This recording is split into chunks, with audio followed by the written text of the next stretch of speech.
Ree trembled as she felt Diane's hand on her shoulder. But all he did was wrap his arm around her, chuckling. "Do you want to know how far Madeline and I have gone?" Diane asked questioningly. Ree paused for a moment, but still nodded. "I'm a virgin," Diane said, laughing. "There's no need to force yourself to do anything." Ree suddenly felt like biting Diane in exasperation. But she settled for wiggling her arm out of his embrace to flick his forehead. Diane pouted. "Ow, what was that for?" "I wanted to know about you and Madeline only to know more. That was all. Do you think I feel the need to sell my body to you as compensation?" "Humph." Ree looked up at Diane, clearly annoyed. Diane smiled. "What have I missed?" Ree thought for a moment, settling back into Diane's chest. "Well, the next round of campaigns have already begun." "Oh? How are the elves doing?" Ree shook her head. "No one thought it was right to leave without you. So, the elves are the only ones who haven't gone this time." An odd feeling blossomed in Diane's heart as a thoughtful look surfaced on his features. "That's no good. Is there anything important happening with the key towers right now?" "From what we know of the 9 key towers, only one hasn't settled into the control of one of the universes. Each of us have control of 4. We've been at this stalemate for quite a while. Nothing much has changed in a long time." Diane stroked Ree's hair as he thought. "It must be the epistemic tower that's uncontrolled, no? How'd you guess?" Ree had some pretty good ideas of her own, but she wanted to hear Diane's thoughts. "That tower is the only one without any obvious military strategies to use in conquering it. The terrain is bland and uninteresting in terms of what you can see, that is, and the spatial fluctuations are among the highest in that area. It makes it not only hard to capture, but also hard to defend. How do you defend an area that attacks you and your opponent?" Ree nodded. "In the past, this was always a critical tower. Most decide to conquer the other 8 towers before tackling the epistemic tower. The problem with that strategy is obvious though. Right?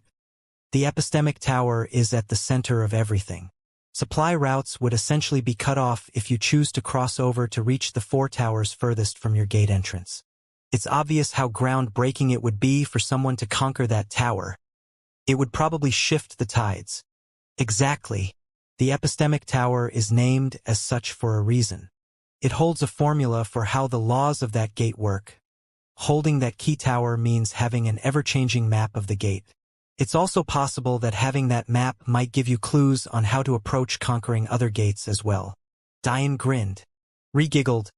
"You're thinking of doing something crazy, aren't you?" Diane laughed.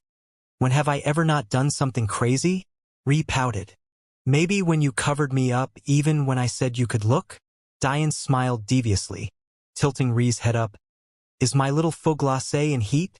Ree's eyes sparkled as she looked into Diane's.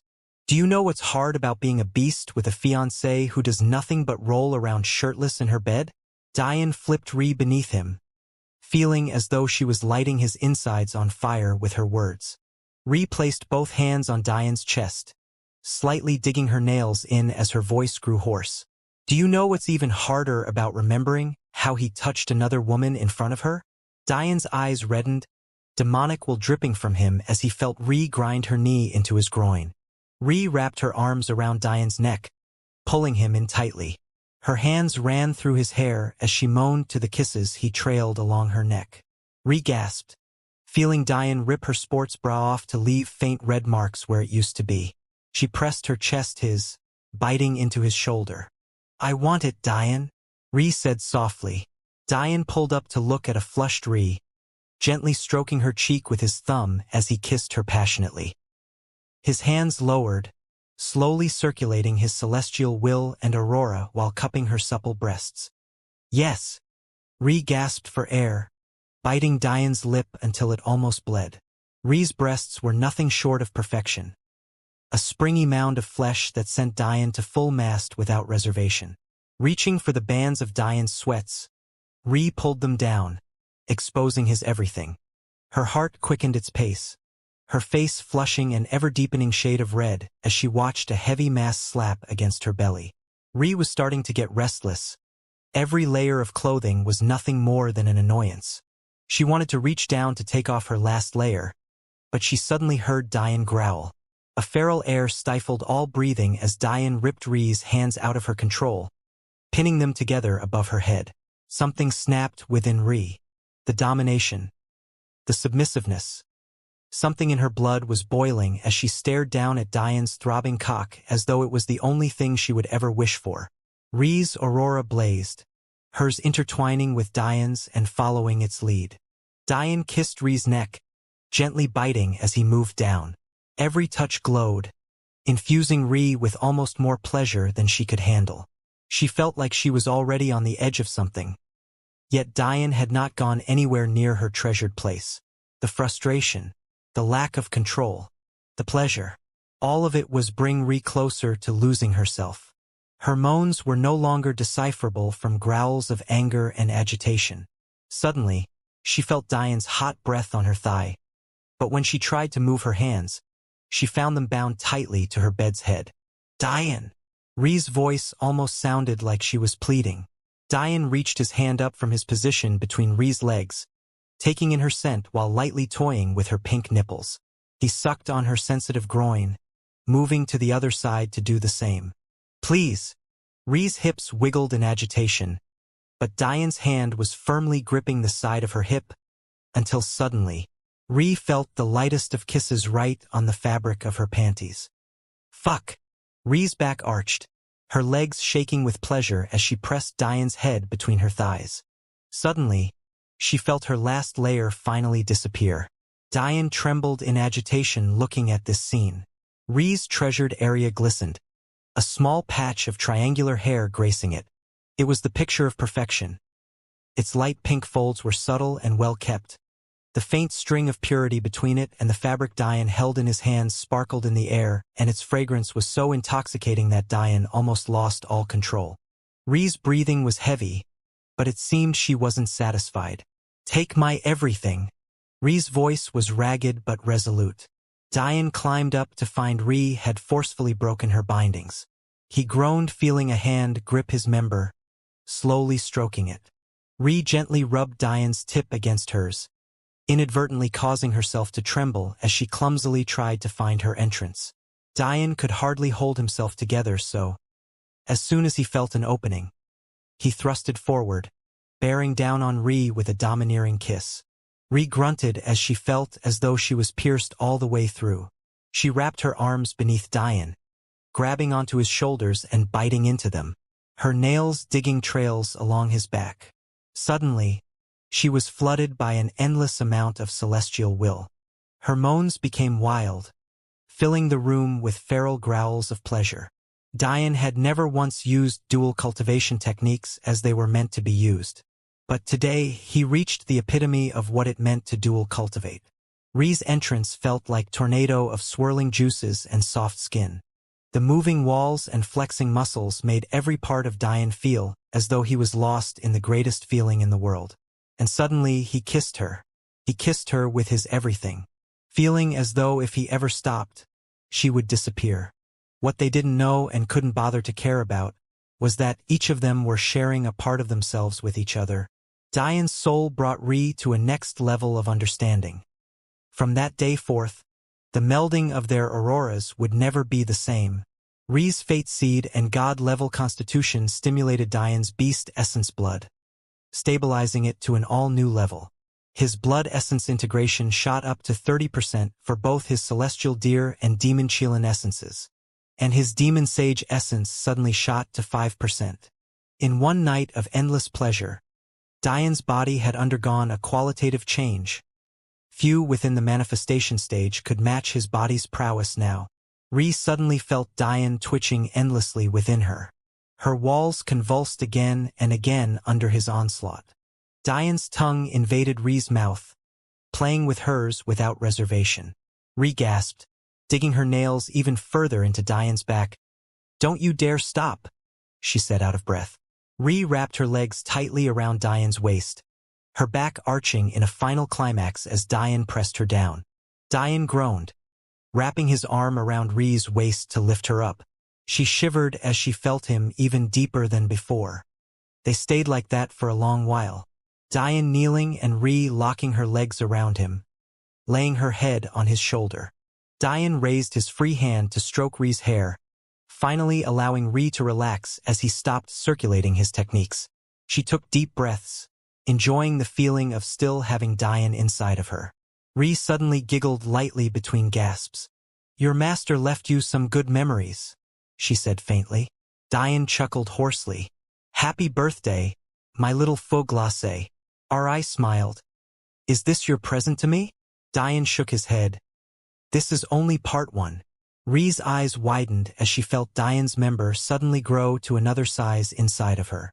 Ri pulled up from Diane's shoulder, her beautifully shaped breasts in full view as a sheen of sweat layered her flawlessly glowing skin. She smiled, revealing her adorable canines. "Take me again, then." Ri sat on Diane's lap facing him, laying her head on his shoulder as she took deep breaths. They had moved to her private bathing area and currently sat at the shallow end of a large pool. The space was more like its own bathhouse rather than a normally sized bathroom. The pool was large and had an interesting curved and abstract shape to it.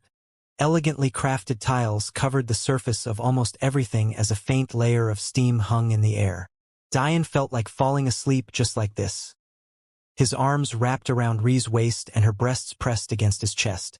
"How many hours has it been since this morning?" he asked. Ri was silent for a while, as though she had fallen asleep herself.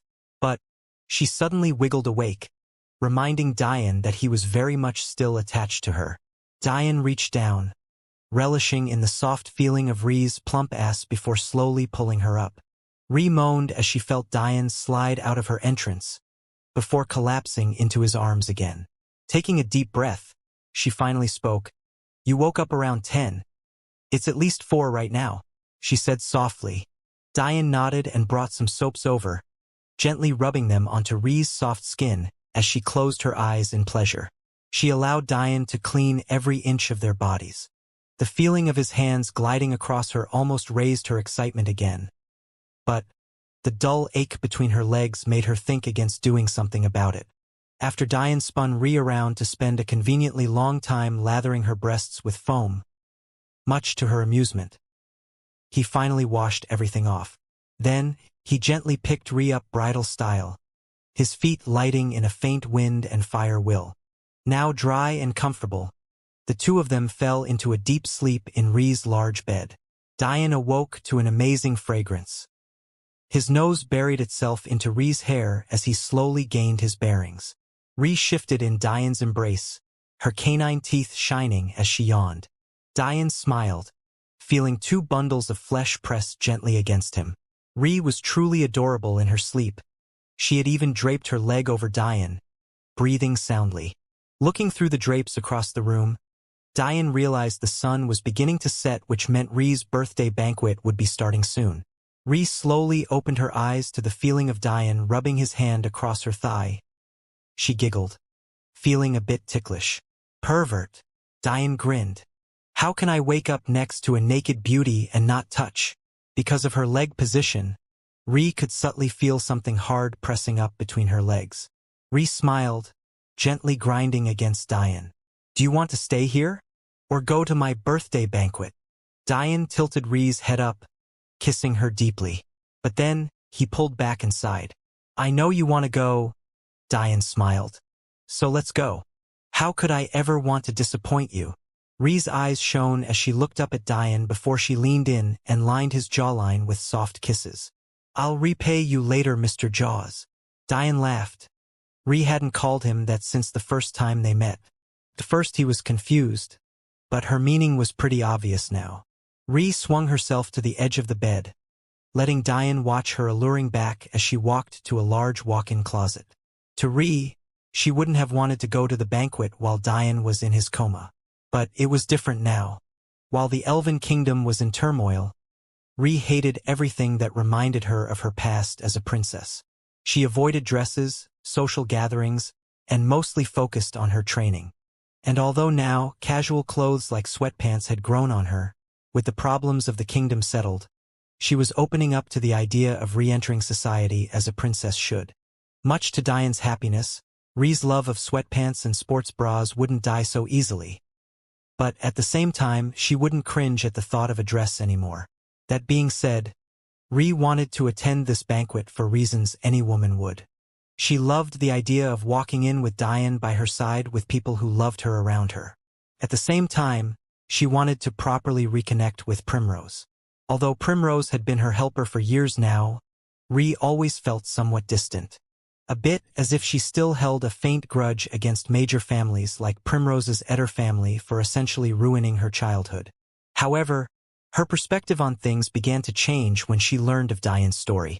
In fact, she shed more tears thinking about how he moved forward despite his past pains than for him having gone through the pain in the first place. If Diane could put things that hurt him aside to do such great things, Ri didn't feel like she'd be worthy to be with him if she didn't do the same. As such, she saw this banquet as a good first step to a brighter future for her and the Elven Kingdom. Thinking through these things, Ri slowly got ready under Diane's eyes, laughing to herself because of his heated gaze. Well, that and the fact Primrose had filled her closet with so many ridiculous things. Ri could almost see her best friend winking at her from wherever she was now. Mithrander influenced you too much, thought Ri, giggling. Finally finding a pair of undergarments that weren't too ridiculously risque, Ri put them on. She smiled to herself, admiring their blue lace in a nearby mirror. Ri's hair suddenly began to shimmer as her ice wool melted into it, straightening out her bedhead. Then, she picked out the dress Primrose had long since bought for her. This is too princess-y. However, when she was about to find something else to wear instead, she suddenly felt a strong pair of arms around her. This is perfect, Diane said gently. You should be a princess on the princess birthday, no? Ri looked down at the dress in her hands, leaning into Diane. It was a strapless dress. But that was hardly the problem. The waist up had elegantly arranged golds and blues, but the waist down bloomed outwards into endless and grandiose folds. Ri felt she would be hard-pressed to walk properly, let alone sit or socialize. But she was in love with its silver colors of the puffs of fabric. In fact, if you looked closely, there was the slightest tinge of blue. But other than that, she thought it was more inconvenient than anything. Yet she felt that maybe practicality was useless here. So, she slipped it on, letting Diane do up the back for her. Ri looked at herself in the mirror, giggling to herself. The bottom of the dress was so wide her arms couldn't even rest properly at her sides. Suddenly, she noticed Diane behind her. You're not planning on going naked, are you? Diane grinned. Only if you want me to. But, thinking of something, Diane paused. Watch this. Ri watched expectantly, but she was suddenly blinded as a purple gold array covered herself as well. The light slowly faded. But the sight of Diane made Ri's heart quicken. It was suddenly very obvious to her that she loved him. Diane wore a tight-fitting Victorian-style tunic and vest. It was as though it was made for a king. Its royal blue was laced with a velvety pattern that swirled elegantly throughout. The seams and buttons were embroidered with a rich gold color leading all the way to its high collar, ending in a roaring dragon. Even the pants and shoes to match, with their sleek black appearance, had a rich air of nobility. And yet, it all would have meant nothing if not for Diane's demeanor. Suddenly, a smile spread across Diane's handsome face as he bowed and stretched out his hand. Would you do me the honor of allowing me to accompany you to this ball, Princess Alexandria Acacia? Tears threatened to spill out of Ri's eyes as she nodded, placing her hand in Diane's. Ri pulled Diane up, hugging him as tightly as her puffy dress would allow. Diane stroked her hair, chuckling. Silly girl, is there a need to cry? Why don't you look at yourself in the mirror?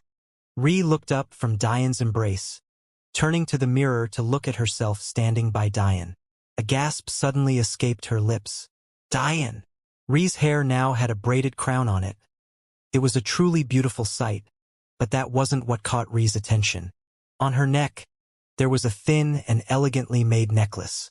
She touched it gently, tears glistening in her eyes, because she noticed Diane was wearing one less band on his wrist.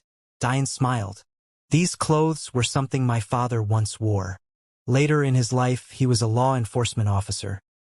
but that was simply the aftermath of his military career.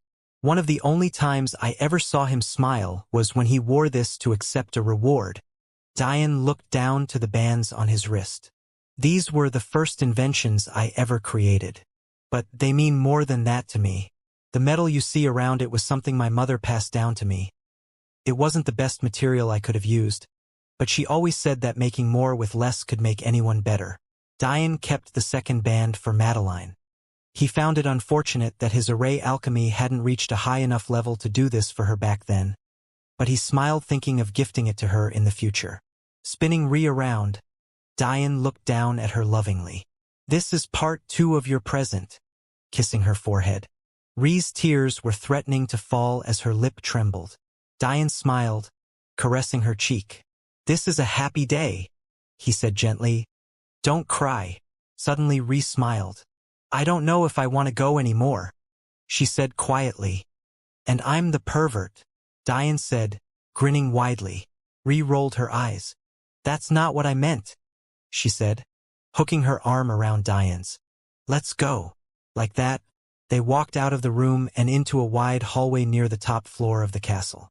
In a large banquet, tens of the younger generation had shown up, many of which included the elder brothers and sisters of some Diane was already familiar with. Actually, the only elders present were Sinnat and Uncle Acacia. The other elders of the major and sub-families paid their respects but decided it might be more damaging than anything else should they appear. Unsurprisingly, the Eostre family made the biggest contribution to the princess' birthday as a sort of apology for their obvious shortcomings. In fact, much of their presence included funding and backing received covertly by the Dayu family in order to coerce their services. As such, the Elven Kingdom gained another massive boost in income. In fact, it might have been because the Dayu family spent so much time bribing potential allies that they lacked resources to begin with. That aside, the atmosphere was lively. It seemed that if those in attendance weren't smiling while watching the orphans play, they were having amiable social interactions amongst each other. "Do you think Ree will actually come?" Mithrander sat near Primrose, questioning her as Zalterish almost comedically prepared her a plate of food. He was so diligent that even Ors, Kimmel and Darkasson couldn't help but snicker. And yet, he was too focused on pleasing Mithrander to care much for anything else.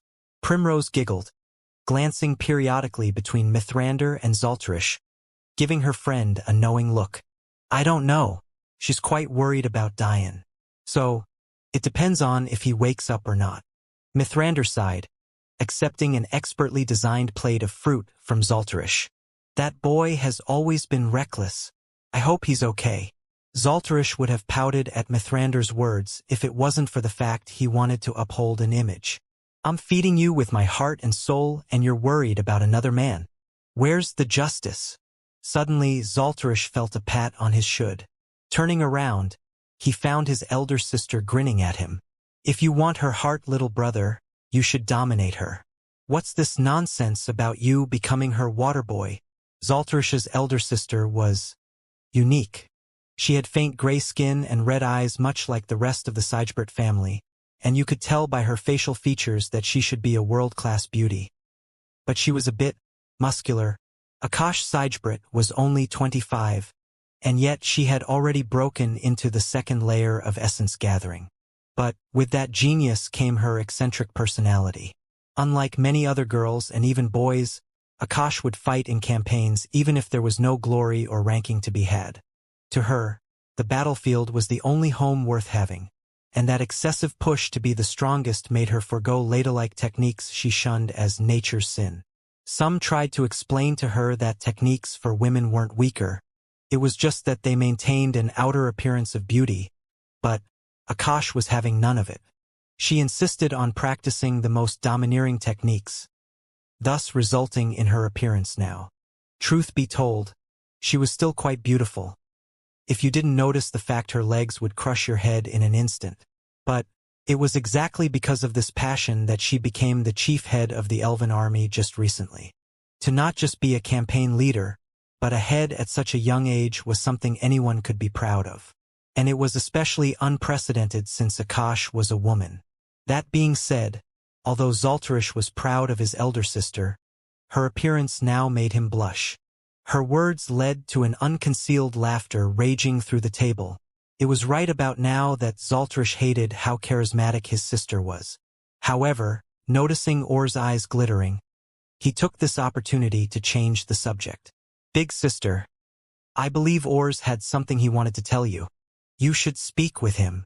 Or's eyes snapped to Zaltrish so quickly that his flaming red hair lifted off of his shoulders. But Zaltrish pretended not to notice his glare, already preparing another plate for Mithrander much to his sister's dismay. Kosh rolled her eyes. She had absolutely no interest in Ors.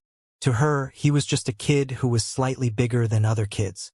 She had already crushed all the men of her generation, or else why would she be chief? It obviously was of no help to Ors that he lost to a human boy even younger than him. In fact, Diane might be the only kid in the younger generation she was curious to see the growth of aside from her own little brother. Suddenly, Akash felt two hands tickling her sides, causing her to turn back in agitation. Bele, can't you be more like the rest of the Grimbold family? Imagine coming from a family of warriors and still being a dainty little girl. Bele giggled at Akash's words, her red hair bobbing. She had long since become used to this. There's nothing wrong with acting like a woman. Bele cupped her small chest proudly. Akash scoffed. Woman or little boy? Bele pouted in agitation, stomping her feet. Hubby, Akash is bullying me again. A gold-haired young man sitting nearby with a group of friends looked up but could only shake his head. Bele knew fully well that he was no match for Akash, so why get him involved? In fact, he wasn't even really Bele's husband. Marriages between major families were never the norm. But when Bele found out that Mithrander and Zaltrish were betrothed to each other, she pounced on him, claiming dibs, as she called it. The worst part was that when he looked over to his sister for help, he only found Celine giggling at his misfortune together with Opal. So he could only accept it as Bele walked over and plopped down in his lap. Gale, did I ever tell you that you have such a dashing name? If our first child is a boy, we should name him Gale Jr. One of Gale's friends nudged his rib. How could you say no to a beauty like Bele? If you don't want her, give me a chance. Bele pouted unhappily at the boy. Gale is the only one for me. Humph.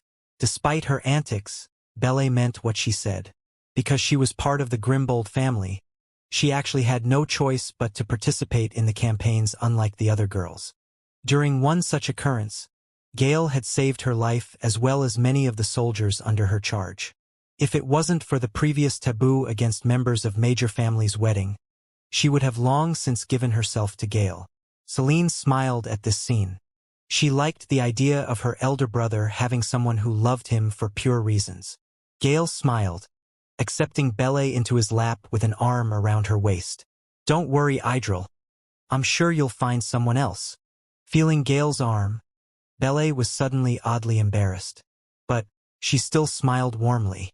Idril sighed, a depressed look creeping onto his face. If the Fletcher family had any say in it, I'd marry a girl from the blacksmithing guild just so that bows and arrows were easier to come by. Gale laughed, mostly because Idril's pain came from a place of truth. The Fletcher family were expert archers, as their manifestations would attest. So they often did marry into blacksmithing families. Just like that, the banter and fun continued for another hour. Ree and Diane were nowhere to be seen, but this was still a good environment for most. As such, no one left early. Suddenly, Sinnit and Uncle Acacia stood. They had been quietly conversing amongst each other, but they thought it would be best if they just left the event to the younger generation. That and the fact they sensed a familiar and irking presence approaching the castle. Not wanting it to ruin the festivities, they stood to greet them outside. As rude as that may have been, they believed they had given the Royal God clan enough face in the past couple months. Sinnit sighed. We can keep the old man away, but it's likely that Prince will want to come. Uncle Acacia chuckled. That Prince is quite arrogant. He knew of the start time of this event yet still came late. Why do you think he asked for Diane so often? A pensive look surfaced on Sinnit's features. I believe that must have something to do with Madeline Sapientia. Uncle Acacia nodded. That was the only thing that made sense. The two of them flashed outside of the castle to find a grand carriage slowly approaching the entrance. Due to the bird emblem of the royal god clan, none of the guards dared to stop them. As such, they had already neared the main entrance.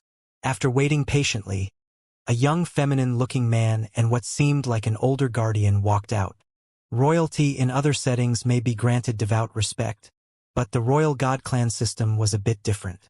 The royal god clan, for one, wasn't that much more powerful than the god clans. Their difference was on 2 or 3 celestial stages at the most, at least in this universe. This was a disparity that could be made up with numbers, or in the case of the Elven Kingdom, a genius king. Although King Acacia was missing in his reign, there was no doubt he was a match, if not even more powerful than the Grand and Reserve Elders of the Royal God Clan. However, it seemed as though his disappearance had significantly lowered the standing of the elves in the eyes of everyone. Even to the point where being just a few months late to report to campaign caused them to send not their first, but their second prince of this generation to berate them. With the population deficiencies of the elves, their lack of presence would hardly make much of a difference in the grand scheme of things. It was clear that the second prince of this generation had come with ulterior motives, and they clearly involved Diane. How could something like this be allowed with King Acacia here? And yet, here they were. The second prince bowed politely, and with a smile that made you hard-pressed not to think he was a woman. "I've come to pay my respects to the princess on her birthday, kind elders." Sinet and Uncle Acacia nodded.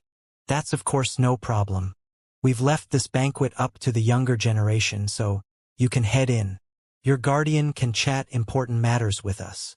The prince's long purple hair covered his face in his bow, so no one noticed the sharpness his eyes gained at these words. But he still stood and smiled amiably. "I'll do my best to represent our Belmont properly.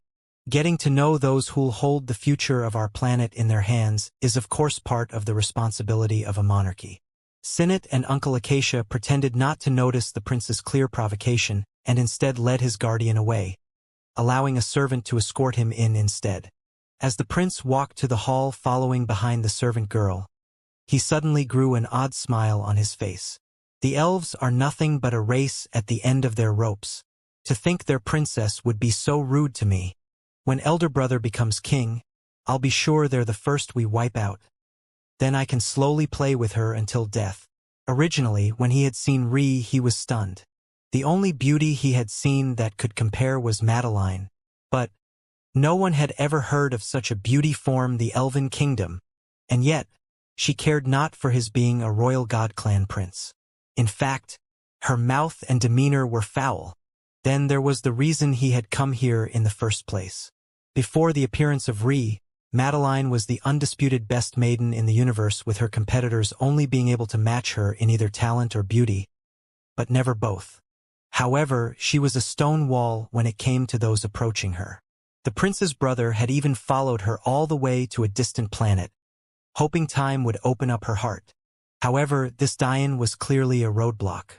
"Humph, the best you've gifted such an outstanding woman is a practitioner-level treasure? And you call yourself a man? I don't know what sick and demented love potion you fed her, but we'll see where you'll be able to hide while I'm here." Within the banquet hall, the atmosphere was as lively as ever. Zalterish had gone from preparing fruits for Mithrander to cutting her food up for her. Ors was still trying to pretend as though he wasn't sending a glance towards Akash every minute. And Akash herself was the life of the party, playing with the orphans and entertaining the young geniuses. She really did have the air of a leader. Suddenly, the atmosphere quietened when the sound of the large banquet hall's doors opening filled the area. Everyone looked over in anticipation, hoping to see Ree. However, when a feminine-looking young man with purple hair walked in, some found it hard to contain their disappointment. Unfortunately, the children were even worse at concealing their emotions, some even making audible sounds of displeasure. "Ah, I thought it would be Big Brother." Little Black frowned. "He still hasn't seen my human form." Little Black seemed oblivious to the quiet of the room. He was too busy with the chicken legs in his hands. He sat crouched on a chair, his feet planted on the seat as he eagerly bit into the legs. Little Lila was beside him, giggling at his antics, but she suddenly frowned. Looking up, she realized the second prince was headed towards them. But, before she could tug on Little Black's sleeve, Akash had already intercepted the prince's path, pretending as though she didn't notice his intention. The second prince frowned at the woman in front of him. It was even decidedly fiercer considering Akash was even more masculine than he was. Is there a problem? The prince looked at Akash questioningly. Akash's brows furrowed. His eyes are odd. The Belmont family was very secretive with their existence. In fact, they were such an enigmatic family that most simply referred to them as the Royal God Clan instead of by their name. That had partially changed with the crowning of the new king, but in recent years, it was as though the family lay dormant. Aside from head Sicarius, Ava's father and the king's best friend, few other people knew about the family. But their eyes were something everyone would recognize. One blue and one red, shining in their own balance. There's nothing, of course, Akash said, recovering from her surprise. I only wanted to greet the prince in the stead of the elven princess. I believe I'm the most qualified to do so, no? Prince Belmont looked past Akash toward the oblivious Little Black. Is it normal to allow beast children to live amongst you? It's decidedly crude and disgusting. The silent atmosphere suddenly got darker, everyone looking towards Little Black with pity in their eyes. But Little Black didn't seem to care too much. In fact, his nose switched a bit through bites. You sound like a man, but you smell like a woman. Why is that? The adorable part was that Little Black asked this question innocently. His tone held no malice or ill intent. He only spoke out blatantly as any child would. Akash closed her eyes, biting onto her lip to try and hold back her laugh. This little kid's influenced too much by Diane. Prince Belmont felt his face redden in anger, his eyes becoming sharper as he seemed intent on walking past Akash. Although Akash wanted to stop him, the Elven Kingdom wasn't really in a place to garner much respect right now. Prince Belmont smirked as he watched Akash's war with herself. But Akash suddenly snorted to herself. Since when was I worried about such ridiculous things? Being a leader is hard. When Akash was simply a campaign leader, she was do reckless things all of the time, and her men would follow her. But things were on a much larger scale now. The responsibility was on another whole level. However, that didn't mean she would allow a child to be bullied. However, just as she was about to reach out to stop Prince Belmont, little Lila spoke. Prince, I know Little Black looks like a child, but you'll get hurt if you fight him as you are now. Everyone was stunned by Lila's words. Knowing who she was, no one doubted her as tens of pairs of eyes flew towards Little Black. Maybe she meant Diane wouldn't let him off? Prince Belmont turned his gaze toward the little girl with pink hair. Truth be told, he didn't like the look of attacking a child either. But some lines shouldn't be crossed. And you are. The prince's eyes flashed. He felt there was something special about this little girl, but he couldn't pin it. Wait, special elf? True empath. The prince's eyes narrowed. The decline of the Elven Kingdom wasn't something the Belmonts wanted. After all, there were other royal god clans who were constantly seeking for an opportunity to rank up to a king god clan. Because of this, having strong allies was good. But if they were too strong, there was a problem. Thus, when King Acacia disappeared, although it was a blow, it was worthwhile. However, a weakened Elven Kingdom, mixed with an impressionable little girl, and add a sprinkle of her dead parents, and you might have the perfect recipe for a future figurehead to be controlled by none other than the first prince. As such, Prince Belmont forgot about Little Black for a moment. I'm Lila Sacharo. Little Lila patted her chest adorably. She seemed to have a calming effect on everyone, her demeanor bringing smiles to their faces. However, her words caused the prince to furrow his eyebrows. Sacharo? Where have I heard that name before? Suddenly, the prince was snapped out of his thought by light laughter coming from the open doorway. It seemed as though it was coming from down the hallway. You're bad. You've made us so late. Ree held onto Diane's arm, seemingly lost in their own world. Diane grinned. I needed to see where my little faux glacé got up to mischief in her youth. I had very pure intentions. Ree rolled her eyes. As if pervert. Ree and Diane finally made it to the entrance of the banquet hall under the eyes of everyone. Primrose was stunned by Ree's change. In fact, other than the day in the square, this was the first of most in attendance seeing a dressed-up Ree, well, at least a dressed-up Ree that wasn't a toddler. The crown braid on her hair, the purity in her eyes, and the beauty of her dress were all striking. However, what probably made people even more shocked was Diane's ability to compliment her perfectly. His back was straight and his eyes were sharp. He propped up Ree by her hold on his arm, expertly maneuvering around her dress to give her an added level of comfort. And his demeanor, it was as though the king and queen had made their appearance. However, there was something decidedly cold about Diane's eyes right now. His previously cheery self vanished as he scanned the situation. Akash with her arms stretched out, an unknown non-elf walking toward little Lila. The quiet atmosphere in what should have been a festive event. It didn't take long for Diane to see through it all. As for Ree, she was already well aware of who this feminine-looking young man was. So, she said nothing in response to Diane's shift, simply holding onto his arm and allowing him to deal with it. Finally, Diane spoke. "And you are." Prince Belmont suddenly felt a stifling pressure coming from Diane that caused him to almost back away. "Sacharo. Diane Sacharo." Akash lowered her hand, taking note of the prince's slightly trembling hands. It was faint but definitely there. "I guess he's the real deal," she thought, looking toward Diane. She, like everyone else, had been in attendance for the showdown at the public square. But this was the first time she got to look at Diane so closely.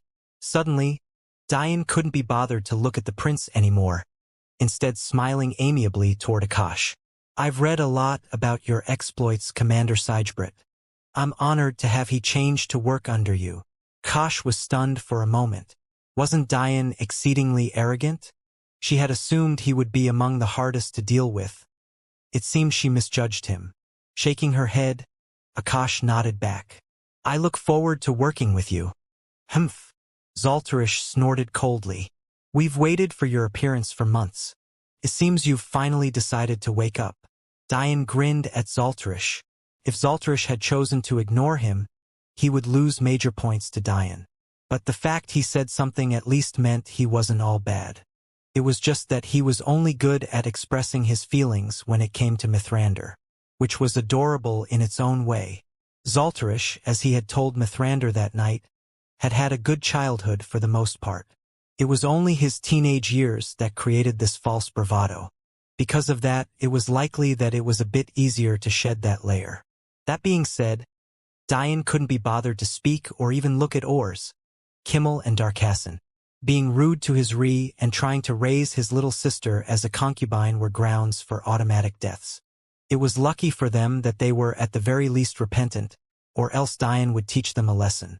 It was only after this that Prince Belmont finally snapped out of whatever spell Diane's gaze had put him under, noticing the intimate interaction between Diane and Ree. Suddenly he smirked to himself. "This is perfect. Having two outstanding women like this. There's no way they've accepted such a thing." Stepping forward, the prince began to speak. "Princess Acacia, I Elwing Belmont, have come bearing gifts. How could the Belmont family not have well wishes for the Elven royal family?" Elwing snickered to himself, noticing the cheap necklace on Ree's neck. Truthfully, it was beautiful and intricately made, but he couldn't feel any energies coming from it. There was only one explanation. It was a common metal. You gift your first secret fiancé a lowly practitioner-level treasure, and you can't even bother to give this one even that? I'll let them see you for what you truly are. Elwing's smirk suddenly froze at Diane's reaction to his words. "Looks like a prince has brought my little faux glacé presents." Diane led Ree to the empty seats beside Primrose, helping her sit. "Let's enjoy then."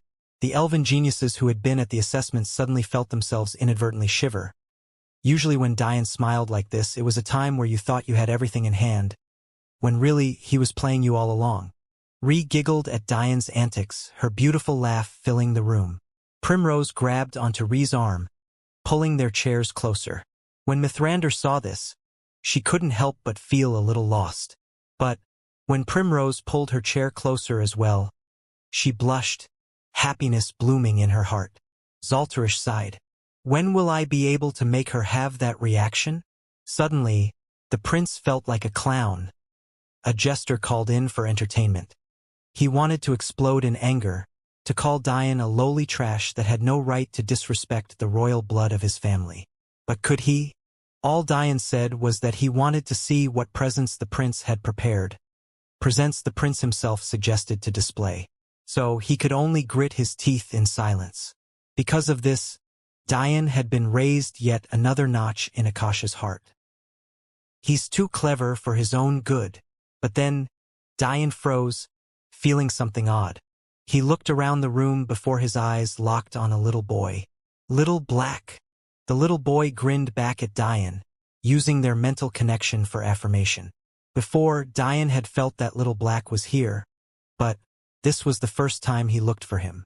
When they were back in Ree's room, he had stifled the connection for obvious reasons. So, it wasn't until now that he noticed the oddity.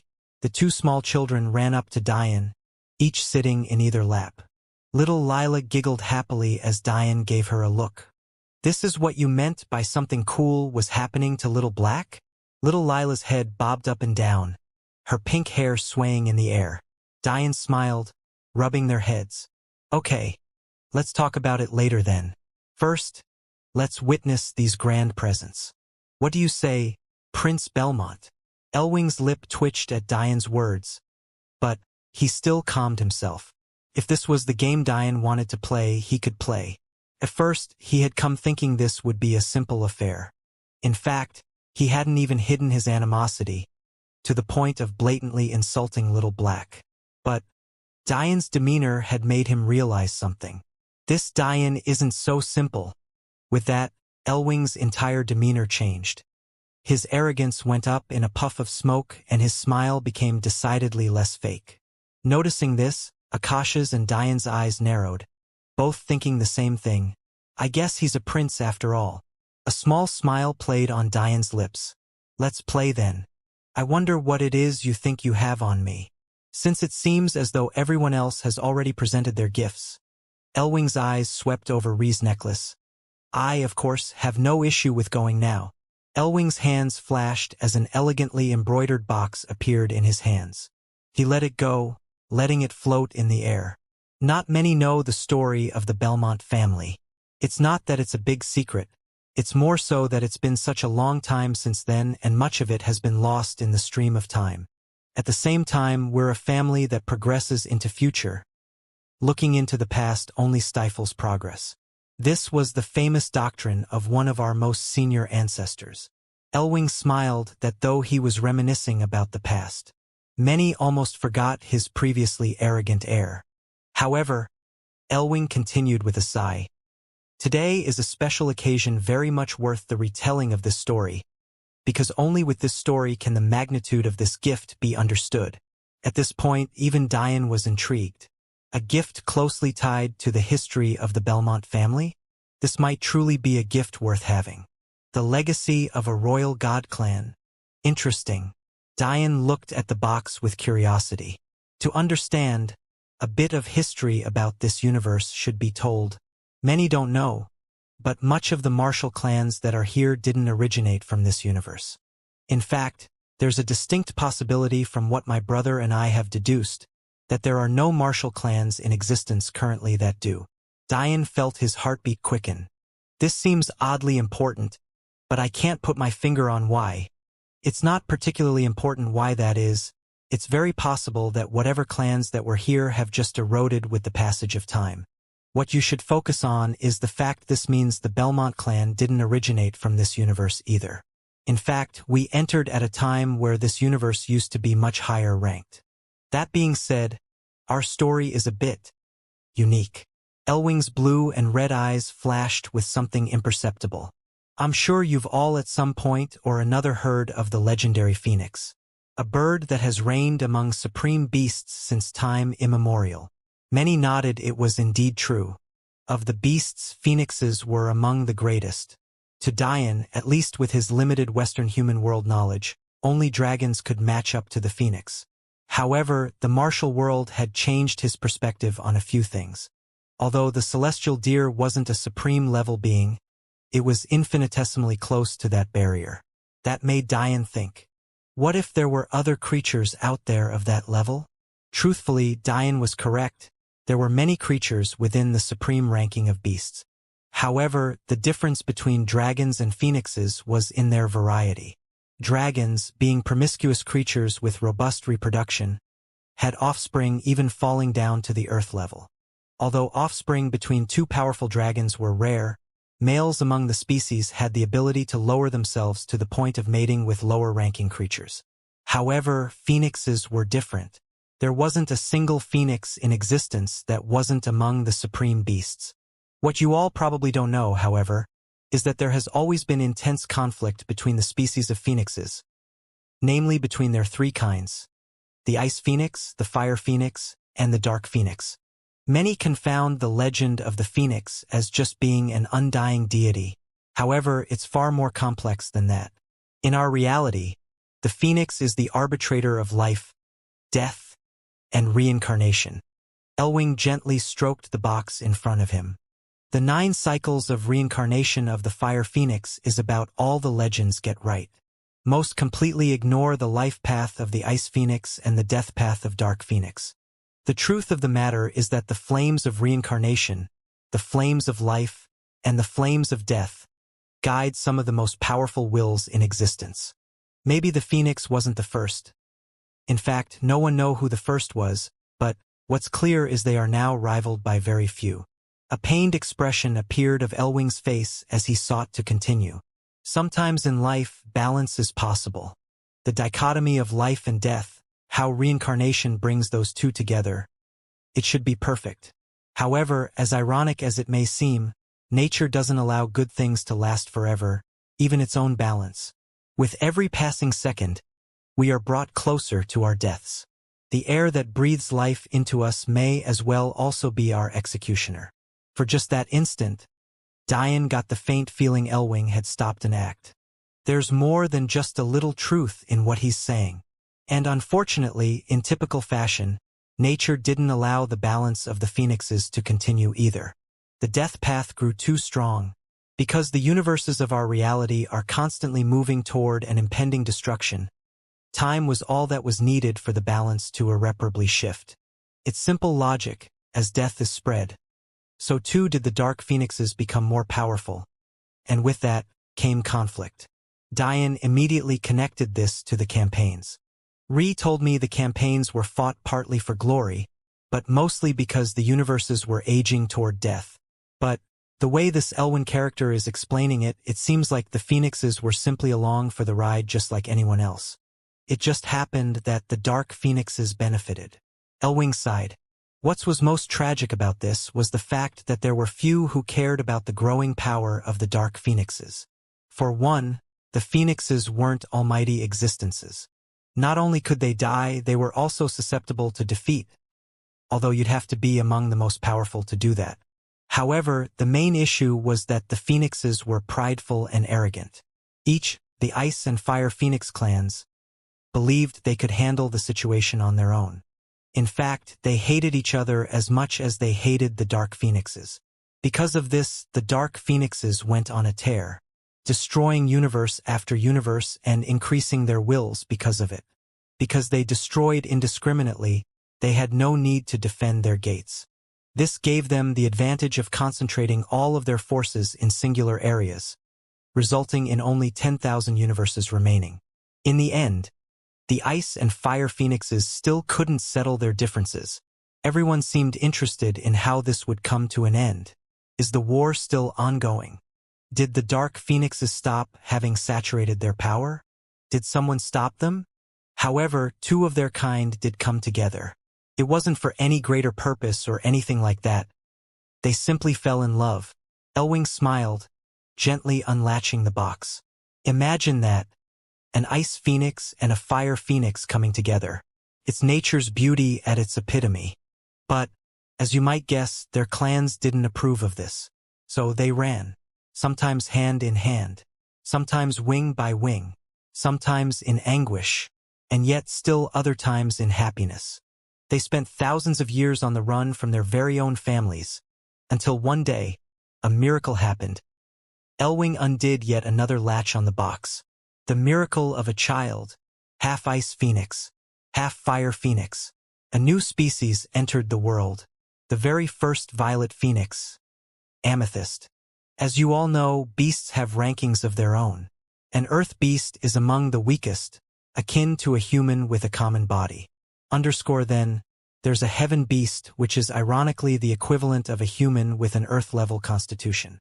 Then, there's the transcendent beast, a beast with what we'd equate to a god-level constitution.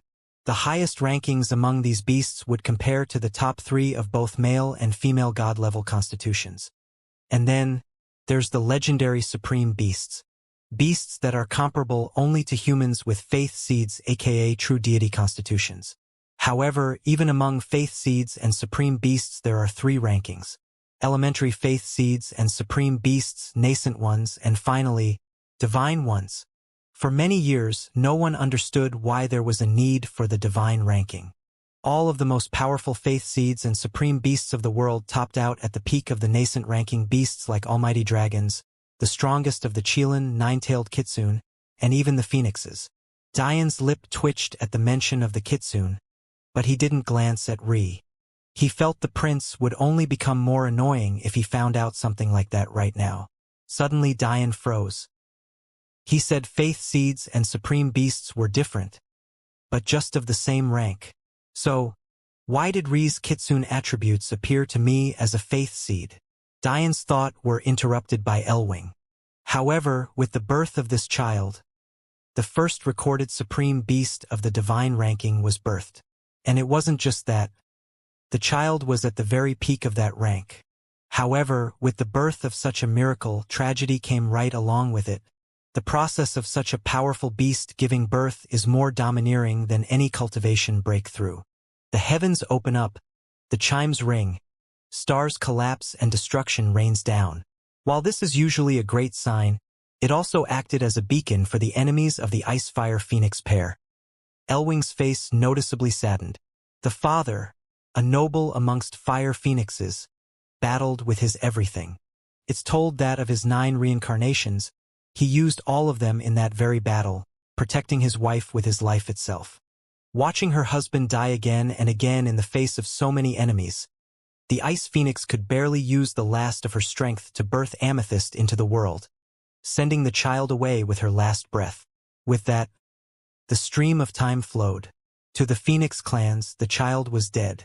And, even if it had survived the initial birth, whatever technique the Ice Phoenix would have had to use to send it away would have most likely killed it as well. However, they couldn't have been more wrong. One day Amethyst came back. She stood tall, reliving the one memory her mother implanted in her mind. The deaths of her father, the tears of her mother, she channeled all of it. Her anger raged through the universes. In the end, the phoenixes were forced to come together once again. Dian brows had long since furrowed in disgust. They couldn't come together to defeat the dark phoenixes, but they did to stop their children from being together, even to the point of killing them, and now they wanted to kill their child? The penultimate battle was so large it raged across 2 universes. One became known as Chaos, and the other was this very universe. Although the details are unknown, the result was clear. The phoenixes practically disappeared from this world. The dark, ice and fire phoenixes vanishing out of the public eye.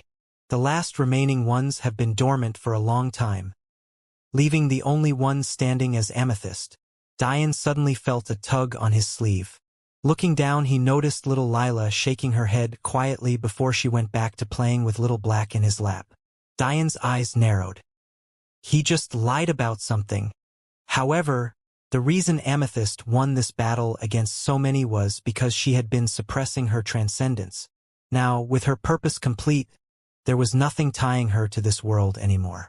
But before she left, she felt the need to protect her body. As such, she gifted my Belmont family with the task, handing us an imperfect form of her blood essence to boost our abilities. Suddenly, a faint flash of anger appeared in Elwing's eyes, but it was gone just as fast. However, it hadn't escaped Dian's notice. However, to us this was more of a branding than anything else. The power boost was minimal, and the only clear effect was the oddity of our eyes. Usually, when a person or beast transcends, their body becomes a faith seed to be passed down among their kin. However, there were some that were very selfish and chose to seal or destroy their worldly bodies instead. That being said, can anyone blame Amethyst for not wanting to see her hard work passed on to a species of beast she hated to her core? So, she sealed hers, tasking us with its protection. Unfortunately, she made the decision of leaving it within a gate, saying that she one day hoped her body would be swallowed into the stream of space and time to wander forever. And in the end, she got her wish. As such, with nothing left to protect, the Belmont family settled in as Earth's royal god clan. However, without Amethyst's temple to meditate in, our bloodlines are doomed to decline as we age. Luckily, we've learned to stimulate our bloodlines with the remains of the ice and fire phoenixes. The more talented you are, the more ice and fire phoenix blood you can handle. Diane suddenly felt a very familiar tugging on his sleeve that made his frown deepen. So, today I gift to you, Princess Alexandria Acacia. Elwing finally opened the box, spinning it to allow every to see. A collective breath was taken as everyone was suddenly invaded with the feeling of a bone-chilling cold and a skin-searing heat. Beautiful flaming feathers lay in the box. One had dancing red flames, crackling in the air, and the other was its exact opposite. A feather coated in ice-blue flames, the dancing of its blaze sounding more like a quiet mist. The feathers of an ice and fire phoenix. Diane suddenly felt like stifling a laugh. This poor soul. He took up half an hour of everyone's time telling an epic story, just to end by trying to gift someone with a faith seed the impure blood of dead phoenixes? Was he joking? However, Diane said nothing. He instead smiled toward Ree to see how she'd handle this. Ree couldn't help but roll her eyes, causing Primrose to giggle at the couple's interaction. Suddenly, Ree sighed. You just told us all something I assume the Belmont family hold dear, and now you want to give me something clearly only your family should have access to? What are you trying to do exactly? Elwing smiled. It seems she's more than a foul-mouthed airhead. However, his words were nothing like his thoughts. Of course, for the benefit of better relations with the Elven Kingdom now and into the future, this is but a small price to pay. As a princess, I'm sure you can understand the troubles of your kingdom as my family has with theirs. We use phoenix blood to make up for our shortcomings. Maybe you can use a sturdier alliance with us to make up for yours. It seemed Elwing was oblivious to the atmosphere. He was not only the only person who didn't know how useless these feathers were to Ree, he was also oblivious to the fact she had quite practically spent the better part of the last 4 months sitting in a chair by Diane. Anyone could tell Elwing's meaning. Not only did he want to use these phoenix feathers as a ploy for an alliance, his thoughts on what he wanted for the future were clear. To Elwing, the choice was simple. He had spent his life with his closest friend being his elder brother, a cold and calculating young man. He saw everything in absolutes and relationships as means to an end. Logic dictated that he was the proper choice. Unfortunately, he didn't know enough about Ree or Diane, because if he had, he'd reevaluate whether even pure logic won out here. But he didn't, so he instead continued in his role as a jester, much to Diane's amusement. These feathers are but a token. They only contain enough essence blood to be about the equivalent of an Earth-level constitution, but I believe that is still quite valuable. An Earth-level constitution runs the price of several million saint stones. In fact, the amount is usually astronomical enough to be worth Tao stones. I'm sure you can see the value of this gift. Suddenly, a snicker came from the side of the room. 2 younger generation members of one of a subfamily couldn't hold it in any longer. The mention of the Earth-level constitution and its value was too much for them to handle. Diane turned his gaze to find the mischievous Cormith family twins trying to pretend as though the giggling hadn't come from them. Ree turned an eye towards Diane, gripping his hand tightly as though she too was holding back a laugh. By now, she was fully aware of what Diane had done to become the Alchemy and Formation Guild leader. In fact, everyone here knew. The prince trying to gift something of equivalent value to something Diane could manifest from thin air must have been the greatest joke in existence. Elwing finally began to notice something was wrong, but he couldn't fathom the reason. So, he did his best to maintain his calm demeanor as he continued. In the past year, there've only been a little over 100 materials auctioned able to provide this level of boost to the body. One of which was actually provided by what seemed like an alchemy genius who calls himself the Demon Sage.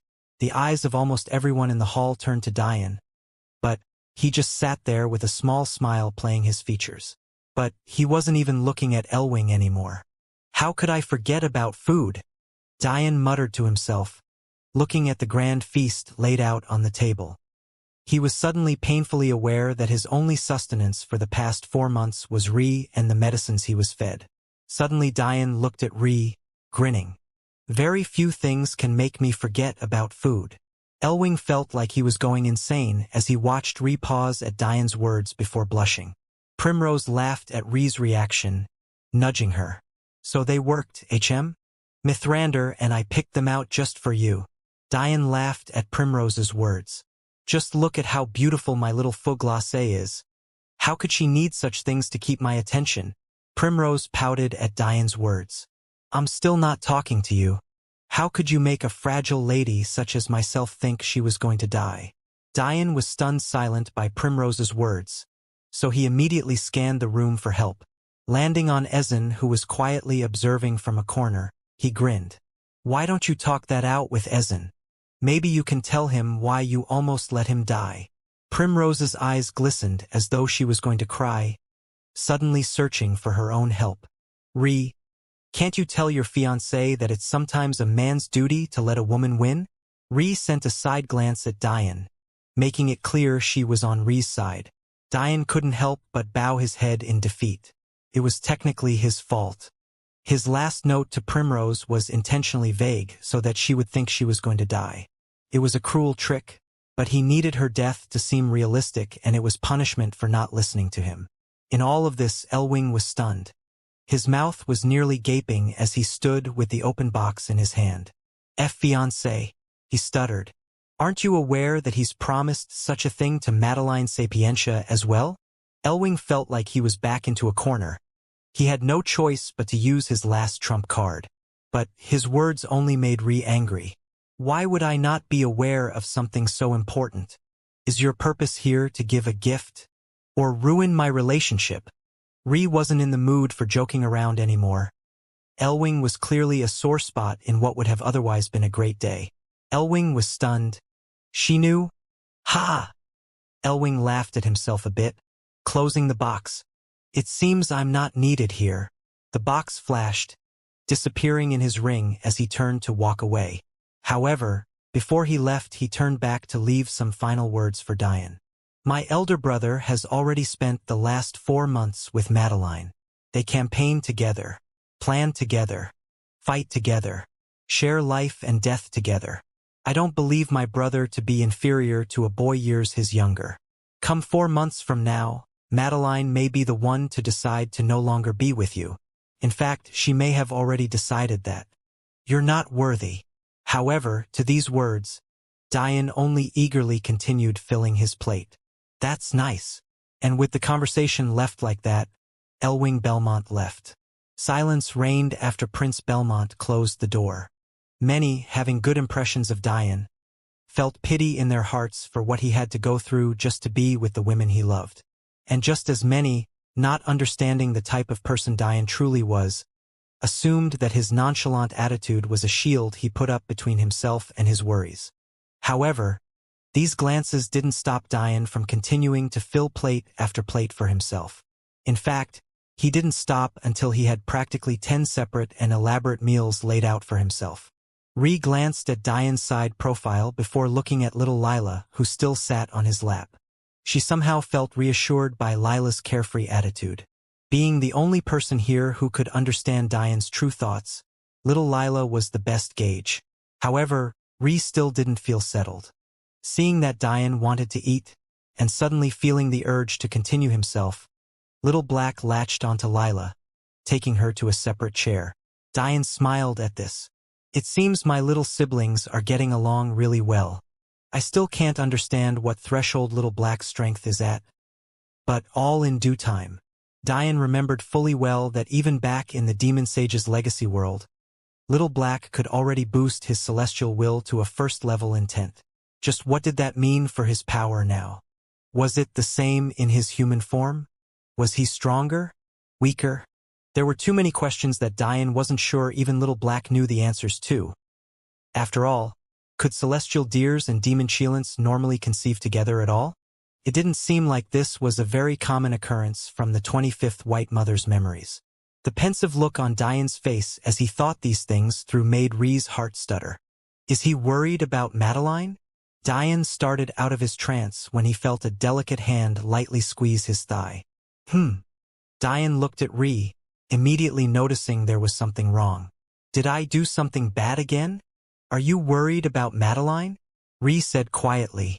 There's not a single person here that doesn't want to help you. Sudden nods of affirmation resounded through the room. Diane looked around quietly, diligently looking into the eyes of each and every elf here. Kosh, Zalterish, Opal, Celine, the Cormith twins, academy students, guild apprentices, the orphans.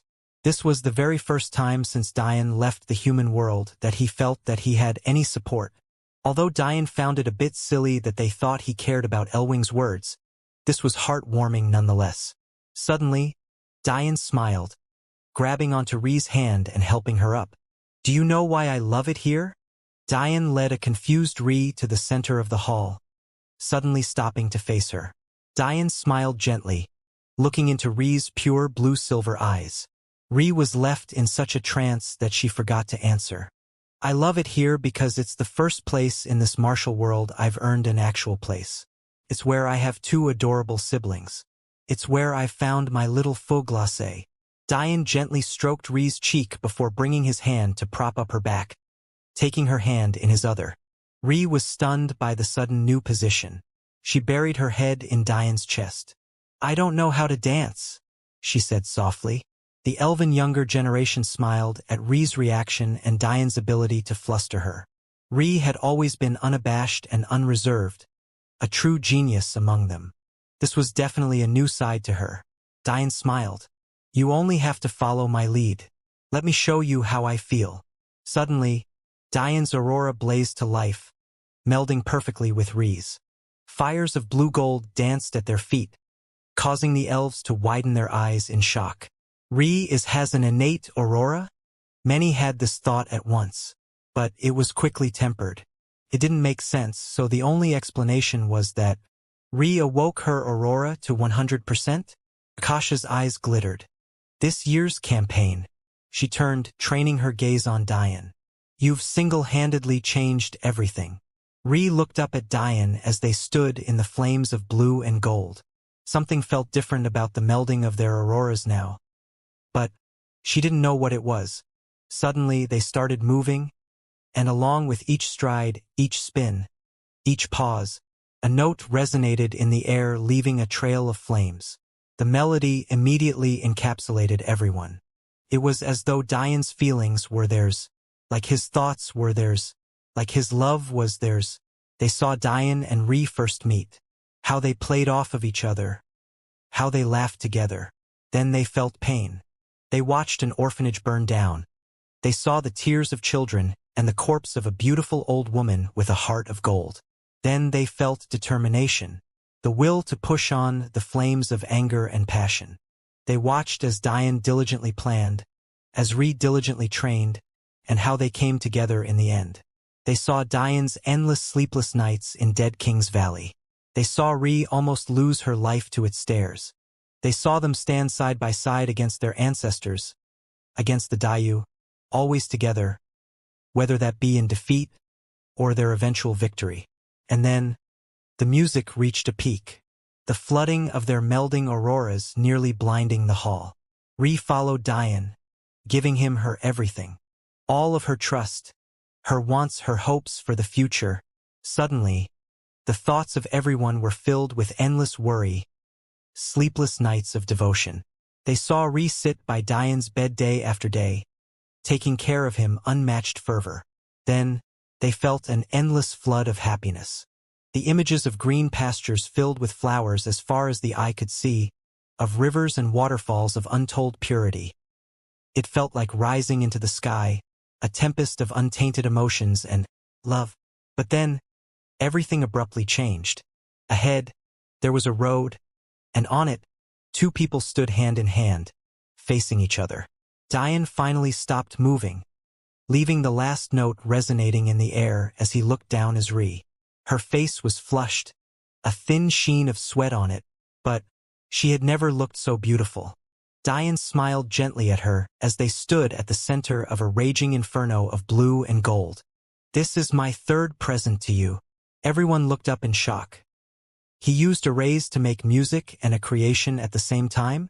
Zoltarish suddenly felt like taking down notes as he subtly glanced at Mithrander. Ree's eyes could no longer hold in her tears. She gripped Diane's back tightly with her arms, as though he was the only one who could stop her trembling. All around them, the blue and gold flames distorted, rising in a flash before slowly condensing. Then, it solidified. A beautifully embroidered sculpture took the breath of everyone in attendance. Assuring this was something they would never forget. In the air, a flower with endless petals radiated down an unmatched feeling, gently rotating in the air. It was a promise for the future, a vow that would never be broken.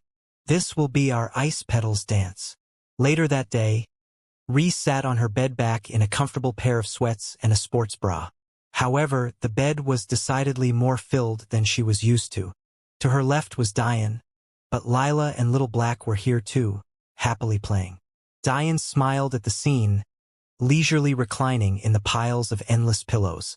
"So tell me, Little Black, what changed?" Diane felt he had failed, in a way. He knew so much about so many things, but in a lot of ways, today was probably the most he had ever learned about beasts. The worst part was that he learned it from Elwing. All Diane knew up until now was that, other than his coincidental run-in with the 25th White Mother, her husband and Little Black, many of the creatures of the martial realm were simply evolved forms of creatures from the mortal realm. A perfect example of this was Orr's white tiger. From afar, it looked no different from one you might find in a mortal realm zoo, until you took notice of its striking stripes and crystalline teeth. From what Diane could garner, this was the perfect representation for what an Earth-level beast might be. Slightly evolved forms of well-known creatures from the mortal realm. Their differences were probably due to cultivation, specialized pills, and selective breeding. The thought of this intrigued Diane about the concept of a beast-related profession, but he hadn't heard talk of it. After all, even if you were in such a profession, would you breed worthwhile beasts? How viable would such a profession be in the future? It wasn't like you could breed transcendent and supreme-level beasts. Could you? I guess Earth-level beasts might be quite useful at this level, though. Diane had read about specialized units used during campaigns that relied heavily on such beasts. And, obviously, in a gate capped at the peak of essence gathering, weaker beasts like this might be quite useful. Diane was finally snapped out of his thoughts by Little Black's response, a bit surprised to find the little boy blushing. "Ah, big brother, about that. I could have turned into a human whenever I wanted. It's just that I grow faster in my beast form. So, I wanted to stay in that form longer, so I could help you sooner." A sudden realization hit Diane. So that's why he looks like he's around 8 years old despite being 1 year old. But then Diane grinned. "I get it." Diane looked to little Lila, who was getting her hair combed by Ree. Diane sighed. Little Black wanted to grow up beside little Lila. He couldn't fault him for that. Diane took Little Black as his younger brother. So, Little Black's happiness came first. Stretching out his fist, Diane smiled. "There's nothing wrong with wanting to be a normal kid, Little Black. Let your big brother handle everything else." Little Black's face lit up with happiness as his small fist bumped against Diane's. Diane smiled, rubbing his little brother's head. "Tell me more about it." Little Black nodded seriously. "High-ranking beasts are often born with an advantage of having ingrown legacies. Much of the information I need about wills, cultivation, and techniques are already within me. Only when I surpass my parents would I infuse myself with more information to pass it on to my own kids. Little Black blushed adorably saying this, but he tried his best to continue. For example, my father had his legacy etched into his horns. The truth is that human can do this too, but their bodies are much weaker in comparison to ours. The passing on of transcendent and supreme-level beast legacies to your offspring is part of what makes it extremely difficult for high-level beasts to have high-level children. But, at the same time, even lower-level legacies would be too much for a human newborn to handle. Diane nodded. This much mean that male dragons have the ability to limit the amount of legacy they pass on to have lower-ranking children. Or maybe, they're the only beasts who are willing to do something like that. So, the ingraining of a baby with legacies to help their future cultivation is more detrimental to humans than the benefits it would provide. Asked Diane. Little Black nodded. So, basically I have all of the information I need. But, with this information comes a choice.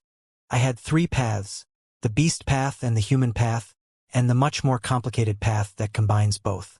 If I chose the beast path, I would never be able to turn into a human again. But, with that, comes a great boost to my body cultivation. However, there's also a drastic dip in my energy and soul cultivation capabilities. Diane smiled. He's quite well-spoken for an 8-year-old. Seems both my little brother and sister are special.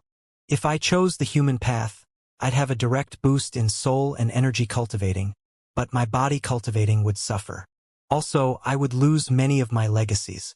Although the beast path loses you legacies as well, it isn't anywhere near as many that disappear. And then there's the final path, the path my mother and father took, combining both. Diane pondered for a bit. So, you can turn back into your beast form if you want to? Little Black nodded. I can, but my growth will slow in proportion to how long I stay in human form. Meaning, if I spend a year in human form, I'll only experience that level of change. A year in beast form is worth a bit more than 5 times that. Diane smiled. Little Black, I'm here to protect you. Take your time and live your life the way your parents wanted you to. When the time is right, we'll go wreak havoc on your father's enemies. Little Black's eyes glistened listening to Diane. He had long since accepted this big brother of his, but it seemed like with every passing day, that respect only grew larger. Big brother, can you pick a name for me? A name? Diane asked questioningly. Little Black nodded. Beasts usually have 2 names, one at birth, and another when they choose their martial path. Diane pondered for a bit. I see. Little Black's eyes glistened. Can you give me a really cool name that means destroying mountains or grabbing the sky? Diane chuckled. He had almost forgotten Little Black was still a kid. All right then. How about Xianxia? A smile spread across Little Black's small face. What does that mean, big brother? Rubbing Little Black's dark hair, Diane smiled. It means, river that swallows all rivers. Big bro, that's super cool. Hee. Ree and little Lila giggled at Zaire's pure reaction. This was a really nice moment they were all content with. So, just like that, the small family of sorts spent some time together before Diane and Ree sent them off to bed. Deep into the night, Diane and Ree had opened up the large, draped windows to step into the cool night air. The balcony was large and looked out into the surrounding forest. There were beautiful gardens and garden paths below that had been recently replaced. After all, they had been destroyed by the words in the sky just a few months prior.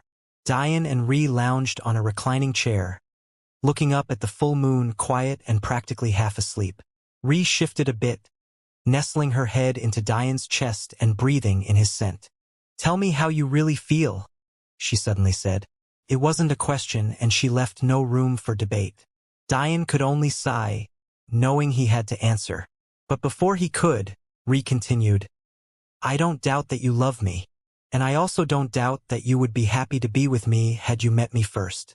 I also know that the Elven Kingdom has become a good home to you in recent times. But I still want to know how you really feel. If you dare lie to me, don't believe I won't beat you up. Diane suddenly laughed. He loved how Ree could be so domineering and yet still so feminine. He stroked her hair lovingly, pondering for a bit. I feel angry. frustrated. I hate this world and everything about it. Diane closed his eyes, holding Ree tighter. I don't want anyone I love to ever have to suffer. I want to stand at the top of everything. To be able to look down with those people by my side, knowing that they're safe. Diane breathing calmed under Ree's soft touch as he vented for what seemed like the first time in his life. The idea of Madeline spending time with another man is irrelevant to me. What fills my heart with rage is the fact she's facing dangers without me, that I can't stand in front of her, and that, in the end, she wouldn't even have to put herself at risk if it wasn't to make up for my being so useless. What angers me is the fact I pretend as if I handed her to her master willingly, when really it was because I knew I had no choice. Because I knew with her being cured, I lacked the power to keep her by my side. It's the fact I stood there with a smile on my face, explaining what sounded like an elaborate plan to everyone else, but was really just the final plea of a weak man to spend just a week with someone he loved. It's the fact that now I love you, with just as much passion and fervor, and yet I fear I'll lose you in the same way. I hate the fact that through all of this, all I do is smile and pretend I don't care, as if pretending to be arrogant will fix all of my problems. I have no great family. I have no greater power. I'm only good with arrays because I happen to like computers. My body is only so strong because I lucked into a great master.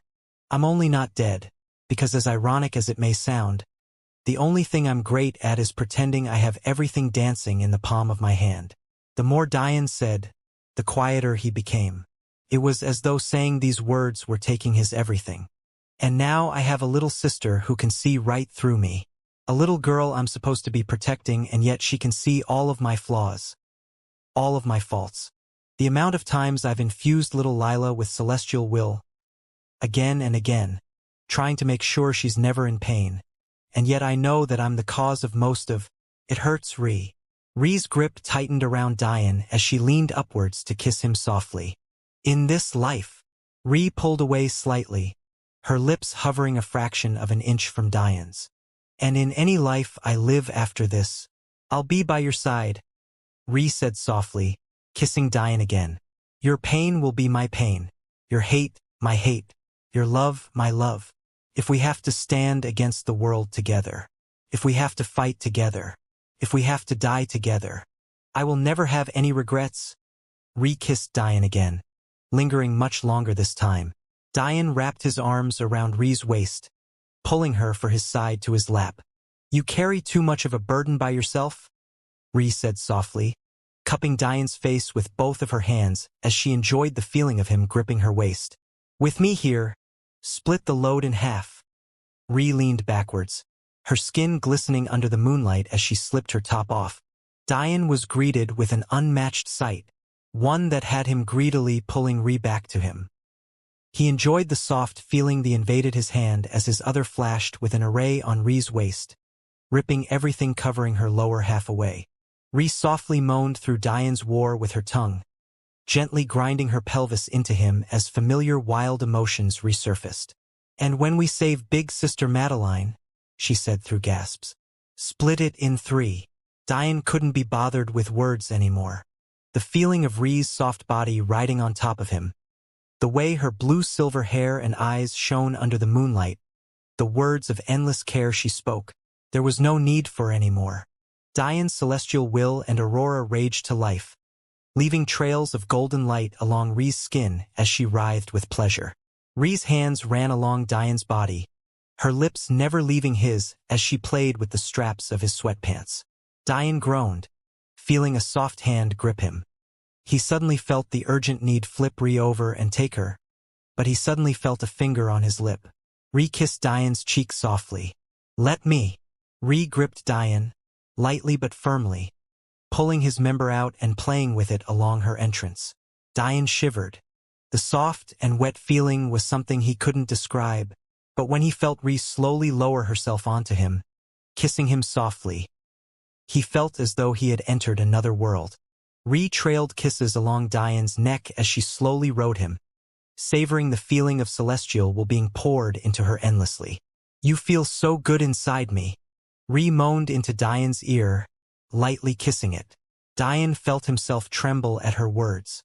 His hands tightened on her hips, but he made no move to control her motions. Ree's hips grinded and rotated. It was as though Dian never felt the same sensation twice. Oh God! Ree's hips suddenly increased their pace as she attacked Dian's lips with hers. Dian's arm wrapped tightly around Ree's waist as he started moving himself, slow strokes as they both reached their peak. Yes! Ree bit Dian's lip as her back arched inwards. Her walls convulsed around Dian as she felt an endless gush fill her insides. Ree trembled violently, almost wanting to escape the pleasure. But Dian's grip wouldn't allow her to, and just like that, they laid there, falling asleep under the moon's light. Dian's final thoughts were of a concealment array. But probably most importantly, was the fact his burden was half of what it once was. Late that night, Dian sat up cross-legged at the head of the large bed, not having bothering to find clothes. Dian smiled at Ree laying naked beside him, laying her head on his lap. Dian gently stroked her hair before focusing on the task at hand, holding a ring in his hand and projecting his mind into it. The stone puppets are at the first celestial level right now, but that's not good enough. Dian was painfully aware that he didn't have the ability to bring the stone puppets back to their peak. But he had to do something. From his understanding, puppets had two main facets to them in terms of the arrays. The first dealt with their power source, while the second dealt with special abilities outside of weapons. In terms of the first aspect, it referred to what would basically be the puppet's energy cultivation. Some of the best puppets had the ability to replenish themselves using pseudo-cultivation techniques that pretty much amounted to energy collecting arrays. As for their special abilities, this often had to do with the wills or intents they could wield. This heavily relied on the abilities of the crafter, making a puppet creation inextricably linked to the skill of its creator. The best of crafters could even infuse their puppets with Daos of their own. But that was a level Dian couldn't even fathom. It's impossible for me to repair the Daos of these puppets. I wouldn't even be able to infuse an intent to them unless I wanted to pay a heavy price. But, since they still have a power level at the celestial stage, would they have access to a rudimentary domain? Dian quickly analyzed the puppets using his master's memories. In terms of energy cultivation, there were varying types of energy one needed to learn to sense in order to step into the next level. After mastering the ability to sense that energy, you would only need to flood your meridians with said energy type. For example, essence gathering, the step after meridian formation, required the mastering of essence energy. This was probably the most abundant energy form in the universe and what was found within common and profound stones. The next form of energy was saint energy. However, to learn to sense this energy, stepping up at least one of your wills to the level of an intent was necessary. After that was the energy that resided in the puppets right now. Celestial energy. This energy type was reserved for those of the celestial stage and could only be grasped if you mastered what was called a rudimentary domain. This was also known as an aura. Auras were called rudimentary domains because they were a step down from a true domain. Auras allowed you to project your will out into the world, essentially forming reality to your will. However, this was at a severely handicapped level as compared to a true domain. This cap includes range of effect as well as power. This memory intrigued Dian about the idea of true domains, but it seemed even Dian's master didn't have much knowledge of them, which either meant they were rare even within the Dao formation stage, or you needed to be at an even higher cultivation level in order to learn one. Regardless, the mere fact the puppets had celestial energy might not necessarily mean that they had access to an aura. A human might need to understand an aura in order to master celestial energy, but a puppet only needs a puppet master to have an aura in order to inscribe a celestial energy gathering array. Dian's meaning was simple. Puppet didn't need an aura. But, in order for a puppet master to inscribe an array with the ability to collect celestial energy, they themselves needed an aura. Dian pondered on this. This means there are a few possibilities for why this puppet is at the first celestial level instead of being at the 9th. The first possibility is that the celestial energy gathering array is damaged. As such, it can't hold more energy than what's required for the first level. The second possibility is that the array is still damaged, but it does affect its ability to hold energy. Rather, it's lost the ability to actively gather energy. The third possibility is that the array was still perfectly intact, but this universe has such a lack of celestial energy that it was impossible for the puppets to accumulate energy faster than they lost it. Diane thought of many other possibilities, but it seemed like these were the most likely. In terms of energy stones, they started from the common level before going to the profound, to saint, to celestial before ending in Tao stones. As such, since Dead King's Valley had had Tao stones, how could it have not had celestial stones? This meant that if there was no issue with the array, Diane could use the celestial stones in his possession to make up for this universe's lack of celestial energy density. But if there was a problem with the array, the puppets were doomed to continue dropping in level until Diane mastered an aura. I don't have a god-level constitution, so my body matures much slower than them. Madeline has already started energy cultivating, and Ree can start whenever she wants to now. But I have to wait until I'm 21. Diane was the most frustrated of anyone about this. In fact, he was confused about it at the beginning too. What exactly matured when you turned 21? Over time, he had learned it was your meridians. Starting cultivation earlier for those of lesser talent was a viable choice. This was because they maintained enough plasticity in their thoughts to cultivate and gain understanding. This plasticity could essentially be considered your talent for cultivating, understanding wills, intents, auras, and so on. By starting earlier, they could take advantage of their prime cultivation years. However, this was with a trade-off of weaker meridians. This meant that it was unlikely they'd open much more than 54 meridians. However, those who were of higher talent didn't have to worry about this loss in plasticity. Therefore, they could wait until their meridians fully matured before cultivating. That being said, those with god-level constitutions and faith seeds were different. Their powerful bodies matured their meridians much quicker than average, which gave them a competitive advantage. Those who didn't have such bodies, like Zalterish and Diane, had to wait until they were 21 to begin. The interesting part was that Thor had waited until he was 21 as well, despite having a faith seed. However, this was a special case. Because he was born to a lower branch, he didn't find out he had a faith seed until it awakened itself.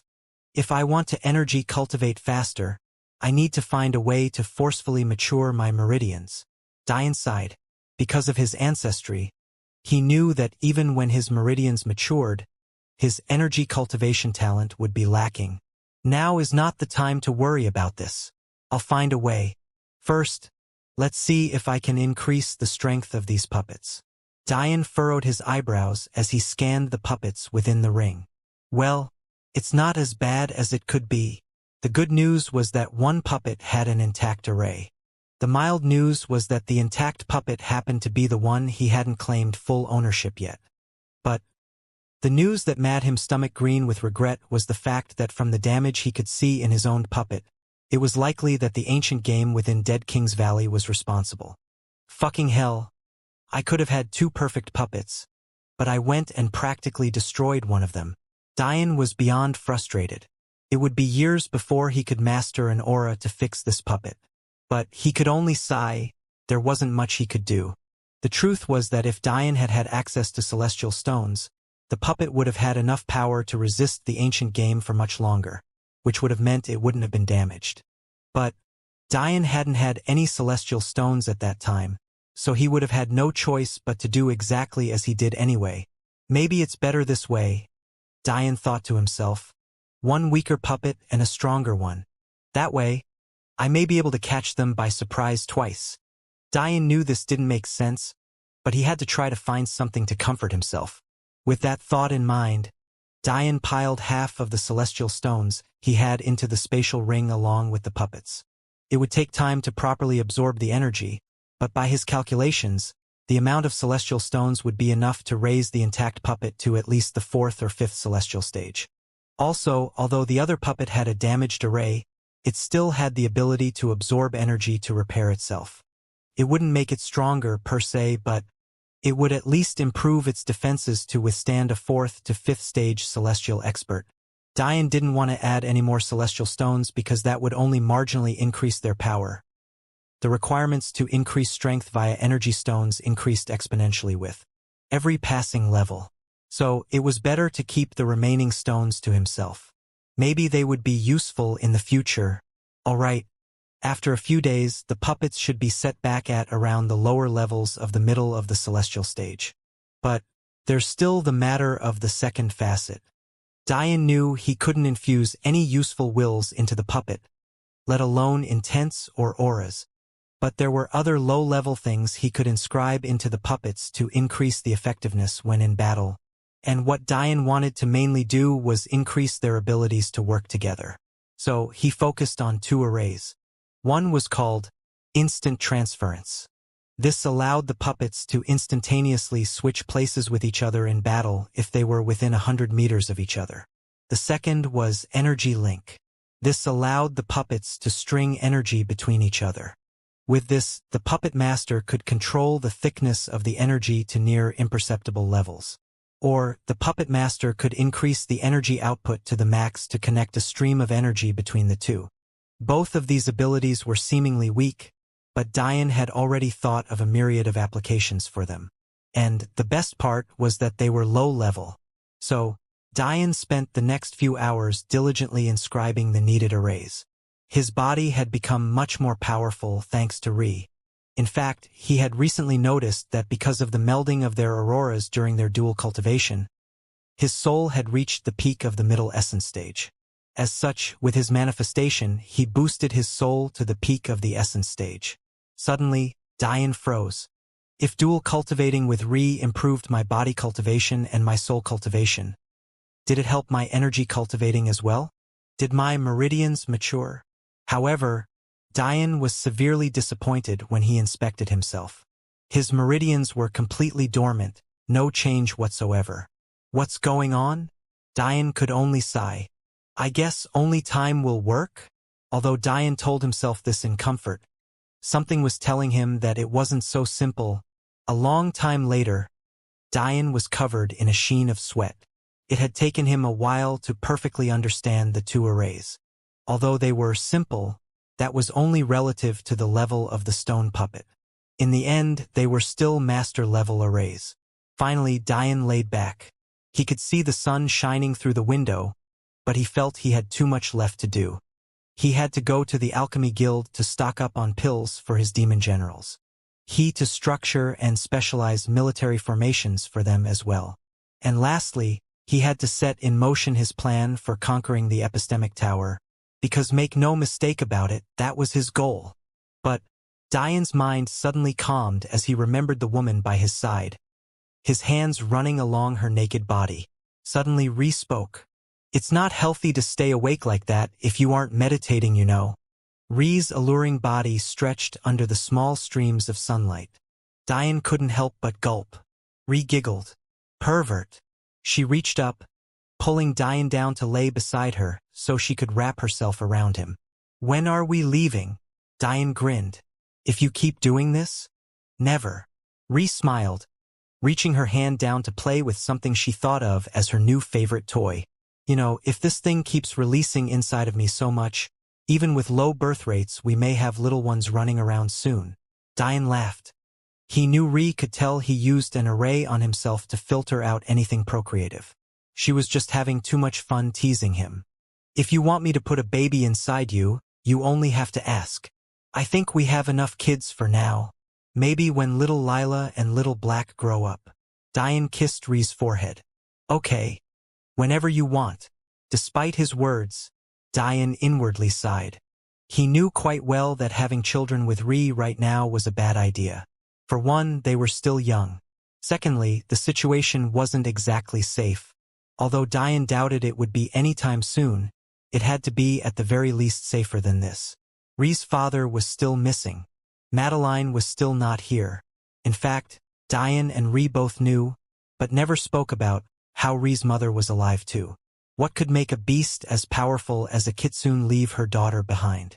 It essentially boiled down to Diane not being strong enough. One day I will be. Let's aim to leave a week from now. I need to check on which demon generals managed to learn music will, and form teams from there. Then I need to prepare some supplies, and probably have a few meetings with Akash and the other campaign leaders. Re nodded. You know you aren't leaving me behind, right? Try and treat me as a trophy wife and I'll be exactly that. Sitting in a cabinet you can't open. Diane laughed. Are you threatening me with sex? Oh. Ree smiled deviously, climbing on top of Diane. You don't like sex? You're okay with losing it forever. Diane winced as he felt a softness touch down on him below. Ree grinned, seemingly quite pleased with herself before she lowered herself to kiss Diane. You win, Diane said almost in a grunt. Ah, Ree gasped as Diane flipped her over. Diane grinned. My turn. Just like that, a week passed. It was the early morning of their planned departure and Diane and Ree stood in front of 1,000 men and women. 900 of them were Ree's army. She had spent years of her life diligently training them. In the end, she felt most satisfied with these ones in particular. Their cultivation levels had all stepped into meridian formation of at least the 5th level, and they were a good baseline. The other 100 were of course Diane's demon generals. Their long white hair waved in the wind, the aura stifling. Diane nodded with satisfaction, addressing them directly. This is Princess Alexandria Acacia. Her words are as much of your law as mine are. Our thoughts are one and our actions are one. If I am ever not there for any reason, you listen to her commands. Although Diane's father had never taught him much about the military, the one thing Diane knew was how important seniority and hierarchy was within an army. Diane could always tell that his father disliked his disregard for authority. In fact, it often led to arguments, something Diane unfortunately felt were among his few interactions with his father. He could never understand why he had to respect people just because they were older than him. Diane had always thought respect should be earned, not given. And yet, his father always had a different perspective on things. So, Diane thought in respect for his father's memory, he would hold sacred the art form he had tried to master his whole life, the art of war. This was much of the reason why Diane went out of his way to form a good relationship with Akash. He hoped his actions were pleasing to his dad, even in death. AI! A synchronized affirmation vibrated through the spatial world, causing shivers to go down the spines of Ree's army. It was clear they weren't used to this. Those who've grasped music will to the 3rd level step forward. Immediately, 10 demon generals stepped forward. 6 females, most fit but also of varying heights. For males, strong, robust, and determined. You 10 will be our vice commanders. Many were stunned by Diane's decision. Choosing vice commanders based on music will? How odd. Diane didn't bother explaining. Actions spoke louder than words. He immediately got to work separating the remaining 990 into 10 groups, naming them companies. They essentially amounted to 100 people each if the vice commanders were included.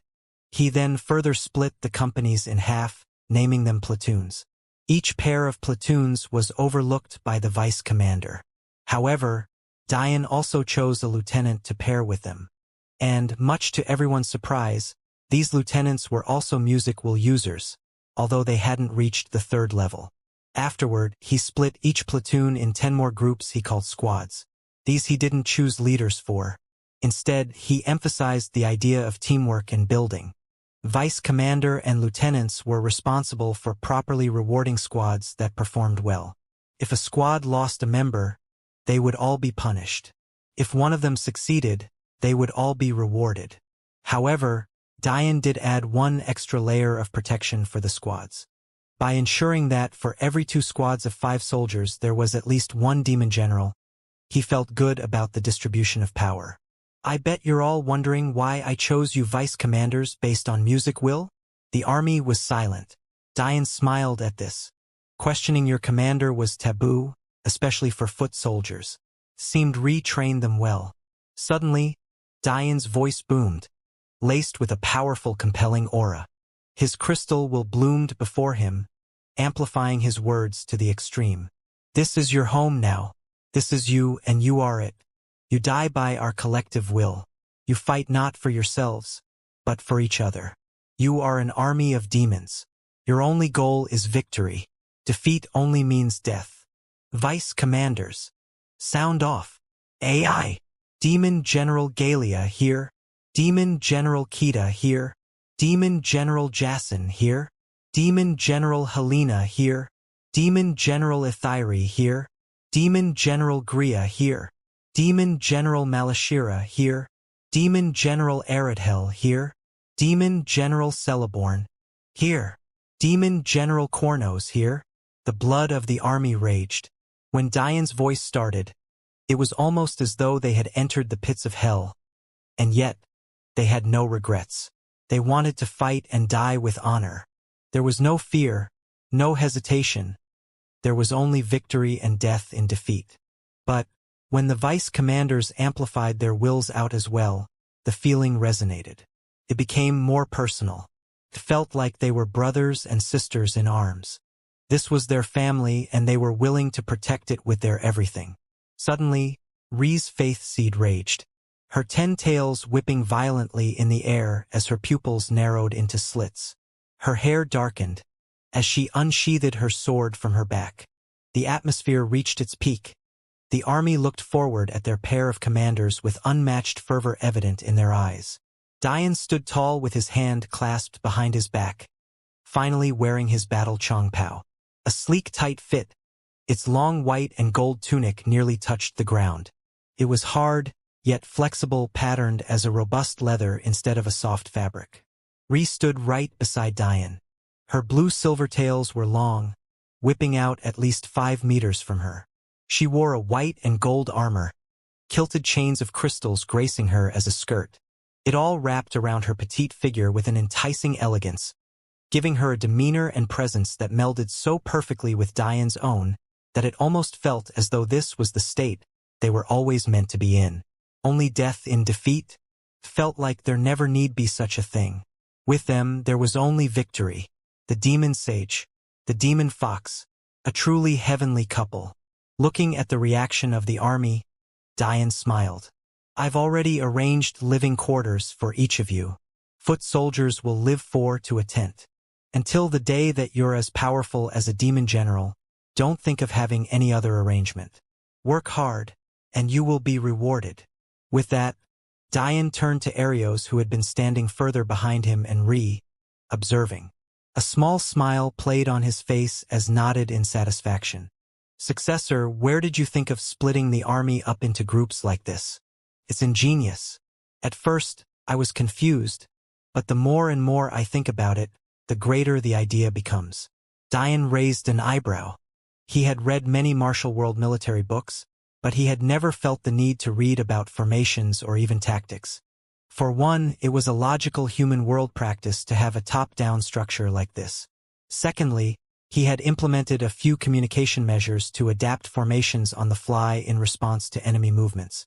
Although Dian had admitted to himself that he knew nothing of military tactics previously, to him, that was only because he hadn't meditated on war before. Dian was confident in his ability to come up with his own tactics. After all, hadn't someone else invented them? Why couldn't he? Who could be better at reading a battlefield than him with his innate aurora? But Arios didn't seem to notice Dian's confusion as he continued excitedly. And the command codes and communication arrays. Your tactics are so intricate. Where did you study? Ree giggled. She had immediately noticed Dian's confusion. There he goes pretending something complicated is simple again.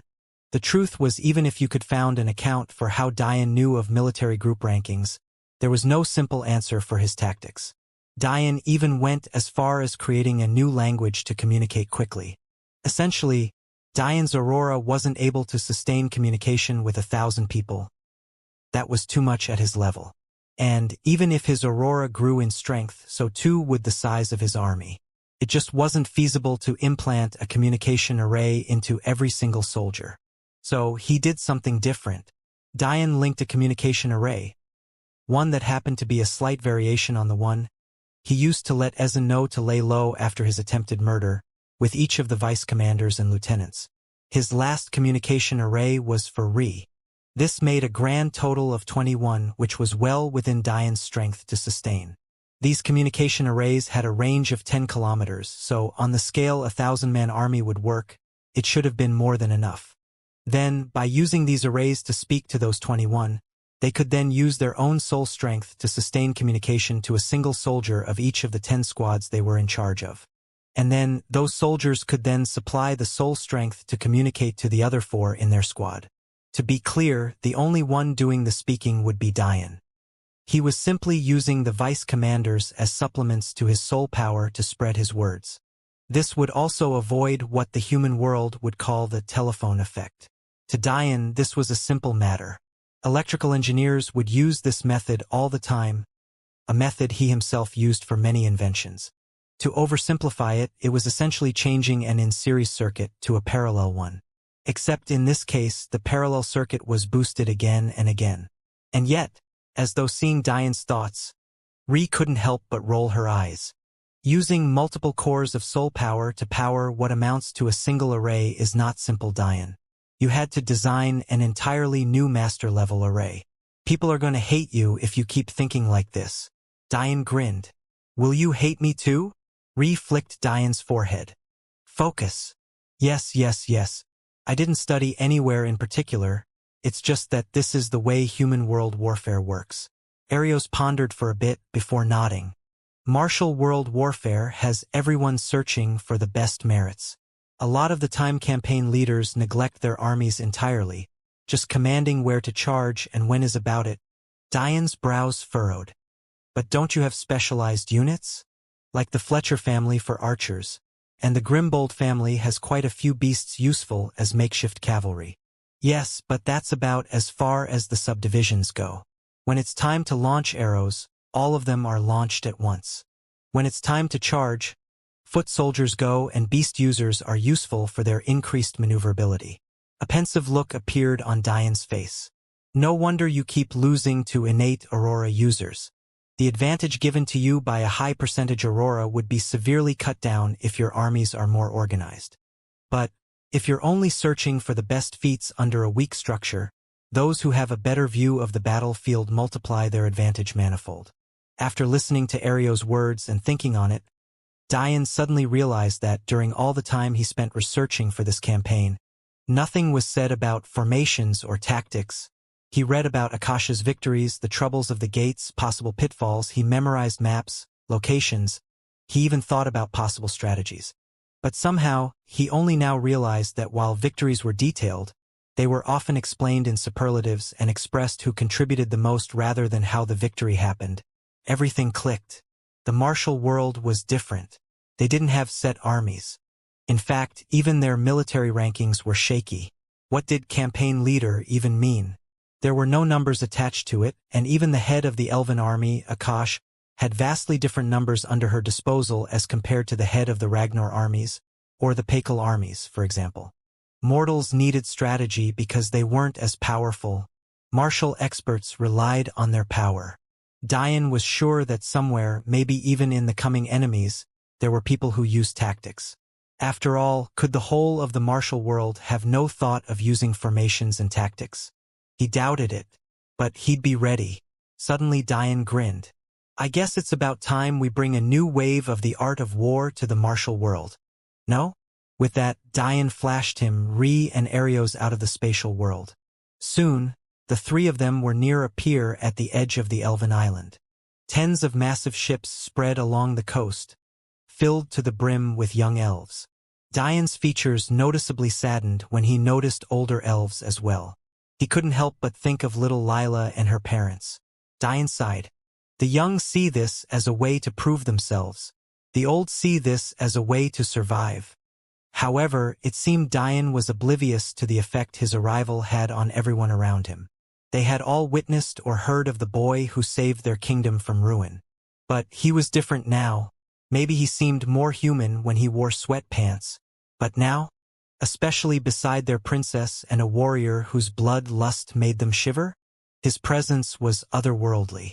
Arios, Dian called. How did it go? Arios nodded. Everything is ready for when you want to move. They've also learned the same command code as the main army.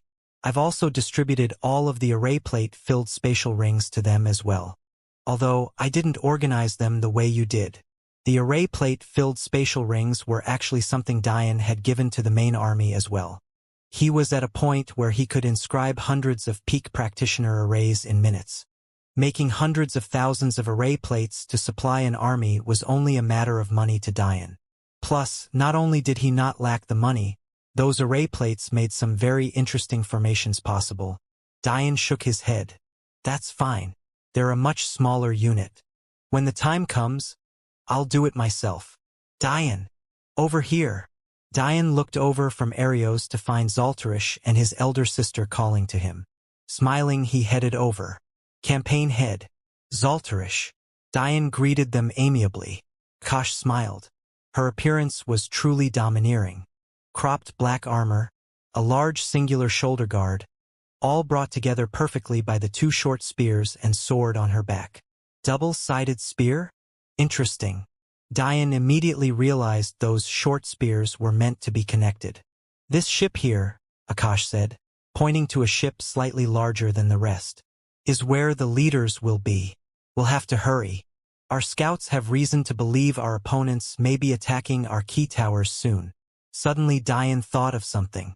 Do universes usually not have names? Akash nodded. We normally name them by the clans or sects we're dealing with. It makes it better for understanding exactly what we're dealing with and when.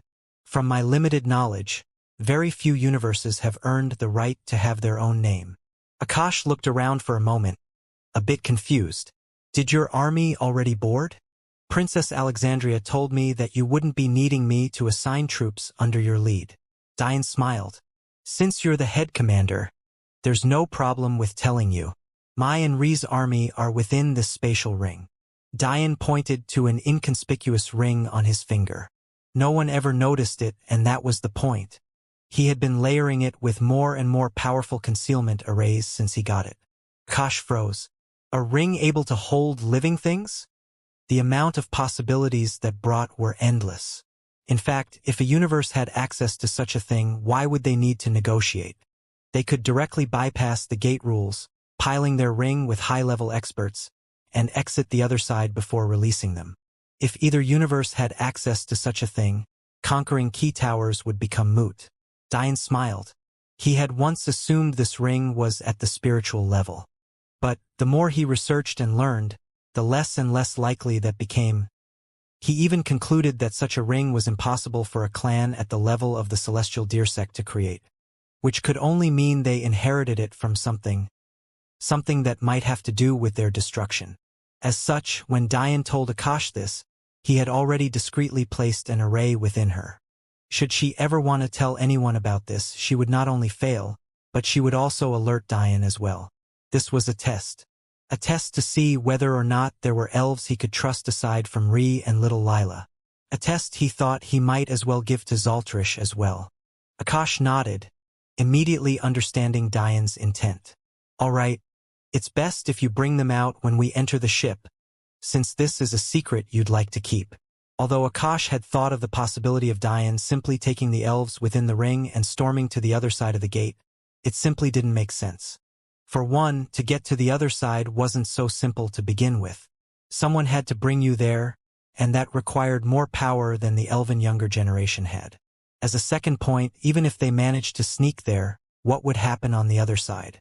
The negotiation protected new clans entering into a universe, but entering one secretly obviously didn't have that built-in insurance. Would they continue to run from gate to gate? Ridiculous.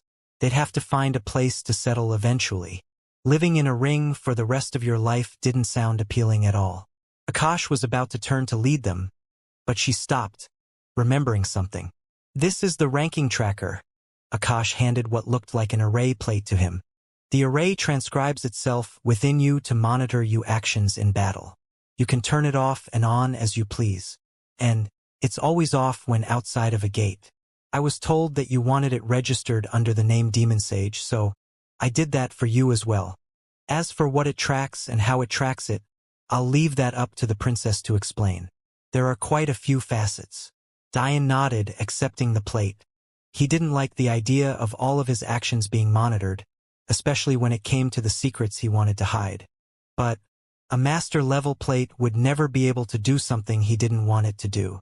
He immediately modified the concealment array on his ring to appear completely invisible by the standards of the ranking tracker. Satisfied with that, he turned to Ri. "Were you not going to have one?" Ri shook her head. "Aren't I just one of your vice commanders? Why would I need one?" Diane smiled. "Just one of? If we had to describe what you were, it'd be best to say half my heart." Ri rolled her eyes. "Stop being so cheesy, you already have me. Save your lines for Big Sister Madeline. Something tells me your voice is exactly what she wants to hear right now." Arios chuckled while Zalterish seemed to be diligently studying Diane. Diane could only pout as Ri grabbed his hand, pulling him along as they walked to the ship. Akash laughed to herself, seemingly the only one who noticed Ri trying to hold herself back from smiling. Hours later, the elven ships had entered Royal God Clan waters. Although the Royal God Clan was within the center of the main Martial World continent, they were essentially surrounded by a ridiculous large natural moat that spanned tens of kilometers, effectively cutting them off from the mainland. Usually, troops from other God Clans would use Royal God Clan-provided ships to sail to the Royal God Clan gate. However, the elves were special cases. Using teleportation arrays provided by the destroyed Celestial Deer Sect, the elves were able to directly teleport thousands of kilometers into this natural moat. As such, it only took a few hours of sailing to reach the teleportation arrays stationed in the middle of the ocean. Kosh looked toward Diane. They sat in a comfortable lounging room that made Diane remember that he should think of these ships as less than that, and more like wooden yachts. The inside was much too luxurious to be plainly noted as a ship. "Are you prepared for what's to come, Diane?" Diane had been lazily reclining on a couch, but he looked up to answer. "What do you mean?" Kosh sighed. "There's no hiding your identity once we enter the gates. We'll have to immediately report, and that will require me bringing notable campaign leaders along with me, leaders that will include you. You've angered the prince, and normally that would be enough for trouble, but from what I hear, you've also had run-ins with the Ragnar and Cavasitas God clans. That's not exactly good for your prospects." Diane smiled, not seeming to mind. In reality, the worst they could do to him was push him to the back line, but it was unlikely they'd do that. To them, he was a newbie and he was weak, not to mention they wanted him dead in the cleanest way possible. What would be cleaner than dying on the front lines? But wasn't that exactly what Diane wanted? Free reign to charge first and dominate? Oh, and why's that? Although campaign heads, like myself, have free reign over attacking, when it comes to defending, the rules are a bit different. If they weren't, it would be impossible for our gate to have lasted so long. Diane nodded. This made sense. Most merits were won by conquering, but when it came to defending, the fate of the universe was at stake. Which meant pride should be put aside to work together, rather than competing for the higher ranking. Since the competing universe will be attacking us soon, we'll be in a defending position, and the choices for defending are decided with votes. Ace's elder brother, Voron Cavasitas, is the head of their clan. Elaf's elder brother Vidar Ragnar is the head of their clan. Luckily, the Royal God Clan's first prince of this generation is not here currently. But unluckily, this means he's left his duties to Elwing. With 3 major votes like this, it is unlikely the lesser clans will go against them. You and your army will be put in the most dangerous situations without a doubt. Kosh took a deep breath. And that's not even to mention the Seeklam clan, an auxiliary branch of the Ragnar clan. We heavily rely on their sole strength to provide scouting reports and various other supportive measures. The mere fact they're under the Ragnar clan would be enough for them to play foul. But you also killed one of their best geniuses. They won't let you go. Akash was starting to get annoyed by Diane's lack of worry. "Do you understand what I'm saying?" Diane smiled, his eyes sharpening as he said words that made even the battle-hardened Akash stir. "Let them come." Soon, the tens of elven ships appeared before the largest doors Diane had ever seen as they stood on the deck of their ship. They stretched thousands of meters into the sky, casting a massive shadow onto the ocean's surface. The doors themselves were a dark black with faint gold worn with years of aging. And, to make it even more odd, it stood in the middle of the water. Currently, the elves were directly in front of Earth's gate, about to cross 2 identification pillars that would open up the doors. The Royal God Clan Island was still off in the distance, far away from the gate. Diane looked up in anticipation, holding tightly onto Rhee's hand. I guess we're finally here. And just like that, the doors opened. There were no flashing lights, no enormous black hole, no grandiose display. It simply opened them up to a new world, one that seemed not too different from theirs. Until you caught the whiff of blood in the air. The feeling of war hung thickly, but the atmosphere of a warrior wasn't something many could handle. To some, it crushed them, never allowing their full potential to shine through. But for Diane, his eyes flashed as he suddenly grinned for an inexplicable reason. His blood boiled and his foot itched as he remembered some of the words his father had once said to him. Diane had always wondered why his father was so adamant about the military. There was nothing glorious about war. There was death. There was pain. There was suffering. And yet, in all of that, there was a rush. The feeling of domination. The primal feeling you got knowing there was little left to protect you. There was only yourself, your comrades, and the weapon in your hand. Remember, Diane, he said. I don't want war. I need it. Why do I have a loving wife and a treasured son here and still insist on putting my life on the line every day? Because war isn't just about yourself. I fight for you, for your mother, and for anyone else who may have a son and wife of their own. There is no glory. There is only victory. There is no defeat. There is only death. When the day comes that you have to step onto a battlefield for yourself. When the day comes that you smell the blood of your allies and your enemies and you smile.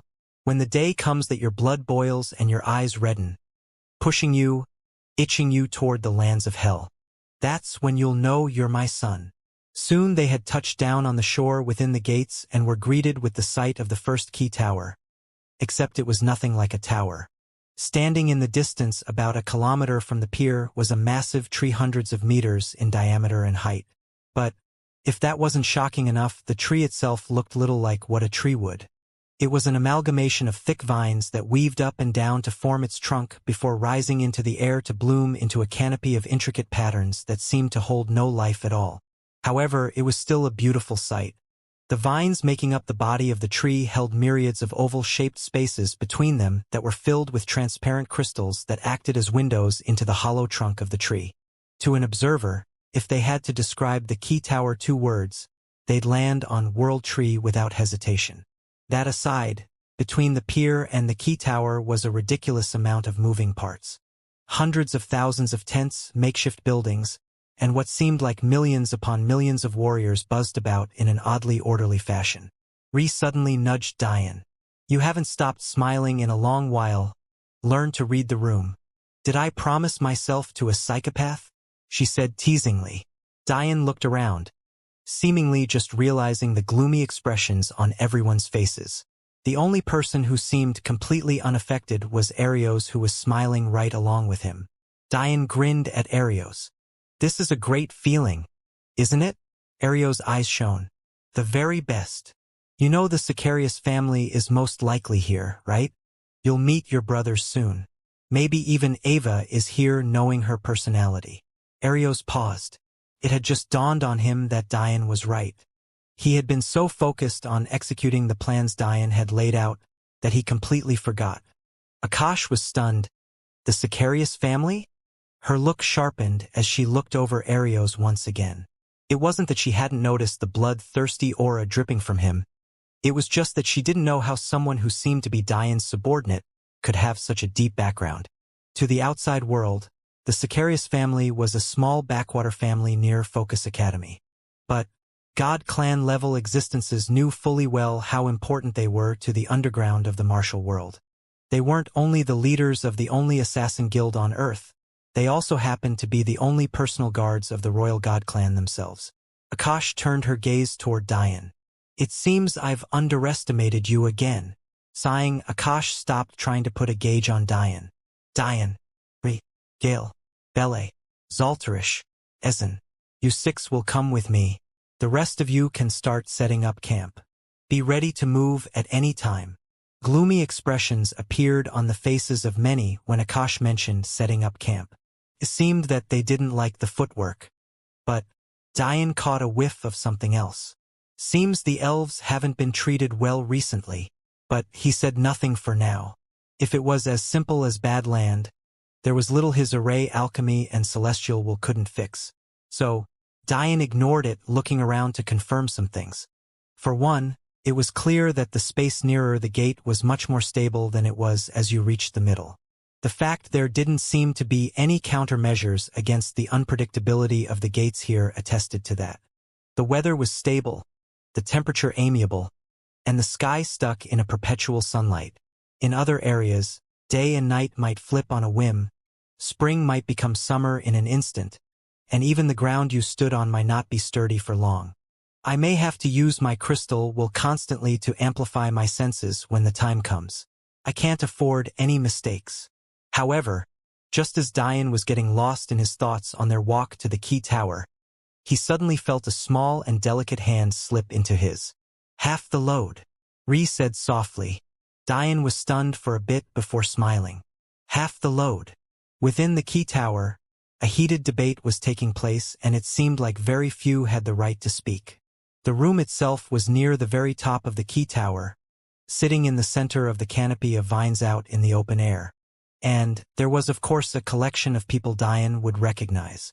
Listen, dealing with the scaled elephants of the Phantas God clan is not going to be easy. How did they even get this close without us realizing? Ace Cavasitas raged. Although he wasn't a head, he was noted campaign leader of a god clan. He had every right to speak. Stop asking stupid questions, Ace. That's hardly relevant right now. What's important is that we find a way to send them back, or better yet, eliminate them here. Alaf retorted. Ace may be his friend, but scouting was the responsibility of the Seeklam clan, a branch under his family. Blaming scouting was by proxy blaming the Ragnar family, something Alaf wouldn't stand for. You of the Ragnar clan sure like dodging blame, never taking responsibility for anything. Kedlam's elder brother, Sloan Pakel, spoke out with disdain. It would be best if you stop pouting and pretending as though you're above everything. I've never seen such a pathetic first son.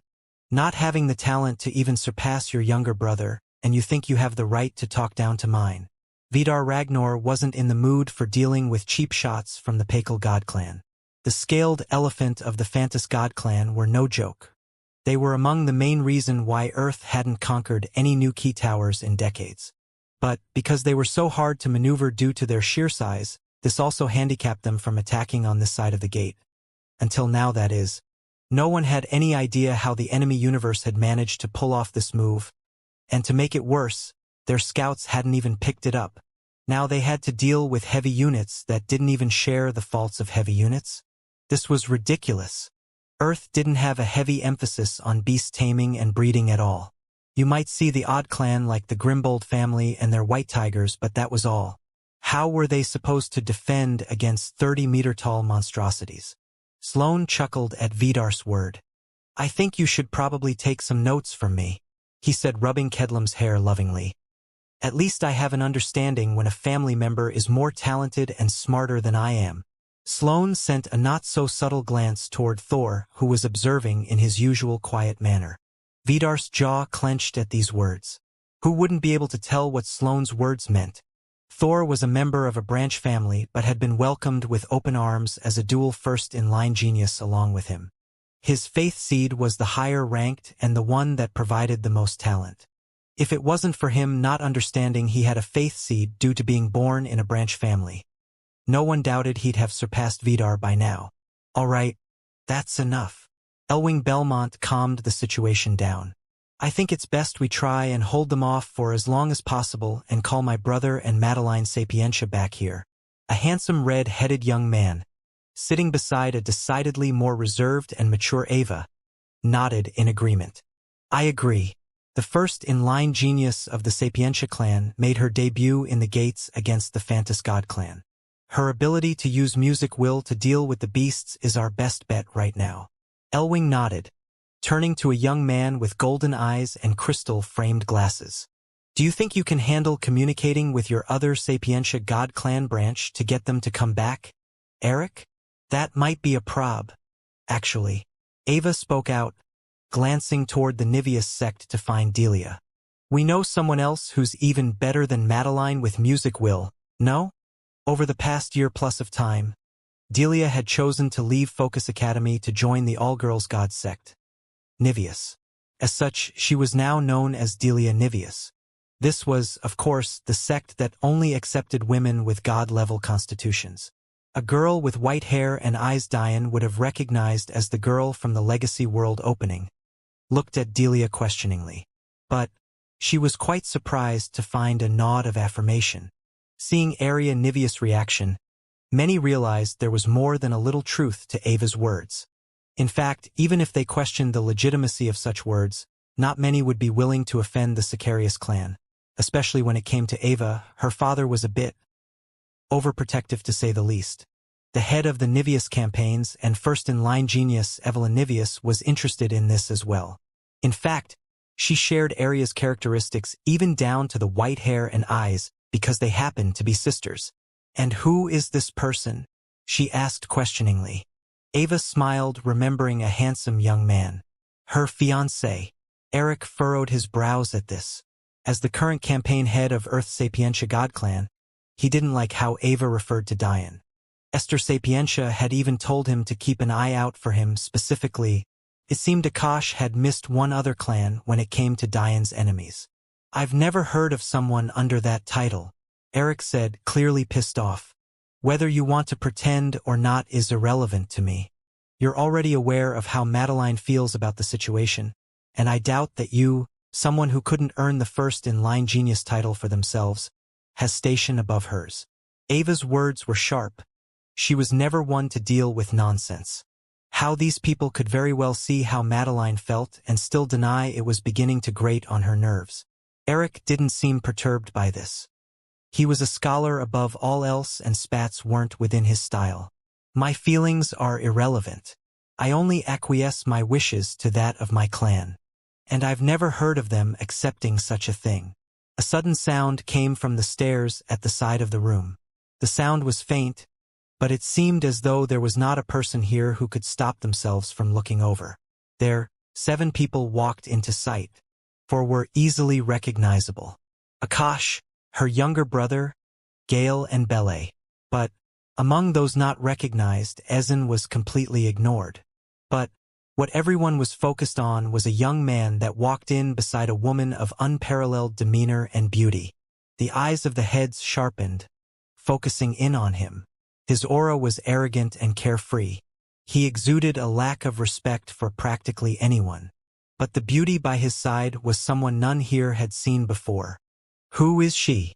Ava's eyes lit up, jumping for her chair and running to Diane, hugging him tightly. Diane was stunned for a bit before he laughed. Ava, how are you? Ava backed away a bit embarrassed. When she had first met Diane, her impression of him wasn't so good.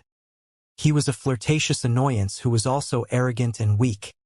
He hardly deserved any of her attention.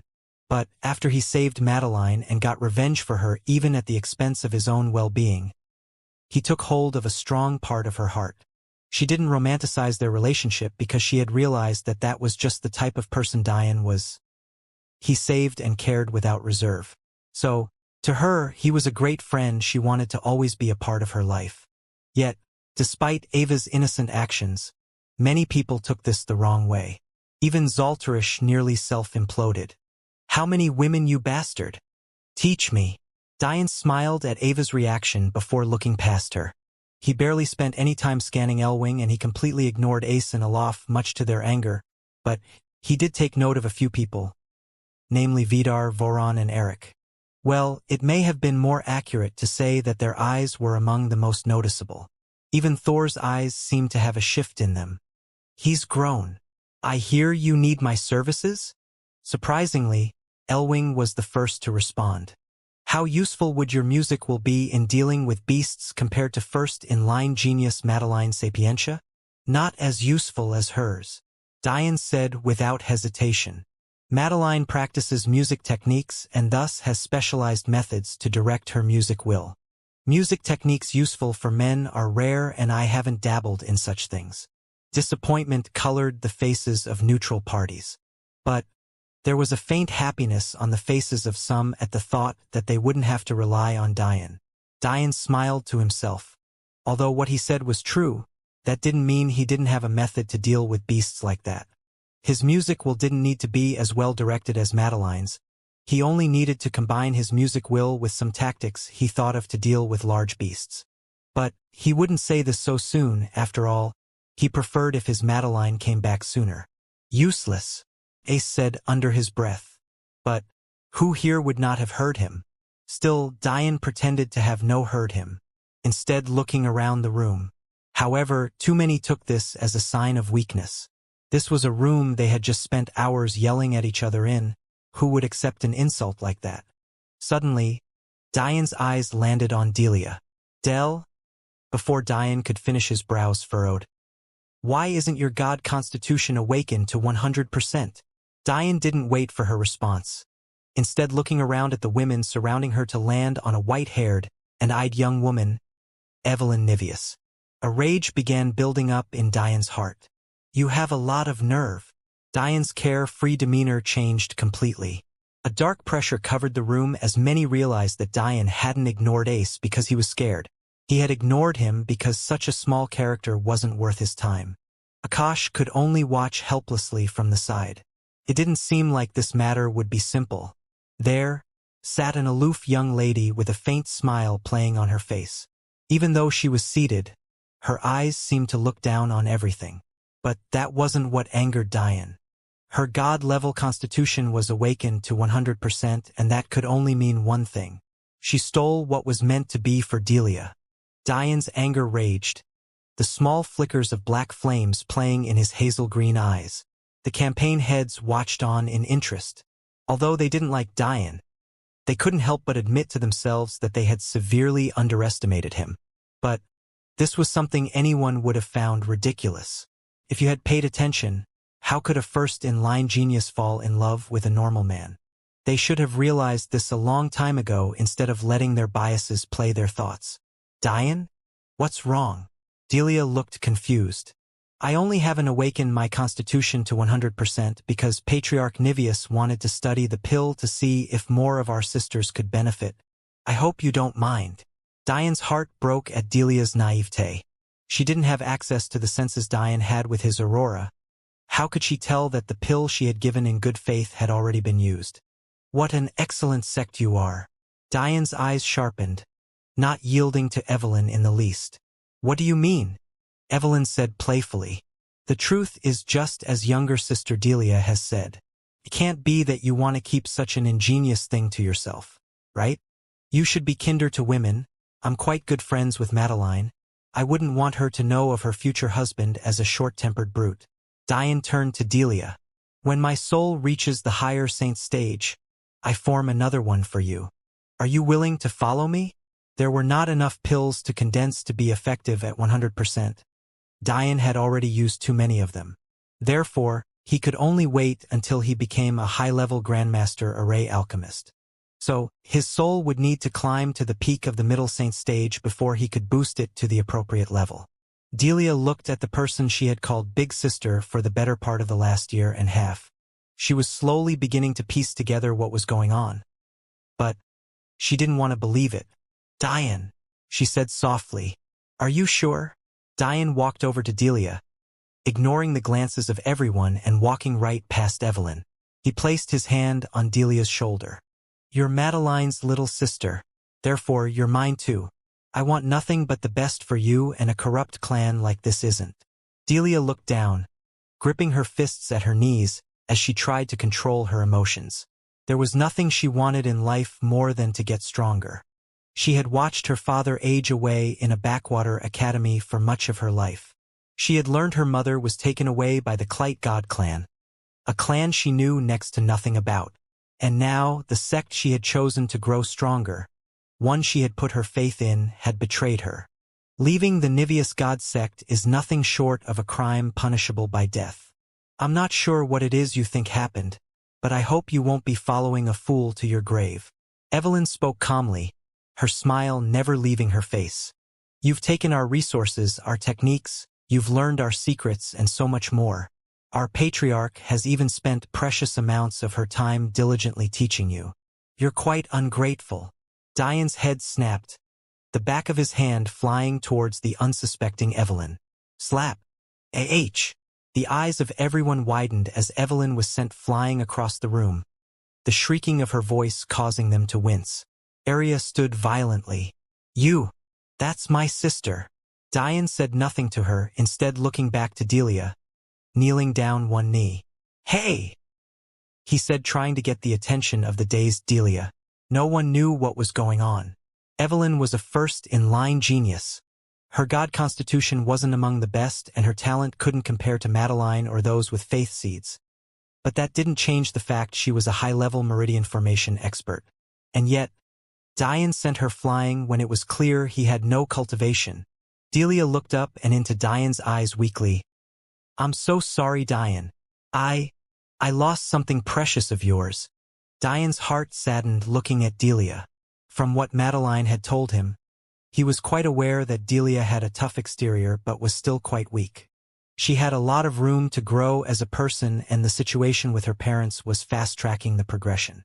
But she felt like this was a wall she had hit, and yet she cared more about letting Diane down than not having awakened her constitution. Diane sighed. When I give something, I don't claim it to still be mine. I gave the pill to you, and you had every right to use it as you wanted. You have a kind heart and wanted to help people. How could you know someone you thought of as a big sister would take it for herself? Arya froze at these words, slowly turning towards the bloodied Evelyn. Her sister's usual beautiful appearance had become swollen. Even some of her teeth were missing. Very good. Evelyn shook violently, shoving medicinal pills into her mouth. From this day forth you're expelled from the Niveus sect. Diane turned a sharp gaze to the bloodied white-haired girl. Say something else and I'll kill you. Evelyn froze mid-sentence, shaking violently under Diane's gaze. Diane looked her up and down in disgust. I can already tell what happened. You practice a technique that requires chastity and yet you didn't keep it. You're pathetic. You have no conviction, so you seek to make up for it by stealing what belongs to others. Tell the old bitch of your sect that Delia will no longer be in the Niveus sect. The fact she manipulated a young girl for the benefit of such a pathetic first-in-line genius is enough for me to kill her. Evelyn's eyes widened at Diane's words. Why you? You? What? It's clear to anyone that you used to practice a lower heaven technique but were forced to switch to an earth one. Did you think the rules of a cultivation method were a joke? No wonder you're so weak. Did you think you could keep up a facade in front of me? You can keep the pill and what it's given you. It's completely useless to you considering the backlash you're facing right now. Challenge me again or speak ill of my sister and I'll have no issues killing you. Everyone looked at Diane stunned. Ree couldn't help but roll her eyes again. There you go again. Diane couldn't be bothered with the Niveus sect girls anymore. He had already been disgusted with their chastity practices to begin with. It seemed more like man-hate than anything else. Whether that was because he was biased or not. He wouldn't have cared about Evelyn being a virgin or not. Under normal circumstances, he would have remained silent. But her actions and her words pissed him off. Diane put his hand out to Delia, smiling as her small olive hand entered his. I'll protect you while your big sister is away. Delia's eyes sparkled with tears as she nodded. Diane stood, walking past Evelyn much to her shock. After bringing Delia to the elves, Diane smiled at Ree. Delia, this is my fiancée, Princess Alexandria Acacia. Ava's eyes widened, taking a second look at the otherworldly beauty who had been silent this whole time. Ree smiled, greeting Delia. Since you're big sister Madeline's little sister, we can be sisters too, no?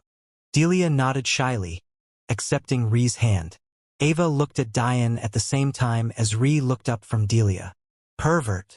Diane helplessly looked between the two of them. What did I do? Delia giggled, feeling a bit better watching this scene, which in turn made Diane feel better.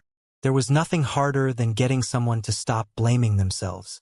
Delia was young and naive, not as mature as Madeline or as hardened as Ree. But could everyone be as outstanding as those two? Madeline had been basically sentenced to death for most of her life, And yet, she still forged ahead to form loving relationships with those around her. What's harder than caring for others when you yourself have little to rely on? Ri had basically been pushed into a leading role since her youth, even to the point where she diligently built an alliance and army under the noses of everyone. The determination she had to climb to the top of the steps at Dead King's Valley, feeling her bones crack and her organs rupture, and still moving forward, these weren't things many people had. Diane hoped that over time, Delia could learn from her sisters. Then she'd stand as tall as they did. Finally, Diane looked back toward those in attendance. His display had had his wanted effect. He had not only dealt with Evelyn and her disrespect of Delia, he had also shut the mouths of much of the people here. He took note of the fact he saw no members of the Kami God clan here. Are they not from this planet? But he couldn't be bothered with that right now. His eyes wandered until they snapped onto a young man with crystal-framed glasses and gold eyes. Can you contact Madeline or not? Eric looked at Diane, and maybe it was because of the confidence in Diane's voice or the display from earlier, but he felt compelled to answer. No, they're within a gate. Maybe when they come out it will be possible. Diane nodded, a bit disappointed. Doesn't matter. A strange look appeared on the face of many there. What did he mean? I can handle it anyway. I'll save you all the trouble of finding underhanded means to send me up as vanguard. I volunteer. I already know everything I need to know about the Phantas God clan. Just stay out of my way. Something suddenly dawned on everyone. Diane hadn't wanted them to contact Madeline because he needed her help. He just wanted to see her. With that, Diane turned and left, not caring about their so-called vote. He was sure this was how they'd want it to end up anyway. Might as well stop them from wasting his time. Many watched Diane disappear with varying emotions, but the heads were deadpan. They were quite used to arrogance like this. In fact, even their arrogance was like this. But the difference between them and Diane was that they had backing that warranted such arrogance. Where was Diane's? The Elven Kingdom? It was true that the Elven Kingdom was the equivalent of any god clan here, even more so if their king was here, but they were also a declining kingdom. Aside from Akash, none of their younger generation had any rankings of note. But with Diane and now this mysterious unknown princess, their backing was enough for them to take a second look at Diane. Ava walked back to sit beside her brother. What is it? She asked, noticing his odd expression. Suddenly, a message entered both of their ears, making them shake violently. They looked at each other in shock before rushing out under the confused eyes of everyone. But there wasn't much they could do about it. Sloane Pakel suddenly began to laugh. Little brother, that friend of yours is quite interesting. But he might be underestimating the Phantas God clan a bit too much. There's a reason they can attack us alone without worry. Kedlum, who had been silent this whole time, finally looked in the direction Diane left in. I guess we'll see. He's right regardless, he just saved us a lot of time. Even I would have voted for him to be vanguard if nothing else but to test him. The first time a person touches a battlefield is the time you can tell what kind of person they really are. Elwing calmly looked around the room. His demeanor was completely different from his interactions with the Elven Kingdom. He acted as a true prince here, aloof and refined. He turned his gaze toward Vidar and Voron. If you two want any chance with Madeline Sapientia, you'd best stop considering this Diane as a nuisance and more like you treat my elder brother. If you don't start seeing him as a rival, he'll crush you before you realize what happened. They both nodded. Their thinking was much the same. There was a time for the arrogant young master personalities, and there was a time for taking things seriously. Madeline wasn't just a beauty.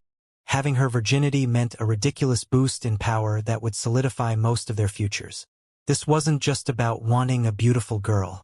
Madeline was the only virgin in this universe with a god constitution awakened to 100%. Her value was immeasurable. Of course, Elwing didn't remind these two of this because he wanted them to win. He just didn't want Diane to be strutting around so easily because people constantly underestimated him. The best-case scenario was that he died as vanguard. But in the event that he didn't, he'd officially become one of them. And when that happened, he'd learn what it really took to stay at the top. Diane watched with a big smile on his face as Ava cried in Ario's arms. She had gone through so much to save him, even being humiliated by Ball, and now her big brother was finally back. Ario smiled, holding on to his sister tightly, while looking up at his elder brother. "Bro, I've missed you." Ario's elder brother clasped his shoulder. "Dad nearly started a war because of you, you know. He tells everyone it was because of Ava. But we all know how much he loves you. And what's up with this hair?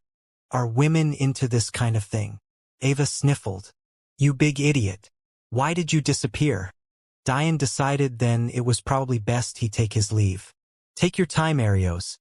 This battle won't be worth your effort. Let me handle it." With that, Diane left with to look around the elven campsite. "What's your plan?" Ree asked. Diane pondered for a bit. The Fantas clan not only relies on their beast taming and breeding, they're also expert body cultivators and earthwell warriors. Because of that, normal traps don't work against them. Ree nodded. Usually when dealing with large beasts, the best option was to ruin their footholds or block their paths, things of that nature. However, how could pitfalls work against warriors who could manipulate the earth itself? No straightforward plan would work against them. In addition, even stalling the beasts will be difficult. Their skin is too difficult to pierce for meridian formation warriors. It makes no sense to attack their eyes because their eyesight is already poor and the size of weapon that would be needed to kill them with an attack aimed there would be seen through almost immediately. The truth is that attacking their hearing really is the best option. Delia, Akash and the other elves listened quietly as Diane spoke with Ree. But then the problem is having an attack powerful enough to affect them. Ree said, "Right, but my music will isn't good for soothing. I read about Madeline's battle and she succeeded by lulling the beasts into a sense of comfort, a state where they're near useless. But my music path is much more useful for instilling fear in my enemies and confidence in my allies." Ree nodded. "And instilling fear in such beasts would be a double-edged sword. They might hurt the Fantas God clan, but they could just as easily hurt us too. The best method for soothing we have would then be your and my celestial will, but the Fantas will bring at least 10 beasts, leaving the rest near their gate to defend.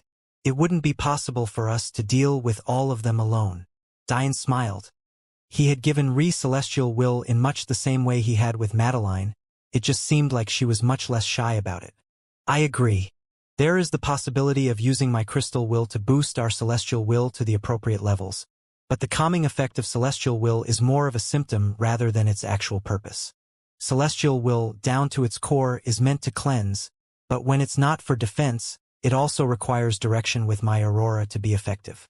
Something as intricate as affecting emotion would definitely need touch, and that's not a viable option with so many opponents."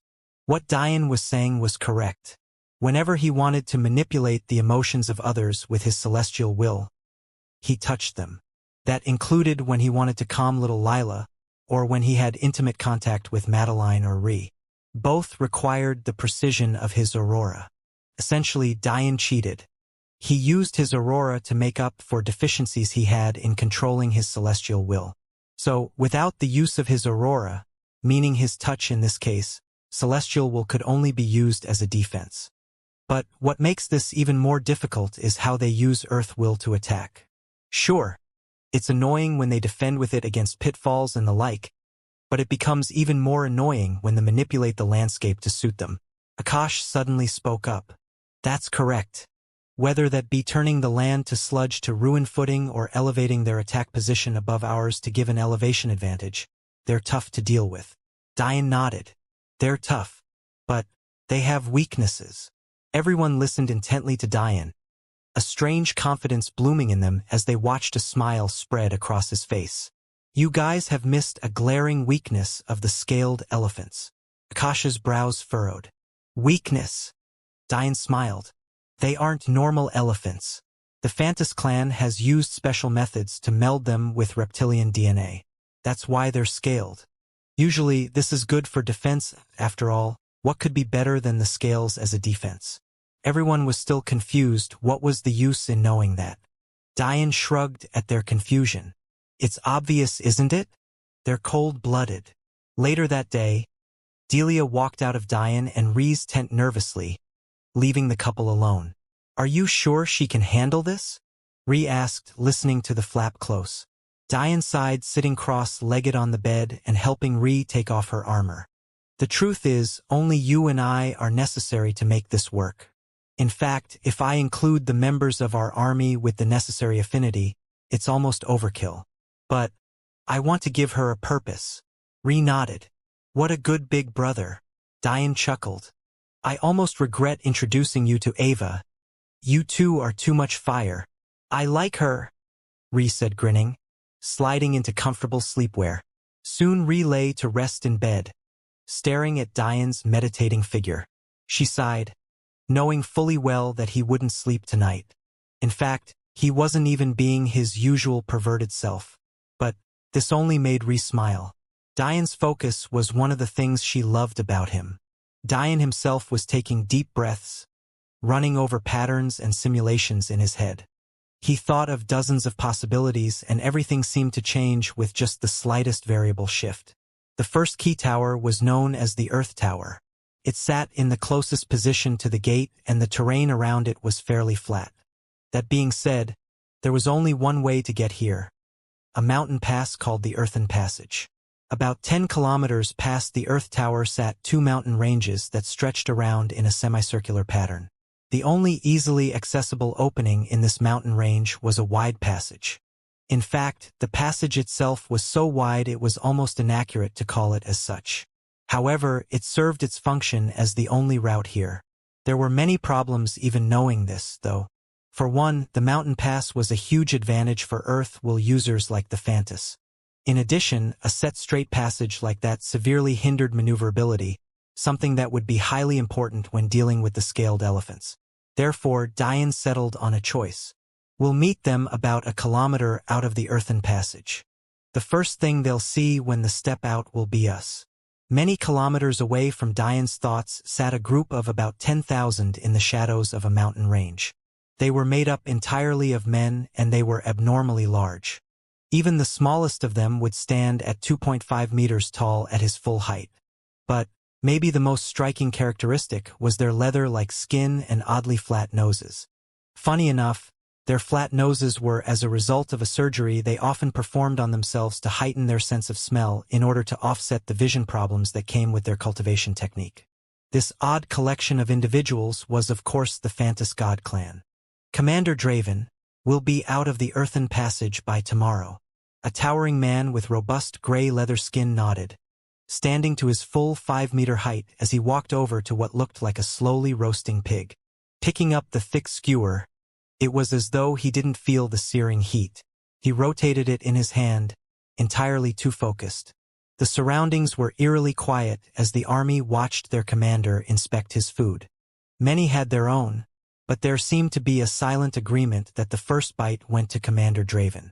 Still staring at the meat in his hand, a deep rumbling voice seemed to penetrate everyone. What is the rule of us Phantas? Skin as tough as the earth, courage as bold as the sky, blood as hot as the sun. There was no hesitation in the response, a deep fire burning in the bellies of everyone. Are you all aware of what they've said about us? The sound of tensed muscles and gritting teeth were the only things heard under the shadows of the mountain. A bit less than a year ago, the mighty Phantas clan had their reputation unceremoniously tainted, and the worst part was that it was done by a woman. The Phantas God clan had always seen women as the weaker sex. In fact, their campaigns never had a single female member of their clan take part. And yet, their pride had been stripped of them by a being they had looked down on from the start. Their beasts were tamed, their armies were put to heel, and their defenses were crushed, all because of Madeline Sapientia. In this time, they had spent all of their resources, prepared to combat that one glaring weakness. They refused to lose like they did again, even to the point where they insisted on running vanguard in this experiment. The experiment that would change the tides of everything. Tomorrow, I want no mistakes. You attack when I say you attack. You fight hard and without reserve. Defeat is not an option. Only death. Commander Draven finally bit into the large pig. His teeth were large flat rows of an endless white, but they were immediately tainted by a scarlet blood. His look was sinister, and his aura reverberated through the air, causing the mountains around them to tremble violently as red dripped down his jaw. For the coming day, there could only be victory. The next morning, Dian sat still, meditating in the same position he had been in since the previous night, the faint flickering of red flames dancing around him. Ever since he had begun dual cultivating with Ri, his blood essence had steadily increased, and, with his demon Qilin blood at 31% now, his affinity for fire will had grown exponentially. As such, he began tapping into this will as well, knowing fully well that didn't have full control over his black flames quite yet. Maybe if he started with red fire first, he could work his way to that level. But as it was now, it seemed only emotion could make them come out.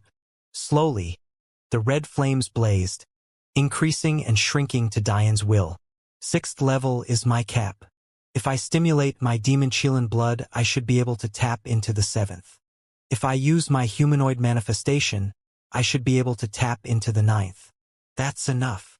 The truth was that, by now, Dian already had the ability to tap into the 9th level of his wind and sword wills. However, his other wills were all around the 6th level. It seemed he was missing something to surpass that mark. The more he thought about it, though, the more it made sense.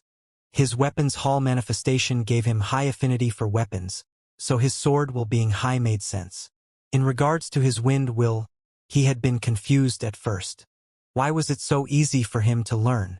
But then, he remembered the tattoos on his back.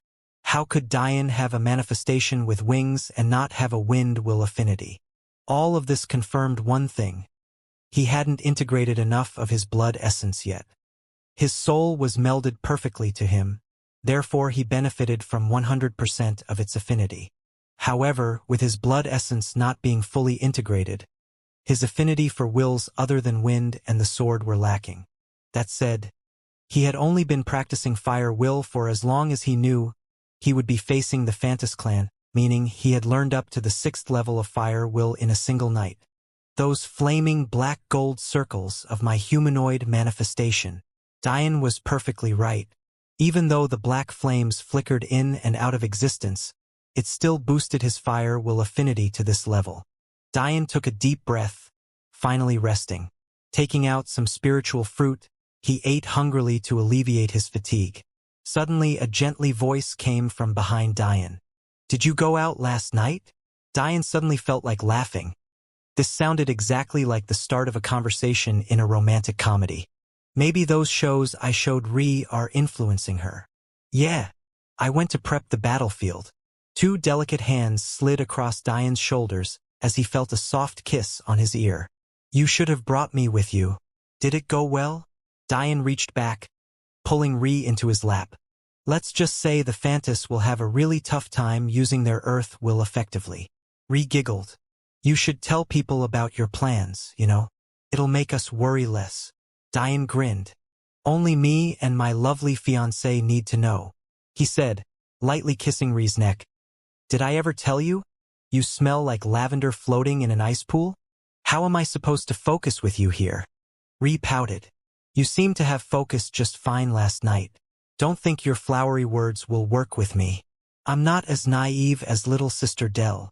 Dian kissed Ri deeply, stifling her words before pulling back to enjoy her flustered features. "You make it sound like it was easy." Ri lightly tapped Dian's lips with her finger, shaking her head. "I hear that men lose their strength if they have sex before battle. Might not be the best idea." "Oh? But I heard something too." Ri raised an eyebrow. "And what was that?" Dian's hand waved as defensive and concealment erase world to life. "The exact opposite is true for women." Ri shrieked and giggled as Dian flung her to the bed, wrapping her arms around him happily. Later that morning, Dian stood beside Ri, Delia and Arios in front of his army of 1,000. On this day, the disparity between the demon generals and the orphans couldn't have been clearer. While the eyes of the demon generals shone with unyielding might and anticipation, the orphans shrunk, many shivering in terror. There wasn't much Dian could do. Sure, instilling them with confidence through music will would work, but Constantly relying on others would only be a detriment to them. He would let them sink into this feeling for a bit longer before doing something. Currently, Diane stood looking toward the Earth Tower and could see past it to the pier. They were on the flat lands between the Key Tower and the mountain range at a place where the ground became decidedly rockier. But, aside from Diane's army, there were many questioning gazes being sent toward Diane. What is he planning on doing with only 1,000 men? Are the other elves really not helping? In the crowd of foot soldiers, familiar members of the big sects stood. They had been stunned to find out that Diane was not only alive, but also leading the vanguard. But then they had become secretly happy. After all, vanguard was usually the duty of them as low-ranking sects and clans. In fact, they hadn't even been allowed to participate in any meetings. To them, the only reason Diane was leading this charge was because he was being disrespected, something that suited them just fine. Serves you right. Hashem and Lahabim seemed to speak at the same time. It seemed they could only come together on mutual ground when it came to their hate of Diane. Because of him, the big sects had been relegated to little else than footnotes for the upcoming world tournament. The campaign heads had vastly different reactions to the big sect geniuses. To them, they wouldn't underestimate Diane again, but they could hardly believe he planned to face 10,000 men with only 1,000. Especially when the Phantas God clan was known for even thwarting armies in the hundreds of thousands with that very number. If he wins, you realize he'll shoot to at least top 20 on the leaderboards, right? Voron Cavasitas spoke to Vidar, trying to gauge his opinion. Vidar shook his head. The headquarters may nerf some of his points since this is an army already defeated by first-in-line genius Madeline Sapientia. The honor is less when there's a blueprint already out there. Voron shook his head in disagreement. He made it very clear that his music will isn't as effective as hers, meaning he'll be using a different method. That's not even mentioning the fact she used an army of hundreds of thousands to face about 50,000 of the Phantas God clan and about 50 scaled elephants. He's facing less, but he's also only using 1,000 men. Vidar raised an eyebrow. Do you really think he won't use the other elves? Don't be ridiculous. Voron remained silent at this. It was indeed ridiculous for Diane to use smaller numbers against an army that was already prepared to be severely outnumbered. Just be ready to clean up his mess. Phantas clan or not, it's clear that they're only here to test something. If not, they wouldn't have sent such a small number even if it was the Phantas clan. Voron nodded. We still don't know how they brought such large beasts here. The jaws of the campaign heads tightened. Something was different about this campaign. They just didn't know what. Diane's ear twitched. He had been slowly rotating his crystal wheel around his ears for a while now and had finally picked up faint rumblings. It's time. An array appeared below Diane and shooting them up into the air. He really does have an innate aurora. The eyes of the campaign heads narrowed. But they all agreed on another thing. Was it really smart for Diane to leave the protection of his army like this? Wasn't he just making himself and the princess an easy target? Diane's voice suddenly boomed. It felt as though he spoke faintly, but the sound reverberated through the ears of everyone there. Checkered formation. Variation 3. Diane's army moved without hesitation. A complex, yet organized movement occurred before the stunned eyes of everyone. Within seconds, the formation was complete. 3 squares of 100-man companies sat in the center of a checkered pattern of platoons. The platoons were arranged very deliberately, their 50-man units standing in orderly 5x10 arrangements. 6 were arranged to the left and 6 were to the right, checkered off from each other. The remaining 2 platoons were arranged at the back, prepared to merge into a company if need be. In the end, the platoons form what looked like a pixelated U around the 3 squares of companies. Diane didn't even look to see if the formation was completely properly. His eyes were completely focused on the growing cloud of dust in distance. Conceal. Diane's voice rang out again, causing another organized movement to occur. The checkered 50-man platoons collapsed in on each other seamlessly, resulting in a perfect 3x3 set of 100 main companies with 2 platoons remaining in the back. Suddenly, a complex formation became nothing more than a stock group of troops. And yet, it was still more organized than the martial world was used to. Eric Sapientia's eyes shone, watching Diane's army move with absolute synchronicity. He had been researching about ways to war more efficiently. He had always thought the brute strength approach was too crude, but the Sapientia family spent little time on such things, preferring to focus on cultivation-related topics. But because of this, he suddenly saw Diane in an entirely new light. Is Elder Esther really right about you? I wonder, can I learn from you? Or is this nothing but a show? Diane couldn't be bothered with the thoughts of others right now. All he saw was a sight that made his blood boil. In the distance, beasts so large they shook the very earth they walked on were rampaging toward them. They stood 30 meters tall but were at least double that in length. Their tusks were enormous, shining with a sheen only ivory could provide. But that was nothing compared to their skin. Dark patterns of gray and green alternated as their scaled armor shone under the high sun's rays. And yet, everyone's eyes couldn't help but be drawn to 10 Fantas clan members that rode on the heads of these scaled elephants. They each held thick rods in their hand as their gray leathered skin trembled with anticipation. The orphans beneath Diane and Ree shook under their pressure.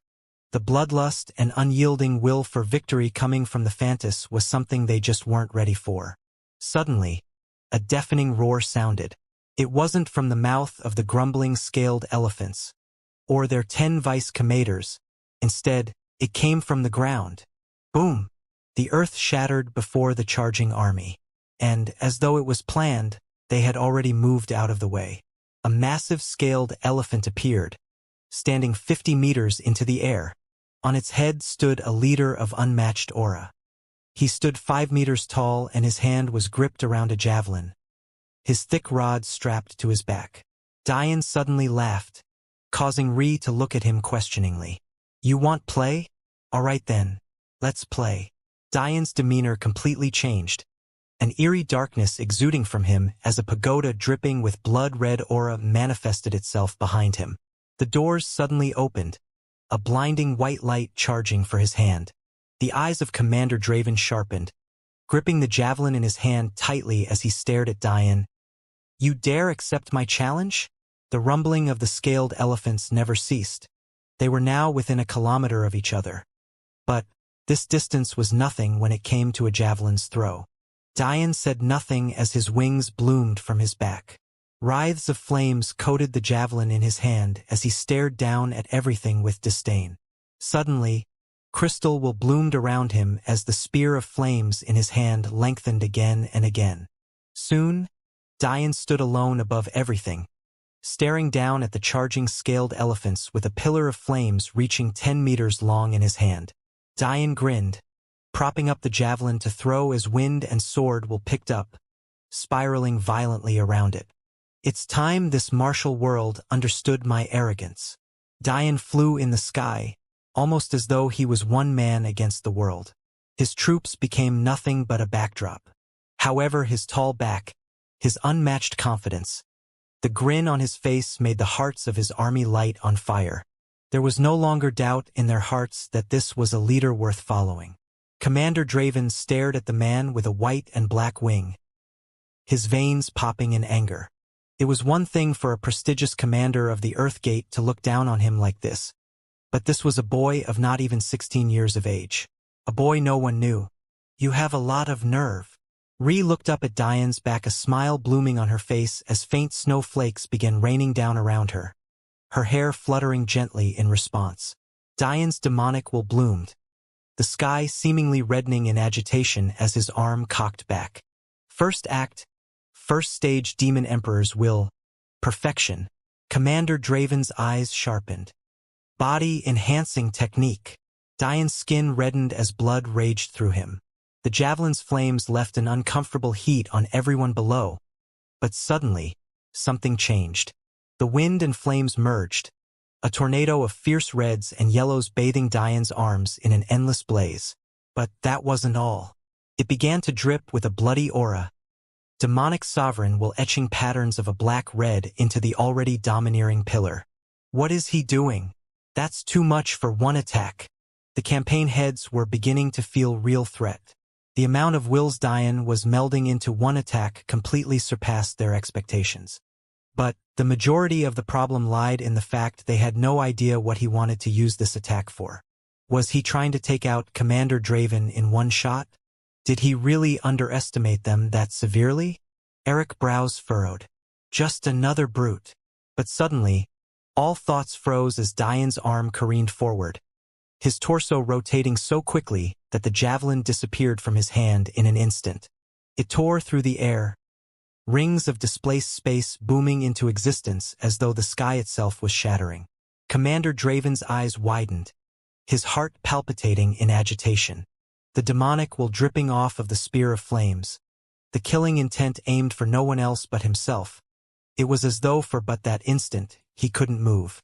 The scaled elephant beneath him seemed to feel his master's agitation, causing a raging roar to resound from its mouth, piercing toward the rapidly approaching tempest of flames. Men, hear me now. Commander Draven's voice raised to its highest peak. Raise the ground. Maybe if Commander Draven could see anything other than a blazing light headed right for him, he would have seen Diane's smirk in response to his words. Maybe if he had seen it, he would know that his call was futile. Unfortunately for the Phantas, he hadn't. So, as they did before every battle, the tens of thousands of troops on the ground circulated their earth will, tapping into the deep reserves of the ground to elevate their piece of land. It was something they did all of the time. It gave them the perfect charging momentum. What could give an army more of an advantage than charging downwards from high ground? Suddenly, something completely unexpected happened. Diane's javelin shot directly past the tilted head of Commander Draven. As if I would be frozen into not moving. Do I look like a rookie to you? Boom! The javelin pierced into the ground, sending shockwaves through the earth. The Phantas army dispersed as screams of pain and horror grasped the lives of their men. But, to them, it was meaningless. Vidar's lips twisted in disdain. All of that to take out a handful of men? They haven't even lost 10 from that one attack. It was suddenly clear to everyone that Diane's attack looked flashy, but it was exceedingly weak. He had missed directly into a patch of running Meridian Formation warriors, and yet took at most 5 lives. Even more astonishingly, the ground seemed to be barely affected. Even the javelin had disappeared from existence. The abyssal core making it up had already flashed back into Diane's fading weapons hall manifestation as he touched down on the array beside Ree. The brows of the campaign leaders furrowed. It looked like they wouldn't be able to avoid fighting today. Voron looked at this scene calmly before looking to his brother. Ace, prepare the troops. Let him die first, then we can clean up this mess. Ace nodded, a smirk coloring his features. Diane couldn't be bothered with the thoughts of others. He instead took a deep breath. Even with all that preparation, it took a lot out of me. We have 10 minutes. Raising his hands into the sky, an intricate array formed with crystal will began to appear. Golden lights shimmered and the diamond-like array twinkled in the air. But the Phantas clan didn't seem intent on waiting for Diane. They approached rapidly. From 1 kilometer to 800 meters. From 800 meters to 500. Suddenly, Diane whispered, using his communication array to directly communicate with the vice commanders. Demon General Galia immediately stood out from the backmost middle company. Ready! Arios flashed toward the third middle company to stand beside Demon General Malshira as her voice also boomed. Ready! The crystal formation above Diane continued to expand again and again. It seemed that for every meter the Phantas approached, Diane added another 10 to his array. And then, something inexplicable happened. 2 of Diane's center companies all simultaneously raised their hands as Ree's faith seed bloomed, her blue-silver tails whipping out from. The eyes of the campaign heads widened in shock. Faith seed. Diane smiled at Ree. Ready. Ree nodded. Ready. Her voice had a demonic and seductive edge to it, giving Diane all the motivation he needed for his crystal array to bloom to 500 meters. Diane looked off into the distance. Now! All sound was blotted out as though the sight that graced everyone was the thing worth sensing. A raging tempest of wind and fire will accelerated from the companies below Diane, immediately charging into his crystal array. his crystal amplification array. The cold and hot wind tunneled their way into the sky, immediately causing a swirl of dark clouds to form. The atmosphere shifted, the sky darkening, a massive cumulonimbus covering the sun in an endless black.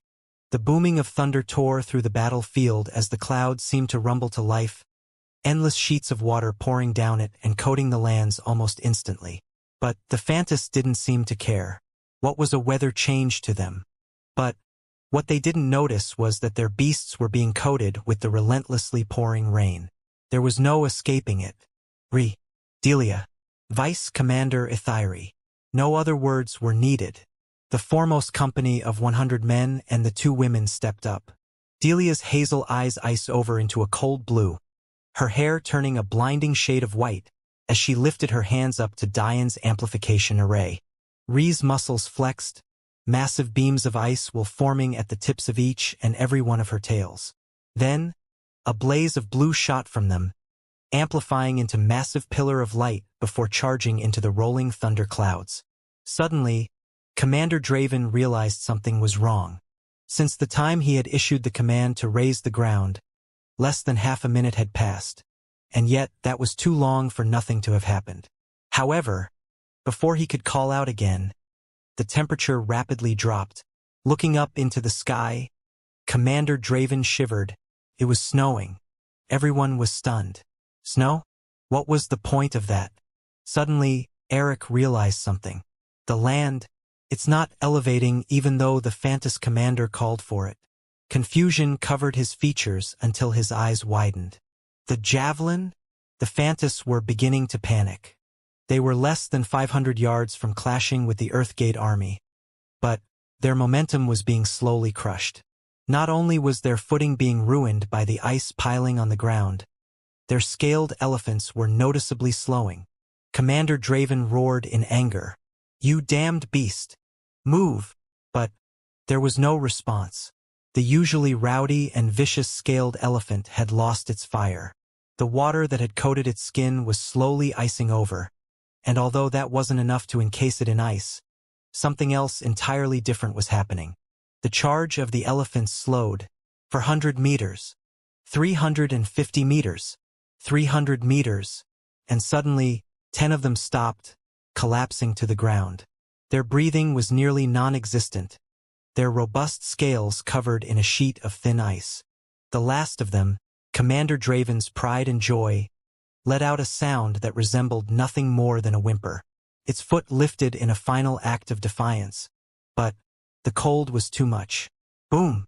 And just like that, the mighty scaled elephants fell into a deep hibernating sleep.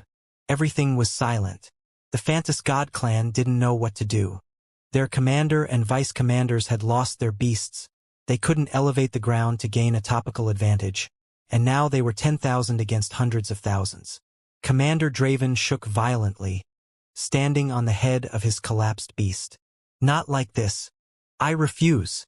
All eyes were drawn to the young man standing in the sky beside a woman of unmatched beauty. His battle Chongpao seemed untainted even by the falling snow, but there was not a drop of surprise on his face. It was clear that, to him, there was no doubt in success.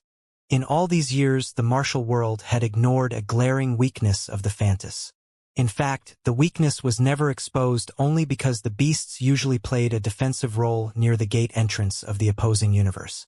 This meant that the weather they experienced was stable. Although Diane didn't know what tricks they had used to make it here unscathed with such large beasts, he had analyzed each god clan he might face in this campaign. The weaknesses of each were firmly etched into his mind, whether they were aware of them or not. And the Fantas could not escape the cold-blooded nature of their beasts. Warm-blooded creatures were special. They had the ability to use food as an energy source for heat, resulting in a constant body temperature. However, cold-blooded creatures relied on the environment around them to dictate their internal temperature, which meant as long as it was cold enough they would begin to hibernate. Diane's voice resounded in the ears of his vice commanders, not giving the Fantas any time to regroup. Reform! The checkered formation immediately reappeared, the 3 companies remaining in the middle while 50-man platoons arranged around them. Flanked attack variation. The rumbling of moving troops snapped everyone out of their stupor. They were suddenly very much aware that this wasn't over. Commander Draven looked up, apprehensive about the situation. But a flame of anger suddenly raged in his heart when he noticed only 1,000 men were charging. And, from his vantage point on the ground, the formation looked as ordinary as could be. Men! Commander Draven's enraged voice boomed through the battlefield. They dare to look down on us like this, attacking with a mere 1,000. Crush them! A furious blaze was lit in the heart of the Phantos warriors. To only attack them with 1,000? Even when they could have attacked with more. This was nothing less than a slap in the face. Commander Draven smirked. You are too young. Your little tricks are clever, but you know nothing of the art of battle. You form drones out of your men while I take into account the heart of mine. You won't win if your army has no morale.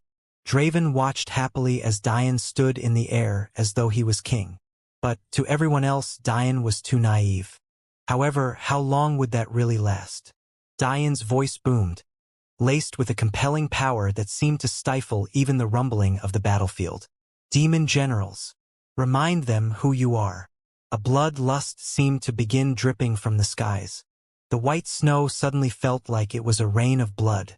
The killing intent became palpable, the air solidifying with a demonic aura. And then, the chant began. Darkness prevails over all, the blood seeps into the ground. 200 meters. The strong slay the weak and stand tall, while the unfortunate are silenced. 150 meters. The sage of the demon empire is supreme, unmatched and unprecedented, unchallenged and without flaw, immortal and esteemed. 100 meters. He leaves his legacy for only those as evil as he, only those as ruthless and heartless. Cast away your humanity for strength. The Phantos were trembling, having forgotten about the weapons in their hands. All they saw was a sea of blood, an azura of unprecedented evil looming over them. Drench the soil in the blood of your enemies, plant the seed of your life within it. Welcome, sage of the demon empire. And then there was nothing. The clash took place in an instant. The demon generals tore through everything in their path. The formation was almost overkill. The three center companies lured the Phantos into a false sense that this formation was no different than any other, leading the unorganized masses of the Phantos into charging in blindly in an attempt to salvage their courage. But it was futile. The middle three companies were nothing but a ploy. They were already the most tired after putting everything into creating the storm clouds, so it was more than believable that they'd be the easiest to beat. But that was exactly the point. Dian's army seemed to collapse inwards, the three companies giving way.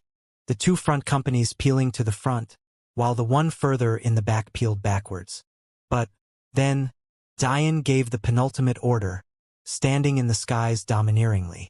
This formation had 4 possible alterations. The first was conceal, the second was reform, and the third was extend, and the fourth, collapse.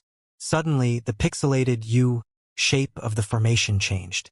The 3 center companies, having lured the Phantos to the center, vanished from their sight. The 6 platoons of either side collapsed in on themselves. In their checkered formation, 3 platoons had maintained the integrity of the sides while the center companies lured the Phantos in. However, with the command, the checkered platoons fell back, immediately being replaced by 3 fresh platoons on either side. At the same time, the 2 platoons that had remained at the back surged forward. Being well rested, they pushed to maintain the back line in the absence of the 3 companies who had disappeared. Seamlessly and without blemish, the Phantos were trapped and flanked from all sides, being relentlessly attacked from 4 fronts. The Phantos' 10,000-man army was whittled down to almost nothing. Their morale was low, their beasts were down. In fact, in the hours it took for this to take place, they hadn't even noticed that they could once again elevate the land beneath their feet. They had been played. Commander Draven raged, watching his comrades fall one after another. But there was little he could do. The ice that coated the ground was horrible for footing, and yet it seemed as though everyone in Dian's army had defensive formations to use for traction. Then Commander Draven thought he could use his overwhelming strength to raise the morale of his troops again. But the white-haired demon generals simply toyed with him. He was nothing before them. He could only run again and again, in the end using his men as shields in his last bid for survival. After losing half his men, Commander Draven had had the thought of escape. Maybe his pride just wasn't worth it. But then Dian from his high perch said dreaded words that resounded in his psyche even as he stood bloodied with less than 1,000 of his men left. Defense Variation 1. Turtle Shell. Flashes ran through the entirety of Dian's army as each of them took out tens of defensive array plates. The air was filled with shimmering gold as dome after dome of defensive formations completely surrounded the Fantas. The Fantas were filled with endless despair. Although they could work to destroy these arrays, Dian's army seemed to have an endless supply. But the worst part was that they seemed to be fitted with special weapons that could be launched without affecting the defensive array. Looking down at the massacre, Ree asked Dian about it and received a smile in response. I call them spatial spear grenades. They're essentially array spears fitted with time-sensitive spatial transference arrays. It allows the spears to pass right through the defensive formation before materializing to attack the enemy. Eric watched this scene with his heart trembling. This is what I wanted. This is it. The true art of war. The campaign heads almost couldn't believe what they were seeing.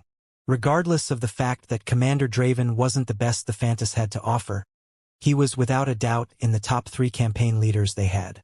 And his strength had already stepped into the essence-gathering stage. Just who were those white-haired freaks Dian called demon generals? In the end, Commander Draven and his commanders became painfully aware that Dian's army was toying with them. The checkered formation allowed tired soldiers to switch out and fresh ones to come in.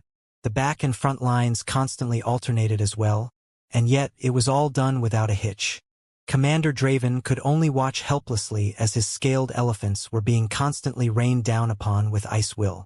Although the storm had stopped, one of the companies that had sneaked in behind the Fantas, while allowing them to penetrate, had left the battle to ensure the elephants didn't wake up. No one knew how Dian communicated these things so smoothly. It was as though he was speaking into the ear of every single one of his soldiers. How could the campaign heads and the Fantas know how exactly right that assumption was? Commander Draven suddenly realized that there was no reason for him to still be alive. He was the only remaining lifeblood of his army. Why hadn't they targeted him? And then it suddenly dawned on him. They want to capture me. They've realized there's something odd about how we brought the scaled elephants here. However, despite realizing this, there was little Commander Draven could do. Even when he charged in with no regard for his life, knowing they wouldn't kill him, he was stopped immediately by the overwhelming demon generals. You coward! Commander Draven screamed into the air, slowly losing his mind. What kind of man hides behind his army while they war? Why should anyone follow you? Dian turned his gaze from his leisurely talk with Ree to his knees. Dian said faintly. Commander Draven was immediately cut down, the tendons in his legs sliced apart with no regard. He could only stare blankly into the air as his 10 vice commanders were laid face down beside him, their faces buried into the muddy ground despite their best efforts to wiggle free. In the end, only the 11 of them remained. You're an idiot and you claim to be a better leader than I am? You charge here relying on only a single strategy and have no backup plan, and yet you're a better leader than I am? You boast that you're a real man, yet you rely on beasts to make up for your numbers disadvantage, and yet you claim I'm the coward? You had no thoughts of retreat until half your army was gone.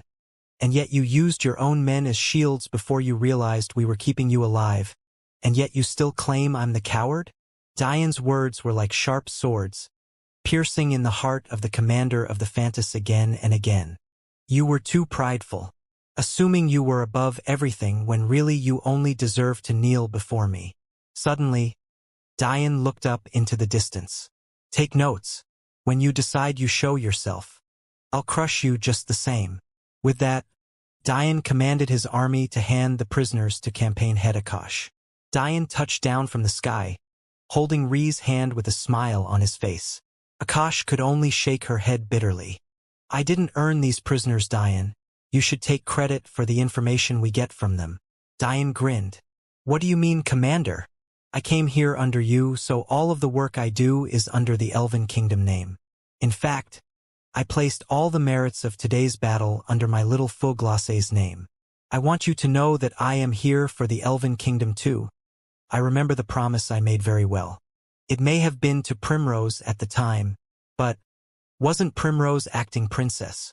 Kosh and Ree were stunned. You idiot! Why'd you put it under my name? How'd you even do that? Diane shrugged. Manipulating master-level formations like these are easy. For some reason, I can't seem to change the rating system on a whim, most likely because it's linked to an even stronger array acting as a check and balance, but something like changing the name the points go to is easy. If I wanted, I could put all of the points we earn under a single name. It's a bit of a loophole. Ree sighed. You still shouldn't have done it. Diane shook his head. Without you, my plan would have never worked. Your ice will sealed everything. Ree flicked Diane's forehead. Don't lie to me. Diane sighed. Lowering the temperature of water is exceedingly difficult because it has a very high relative specific heat. Seeing their confusion, Diane continued. Specific heat is just a measurement of how much energy it takes for a certain amount of an object to raise its temperature by a set amount. Essentially, water has a high specific heat, meaning it takes a relatively high amount of energy to raise its temperature. Conversely, this also means that it has to lose more energy to cool down. While normal ice would have been effective, the ice will powered by your faith seed seems to be different. The purity path of your ice will made it so that we used a lot less energy than necessary because it was much more sustainable away from your body. In order to force the scaled elephants to sleep, we needed more than just pumping them with ice. For one, in order to do that, we'd have to let them get too close, which would result in some losses.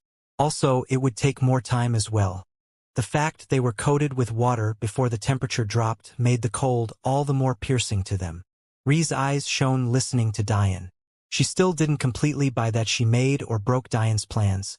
But Diane was at the very least telling the truth. Suddenly, Akash thought of something.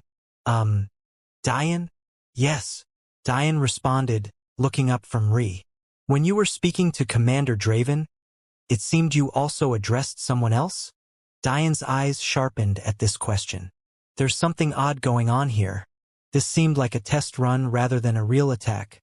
But that's not the main issue. The question of how they traversed the gate with those massive beasts is a preeminent one. But what I do know is that there was someone watching this entire battle take place. Someone who didn't seem to care whether the Phantus lived or died. Akasha's brows furrowed. Who? My best guess.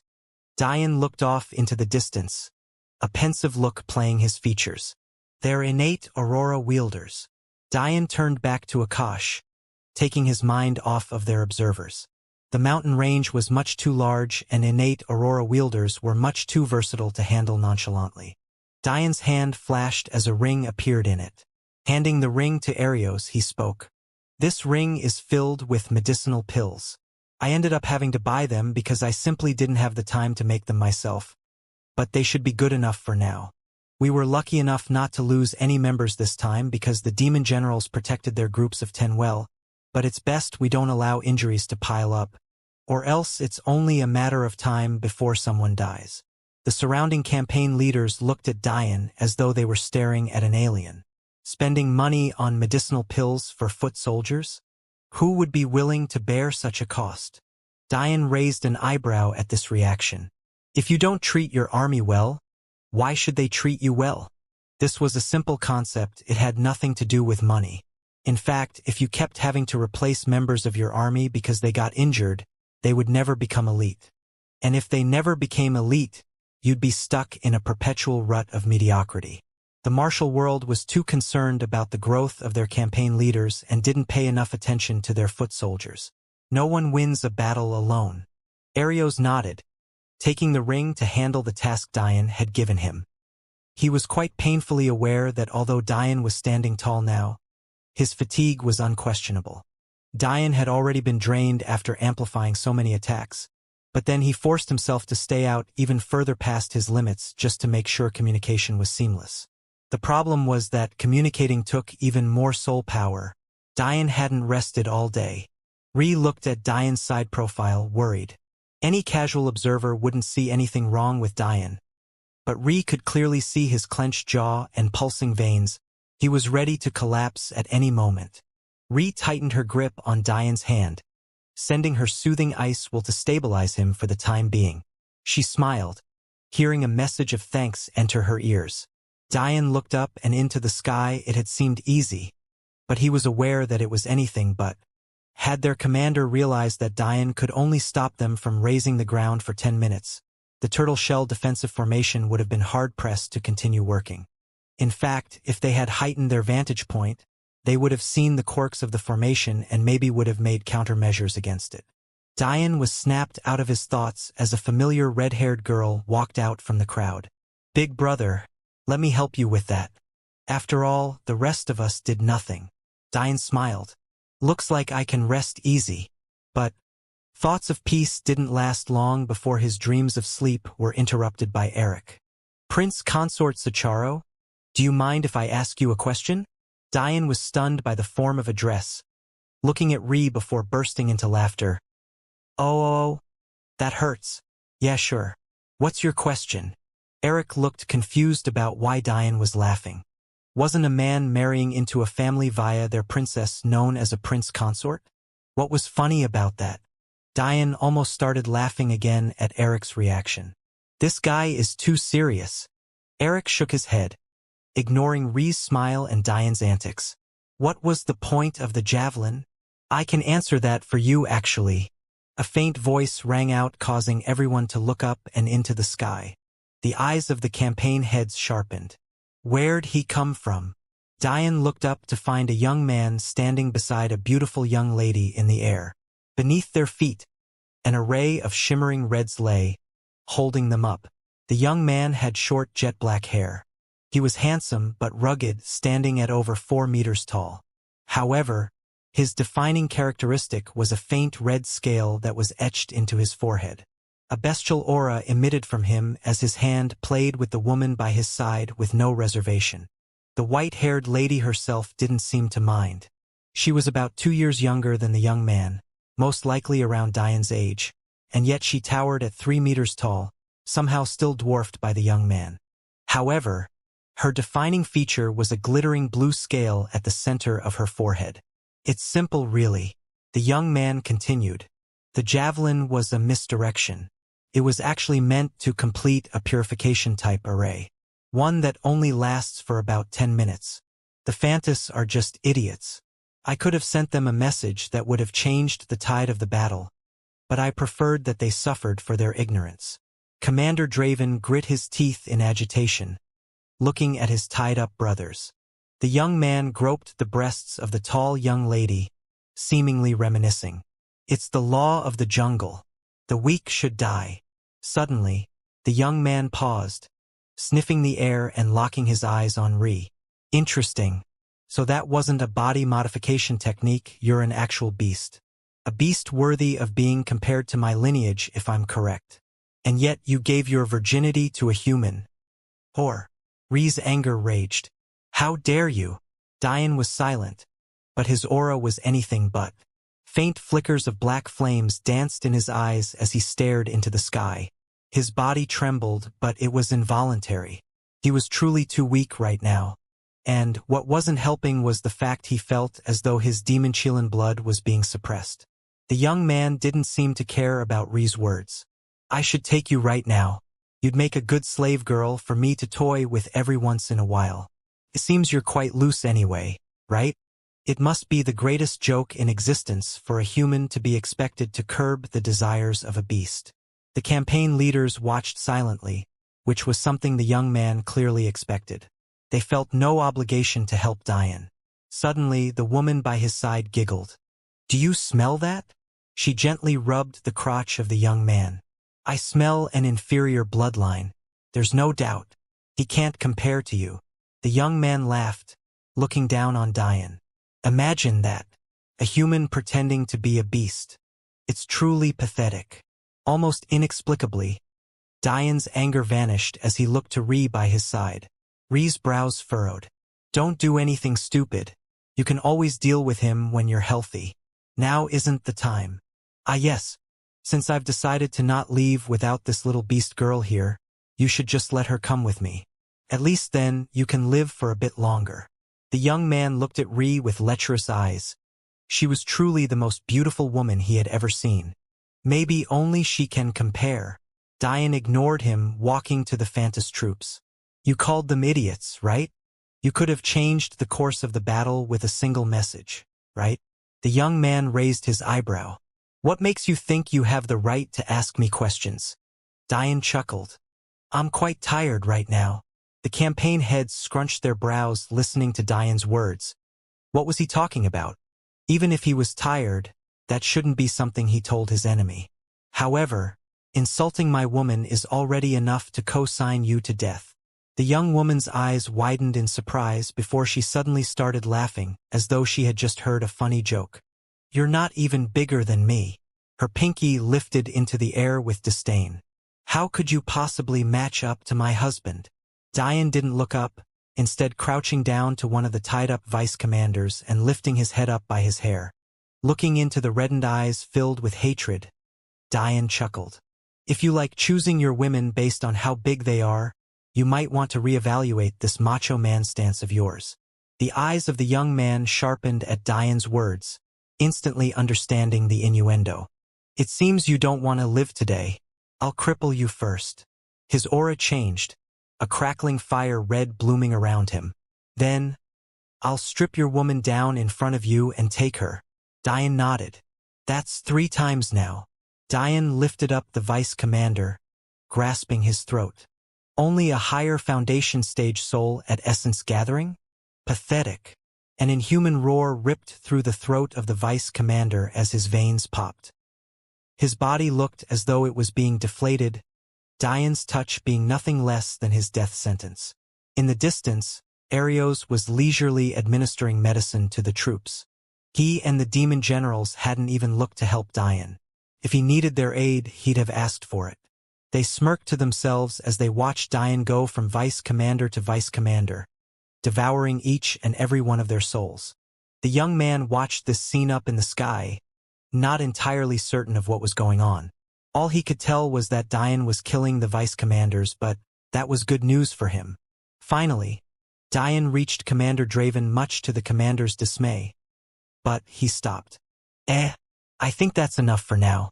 I'll deal with you later. Diane walked back to Ri with a big grin on his face. Which one do you want? I can give you Mr. Big Dick. Or I can give you Ms. Big Dick. Ri snorted in laughter, hitting Diane's shoulder. What are you saying? But she settled down afterwards. Are you sure you're okay? Diane laughed. Of course. The only reason I didn't use my devour technique to replenish my soul with the Eostre family was because the culprits that deserved death had soul power that was too high for me to take easily. But the Fantas are body cultivators and they're much younger, it's quite easy to use them. I'm at full capacity. Members of the Cyclum heard Diane's words and shook violently. This was exactly how they'd lost their genius. But why would Diane be bothered with such hypocrites? He simply turned a blind eye to the shift in aura. If they made a move, they'd die just the same. Ri smiled. You take the girl. I feel the need to chop off some important limbs right now. The men all shivered at Ri's words. Was this really the princess of the Elven Kingdom? In fact, they had been so surprised by the change in events that none of them stopped to consider what it meant for Diane to have taken the virginity of a woman with a faith seed. Don't get any funny ideas, pervert. You're only allowed to make me and big sister Madeline pass out. If you're fighting a woman, I expect you to go for the kill. After all, she seems quite used to self-pleasing men. Diane grinned, a 6-foot-long silver sword materializing in his hand. Your words cut pretty deep. I'm sure your sword will cut deeper.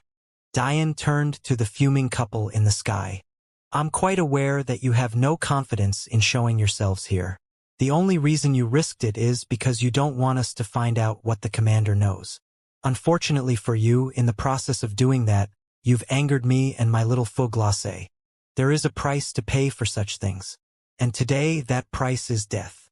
Diane Aurora blazed at its full strength, immediately collapsing the red array below the tall couple. The shattering beads of energy rained down as they fell from the sky, unperturbed by the change. The wind accelerated around them, blasting outwards as the earth cracked beneath their feet. "Whether you know our goal or not," the young man said through gritted teeth, "is irrelevant to whether or not you can stop us." The young man surged forward toward Diane, but Ree immediately stepped forward. "Didn't I say I was going to deal with you? Get out of my way, woman. I'll have pinned down between my legs soon enough." Ree didn't bother responding, her faith seed blooming into action with a decidedly flashier flare. Diane smiled. "I was wondering when you'd make use of your god constitution. You neglect it too much." Suddenly Diane's eyes widened. "You've been hiding your manifestation from me? That's not nice." Ree smiled, her tails blooming into existence. A majestic aura spread out from her, making everyone feel as though it was only right that they should be kneeling. A crown decorated in precious jewels burst in the air, expanding again and again. But that wasn't the end of it. The growl of a feral creature tore through the wind, manifesting as a blue-silver fox, 10 tails whipping out violently behind it. The fox was a creature with beauty beyond words. Its pointed nostrils flared out adorably while its delicate paws hovered in the air, standing tall behind Ree. A blue crystal melded to its forehead, giving the demon fox an undoubtedly noble air. But then, a change occurred. The crown slowly lowered itself, melding into the blue crystal and turning it gold. And with this change, Ree changed as well. Flashes of gold swept through her body, lacing her tails with tracts of golden fur. Her eyes brightened from their blue-silver, their depths shimmering with hints of gold. Ree suddenly laughed, standing in front of Diane, not an ounce of fear in her as the large 5-meter-tall young man barreled toward her. "You say my bloodline can be compared to yours, but, from what I see, you're the equivalent of a shit stain beneath my feet." Diane looked up toward the 3-meter-tall woman who seemed intent on charging toward Ree as well. "I think it's best you stay out of this. My little Fouglace isn't too happy right now. Your husband dug his own grave by questioning the decisions she makes." Diane flashed forward with his celestial movement technique, the faint ripples of space being left in his wake. The white-haired girl's eye flashed with surprise. Diane's swinging sword seemed to take up all of her senses. "Liska, be careful." The young man's voice boomed as Diane's sword continued to swing downwards, but it was already too late. Liska's eyes widened as she raised her arm up in defense, the sword cutting directly into her flesh. Interest. A rays bloomed below Diane's feet as he leaped backwards, watching as blue scales spread across Liska's arm. "She's not a dragon, something different." Liska looked down at her bloodied arm in a rage, looming over Diane. Her eyes became blue gem-like slits, seemingly piercing toward Diane's very soul. Diane suddenly felt as though his body was solidifying. His eyes widened as a realization came over him. Soul attack? Petrification. Almost as though in response to Diane's thoughts, a long red tongue slithered out of Liska's mouth. Serpent King's reign. Petrification. Diane smirked. A basilisk, huh? I wonder how many more human world legends are real. But, if you're trying to use a soul-type attack on me, too many have tried and failed. The battle was over even before it began. Diane immediately circled his devour technique, completely crushing Liska's soul attack. It was clear Liska hadn't expected this at all. The feeling of her shoulder being pierced through, being pinned to the ground and stood over by a man she had just looked down on. It was too much. She couldn't even maintain her scaled form anymore. She tried to circulate her aurora to use a raise to get out of her situation, but every time she did, Diane circulated his devour skill, completely cutting off her power source. If she had been even a second late in retracting her attack, she'd be dead. In fact, the only reason why she wasn't dead now was because her soul was still too powerful for Diane to actively try and absorb on his own. "Bah!" Liska cried out, her voice coming out as little more than a mosquito's whisper. Bess looked over, completely shocked. Liska was a genius. How did she lose so quickly? But his mind suddenly thought back to the technique Diane had used to replenish his strength. He has a perfect counter to soul attacks. However, wasn't it too late to think of this now? He had to focus on this fight, or else he'd end up exactly like Liska. Ree's tails seemed to have minds of their own. Flashes of gold and blue melded with raging red flames as she clashed with Bias again and again. Boss' hand flashed as two sabers appeared in his hands, red scales spreading over his skin as he towered over Ree. But Ree didn't seem phased.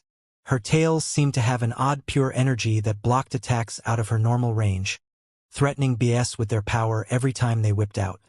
Ree's sword danced through the air, her style much more elegant than Diane's.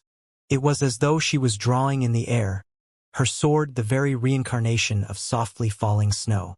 Ree leaped backwards, beams of ice shooting forward without remorse. Ice petals dance. A massive lotus of ice appeared in the sky, hovering beneath the feet of Ri's demon fox manifestation. Her eyes flashed into a deep blue, icing of the gold. The wind picked up, rapidly cooling under the oppressive ice will. Diane watched with a smile on his face, feeling completely at ease. First petal, ice rain. Ba charged forward, his sabers curving through the air toward Ree, but they never got a chance to reach her. Tens of petals separated, spinning in the air before charging forward with the downward swing of Ree's sword. Boom! Bias was flung backward, deep cuts dripping with a blood red that was hardly distinguishable from his scales. Fuck! Serpent King's flame. Crown. Boss' arms shot from himself as a massive ring of fire appeared around him. Ree looked on calmly, her dark blue hair coated in a sheet of ice. Second petal bloom. The ice lotus immediately expanded to another size, the temperature dropping again.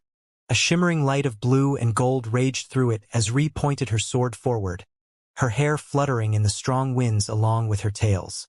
Die! Boss' ring of fire surged forward.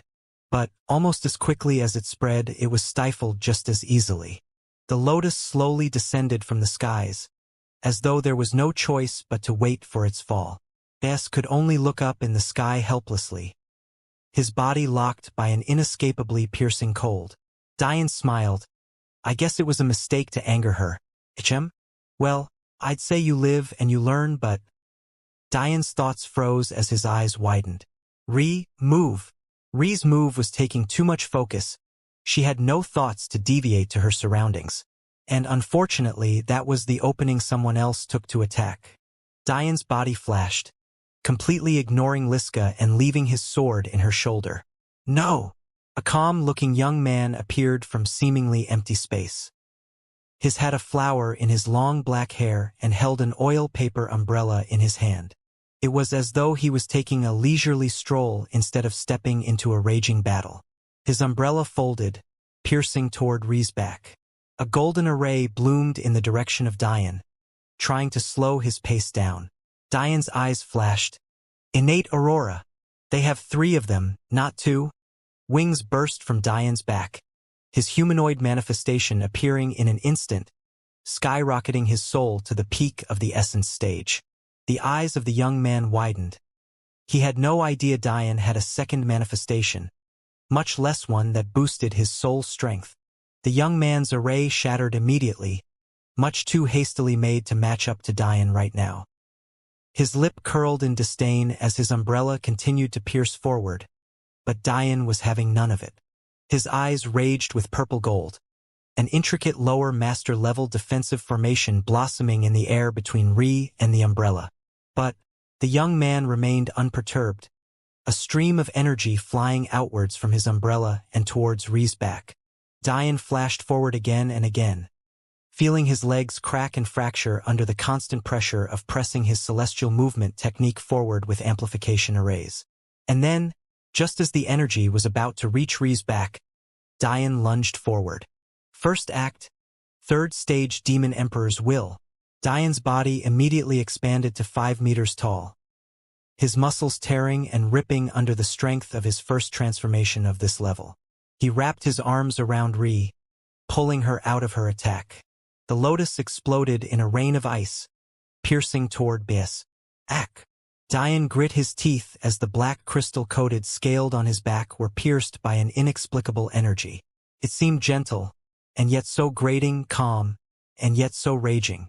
Diane nearly blacked out from impact. He could only look up helplessly as the young man flashed to campaign head Akash, killing Commander Draven with a sweep of his umbrella without giving her any time to react. It was as though the young man could completely erase his presence. What Diane hadn't realized yet was that he was the only one who could see the young man. The demon generals were too far in the distance to do anything, still tending to the army. The appearance of the young man was too abrupt. If it wasn't for Diane's complete focus and the habit he had of enhancing his senses with his crystal will, Ree would be dead. The campaign heads were even more useless. They had never intended on helping Diane in the first place, and although Commander Draven's death wasn't beneficial for them in the least, they too weren't fast enough in reacting. The young man's array alchemy was so powerful that even Diane hadn't sensed him until he planned to attack. The last thing Diane saw before he blacked out was the young man's cold, expressionless face radiating in victory as he swooped Bias and Liska away.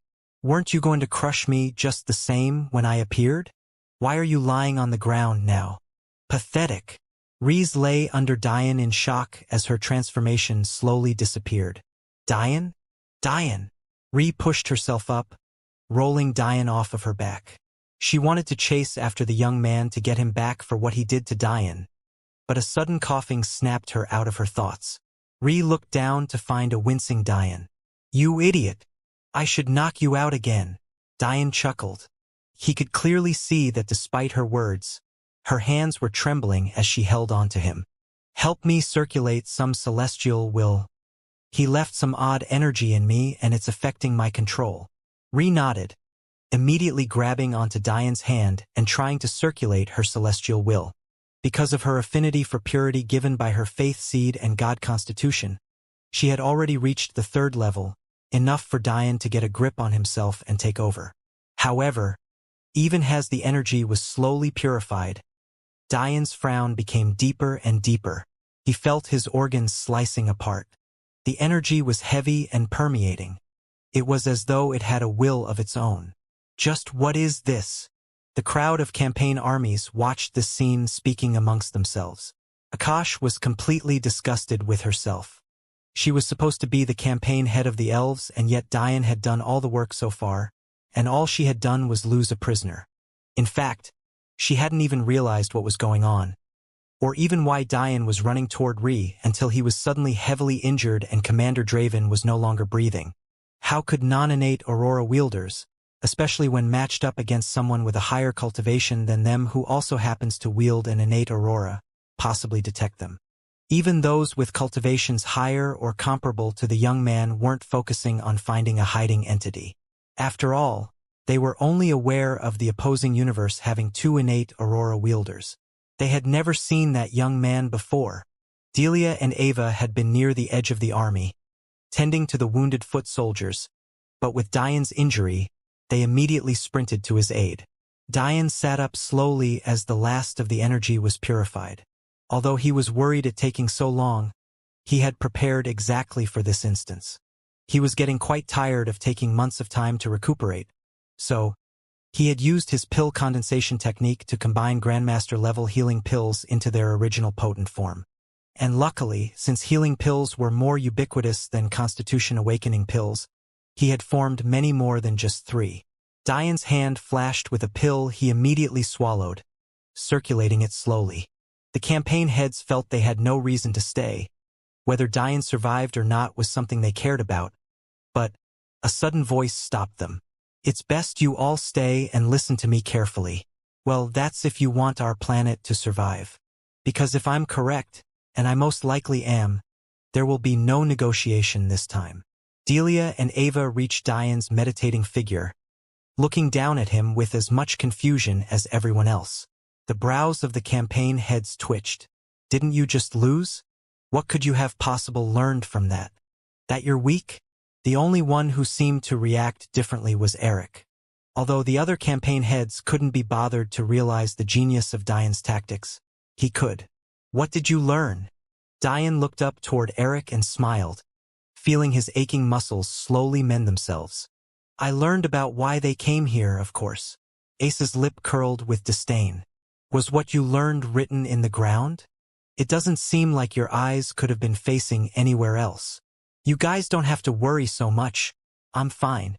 Diane turned his gaze toward Ree, Delia, and Ava. Do I look like the type of person to take losses so easily? Ava and Delia thought for a moment before nodding. Yes, they said simultaneously.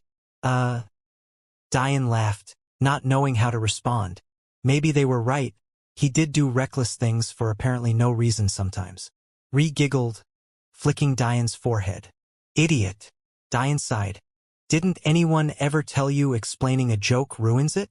Diane's eyes bore into Ace. This Ace character was getting annoying. Ace's lip twitched, feeling an odd pressure coming from Diane. Isn't he supposed to be injured? Ace was very much correct about that point. Although Diane was healing much faster than usual, he still needed time. But what he was about to say was wholly needed. However, despite his injuries, Diane's words had caught the attention of the campaign leaders. Something was indeed strange about this attack. Suddenly, Diane turned to Ree, who was on her knees, helping to prop him up. This isn't the best place to speak about this. I think I might need some help. Ree nodded, happily helping Diane stand. She swung Diane's arm over her shoulder while wrapping her arm around his waist. Diane looked into the army. Well, we can't very well speak about this in front of everyone. It's best this remain as low-key as possible. Soon, the campaign leaders were gathered atop Earth Tower. Diane sat at the large round table along with the rest of the campaign heads. Still pale and clearly so weak he had to lean on Ree. Ree, what did you find odd about the ones they called Bess and Liska?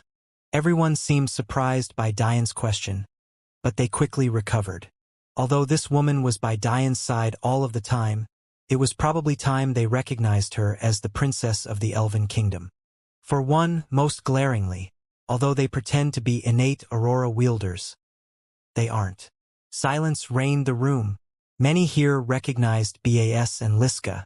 In fact, this wasn't by any means their first encounter with them. Their level of array alchemy was so out of the realm of their understanding that many here had just assumed they were born with innate auroras. Weren't they? This assumption seemed to be backed up as well. For example, Boss Aurora blazed red while Liska was a pale shade of blue. Didn't that deviate from the white a regular aurora should have? However, if they had seen Ree's aurora turn blue, would they really think this? Ree's aurora hadn't even been at 100% when it changed color. It had only just passed the 30% threshold. At first, Diane hadn't known what this meant. He could guess that it was connected to Ree's special soul, but there was no other information he had on it. In fact, even his master's memories had nothing, which is what made him think that it was a secret related to the destruction of the celestial deer sect. But when he saw Boss Red Array, something suddenly clicked in his mind. S was a beast. Ree was part beast. It all made sense. Ree's aurora likely started off as white because she was part elven. After all, Grand Elders Cormith and Croak, despite being elven, both had white auroras despite being past the 40% mark. However, Bas and Liska likely had their own unique aurora colors from the very beginning. After all, they had no other bloodlines mixing in with their souls. That being said, this wasn't the most important part. The fact those memories weren't in Diane's master's memories meant yet another thing. The destruction of the celestial deer sect involved beasts, and it without a doubt involved beasts who used their auroras to do something very important. Something so important that the 25th White Mother left it as a clue for Diane. If they aren't innate aurora wielders, then what are they? Evelyn spoke up, clearly not in the mood to side with anything these two had to say. Ree turned sharp eyes toward her. What a stupid question. If they aren't innate aurora wielders, they're simply formation experts. Evelyn scrunched her eyebrows in anger. Do you think I need a cheap elven princess who relies on humans talking down to me? Ree laughed. I see. Cheap, You must have had many grand battles against Ba and Liska since you know them so well, right? Why don't you regale us with the tale of how the mighty Nivea's first-in-line genius did something other than steal from her innocent junior sisters? Evelyn's jaw clenched shut. Whether Ree decided to bring up Delia or not, she still would have lost the exchange. When had she ever done anything like fight Ba one-on-one? In fact, even if she had, would she have been on the verge of winning like Ree? Elwing stepped up to mediate the situation. Have some respect, Evelyn. I think it's quite clear she's earned a seat amongst us. Diane was a bit surprised by Elwing's shift in demeanor. He didn't buy it, not one bit. He was planning something, or at the very least trying to get them to lower their guard. But Diane still very much remembered his antagonistic words and his threatening little black, or Zaire now, Diane supposed. But, in response, Evelyn could only grit her teeth in silence. Ree didn't seem fazed by Elwing's words. It was as though she was quite used to the two-faced nature of nobles. That probably came with years of building up her alliance and whatever time she spent being shunned by the elven major families. But, Ree continued, the young man with the oil paper umbrella is very much the real deal. Diane nodded. There was a reason why he could draw arrays so quickly and conceal himself so well from Diane. His array mastery wasn't too far off from Diane's, even with Diane's human world experience. Although that was also as a result of age and time spent studying. After all, of Diane's year and 3/4 in the martial world, he spent 11 months completely incapacitated. This young man probably began learning formations as soon as his innate aurora was discovered. Without having to spend time awakening it, he could have begun as early as 5 years old should he have been so inclined. With him being between 25 and 30-year-old now, the age of some of the older campaign heads like Voron, Vidar, and Akash, his time spent studying was not to be questioned. Essentially, Diane picked up where Ree left off. Their whole act was a sham, a quite ridiculous one at that, honestly. Diane thought for a moment before proceeding. From the beginning, everything felt off. They seemed overly confident for being two people with no cultivation among a crowd of hundreds of thousands. They spoke about nonsensical things. S even sniffed the air with his nose. It was a very poor showing, honestly. Confusion colored the faces of many. What did sniffing the air with his nose have to do with anything? Diane shook his head. If you all knew more about beasts, a lot of your problems would have already been solved. Diane said, offhandedly thinking back to the scaled elephants. Ba and Liska are basilisks, essentially the king of serpents. Snakes have nostrils, but their most sensitive smelling is done with their tongues. It doesn't make sense for a basilisk to use their nose to pick up something important. He was either putting on a meaningless act or sending a signal. Eric's eyes glowed while looking at Diane. His thoughts toward Diane were steadily speeding toward infatuation. This man is exactly what a Sapientia should be. This Ba even said nonsense about him knowing that my javelin was meant to complete a purification-type array, and that the only reason he didn't tell Commander Draven about it was because he deserved death. Although he was correct about the purification-type array, Diane said, thinking back to the time he had used the exact same array on the demon generals to try and wake them up, it was only a guess.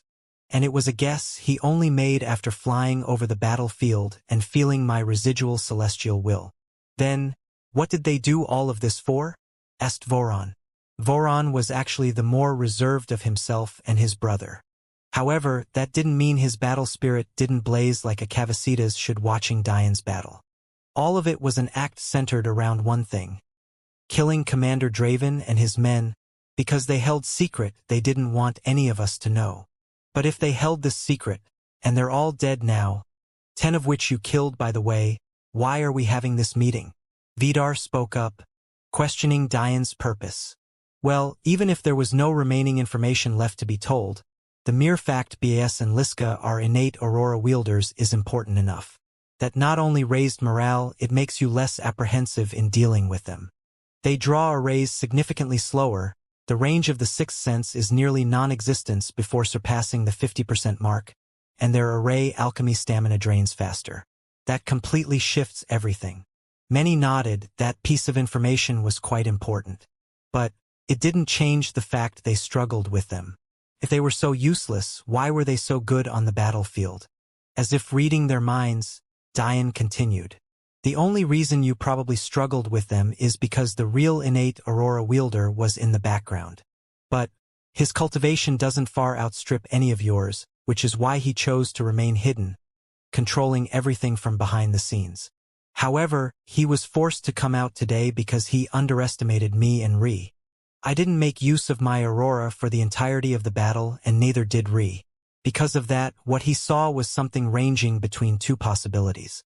It was either we had no aurora or had auroras comparable to himself. And, being the only innate aurora wielder he had ever known. In his and our universe, which do you think he assumed was more likely? What Diane said was correct. When auroras and souls were of similar level, it was difficult to read each other. This was why Ri was able to automatically see through Meiying's aurora awakening, while the young man couldn't see through Diane's and Ri's. After all three of them were at 100%. Because he assumed we had no aurora, it was a logical leap to him to also assume our souls were weak since the two usually went hand in hand. So, why would he think that his geniuses would lose to us who had no energy or soul cultivation? The campaign heads nodded. This logic was indeed foolproof. That aside, there's the matter of why I really called you all here. Don't you find it odd that the Phantas were chosen specifically? Diane paused, letting it sink in for a moment. Eric, what are the Phantas to you? They are the best defenders the opposing universe have in defending Gautama Tower. There is no doubt that their scaled elephants and robust body cultivation lead to explosive defending, if that makes sense, and outrageous stamina. Diane nodded. And yet, they were not only sent here, but also sent here under the supervision of three supposed innate aurora wielders? Even if the opposing universe had a system like ours, where attacking was unregulated and only defending was as a collective, that wouldn't make sense. Because even if the Phantas decided to attack on their own, why would they be followed by such important people? Just what point are you trying to get at? We're all aware that there's something odd going on. We just don't know what it is. Ace was beginning to get impatient. It felt like they were waiting forever. It's simple, really, Diane said, looking unperturbed. He made a mistake and I won. Everyone looked at Diane as though he was delusion. What do you mean you won? Is lying face down, pale-skinned with fractured bones. A victory now? Diane shrugged. You don't understand how my devour technique works, and clearly they didn't either. If they had, they would have done whatever was necessary to kill me. Unfortunately, they didn't. And I was already prepared. Diane paused. They for some reason went out of their way to attack the Earth Tower when there were at least 3 other towers out there to test on. On top of that, do you see many campaign leaders missing from you all at all? The story was more rhetorical, of course.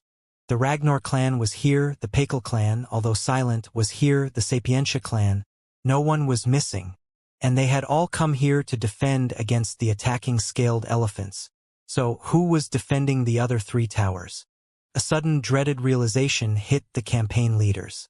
But their response only made Diane shake his head in disappointment. You all likely have your other brothers and sisters guarding the other towers, which is fine, for now. But how long do you think that would last? Think about how long ago you got the report that they would be attacking, and yet it took until now for them to show up? That's the second point of this meeting. The other 3 towers are in danger. And it's best that even after I tell you what I have to tell you, that you all leave to protect your respective towers. The campaign leaders nodded. Truthfully speaking, they had still made the right decision. Hindsight was always 20/20ths. But how could they have possibly known an 18-year-old would show up and deal with all of their problems for them? The scaled elephants required at least the numbers they had brought to deal with. If it wasn't for Diane, the battle would still be raging right now. In fact, the scaled elephants were such a problem that Diane had ordered them be killed in their hibernation. Using Phantas-bred animals to attack the Phantas was much too risky. Suddenly, Elwing's voice cut through the stoic atmosphere. Then what is special about your Devour technique? Devour is first and foremost a defensive type technique. It acts as a shield against soul attacks. However, it also has facets of attack and memory absorption. The eyes of everyone in the room widened, a sudden realization hitting them. All this time, the young man with the umbrella thought he was playing around with Diane, when really, Diane already had what the young man wanted to keep hidden. Before I absorbed the souls of the vice commanders, I had already seen through BS and Liska, so I homed in on keeping their relevant memories. In addition, when I had Liska pinned down, I took opportune times to absorb bits and pieces of her memories as well. Because of the nature of the secrets I now know, There's little I can tell you all. Dian raised his hand, expecting the agitation that spread through the room. Once I say it, you'll understand why. I always felt that the gates felt much too much like a game. Dian's voice was faint, thinking back to the first time he learned about the gates from Ri. That was his exact first impression. The gates were like an area control game where controlling certain towers gave you certain benefits and you only unlocked everything by holding all the towers. Dian sighed. Sometimes I hate being right. The gates don't just seem like one. They are one. This gate is the largest scale ancient game you'll ever play. Dian leaned back with a woe is me attitude, his demeanor making even those who didn't hate him to their core feel the urge to kick at him.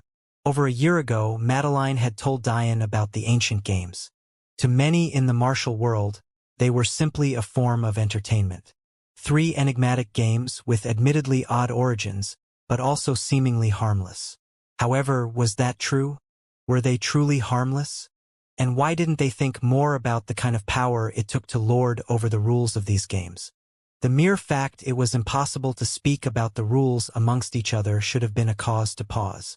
The worst part was that Dian had yet to come into contact with these games without his life being on the line. In Dead King's Valley, if it wasn't for the stone puppet, he would have never had enough time to learn the game's rules. And now here, his most potent rival seemed to be taking advantage of the game's mechanics to pin Earth into a corner. Truth be told, Dian continued, this information is relatively useless to you all as it stands. Many eyes looked up from their thoughts and focused toward Dian at this point. Everyone was thinking the same thing. Why? But before Dian could answer, Eric stepped in. The ancient games have always been dominated by elves because of the Eos Trey family, and now it's being used to deal with us in the hands of an innate Aurora wielder. The deduction is quite simple. We don't have the insight necessary to compete. Agitation and competitive spirits blazed at these words. Who were they? They were among the best geniuses this entire universe had to offer. 3 of them, namely Vidar, Kedlam, and Thor, had faith seeds. And yet they were being told there was something they simply wouldn't get? There's a solution to that, of course. Dian interjected. If you can awaken your auroras to larger percentages, you'll have a chance. But, for now, I've only given you this information so as not to be a hypocrite. I, for one, hate it the most when people tell me there are things I can and can't do based on the way I was born. So, I'm giving you a chance to do something. Secondly, I'm not as selfish as the whole of you. Half of this planet belongs to my home. I was raised here too. I'm not a stranger or an alien to this place. Take this information. Learn from it. Prove that you're the so-called geniuses you claim to be. Flames lit in the eyes of the campaign heads as they watched a hobbled Dian be brought out under Ri's strength. And yet, despite his seemingly weak state, his back was wider than any of them had realized. Many kilometers away, 3 familiar figures were making their way through the earthen passage under the dark shadows of the mountain range. BS and Liska leaned against each other for support, clearly severely injured. The sword wound in Liska's shoulder was very much still there. She didn't have medicines potent enough to deal with Dian's sword will, which was exceedingly odd to them. From every angle you analyzed it, it seemed as though Dian hadn't used any more than a first-level sword will, and yet, it was so potent? Nearby, but not bothering to do much to help the massive couple, was the young man with the oil paper umbrella.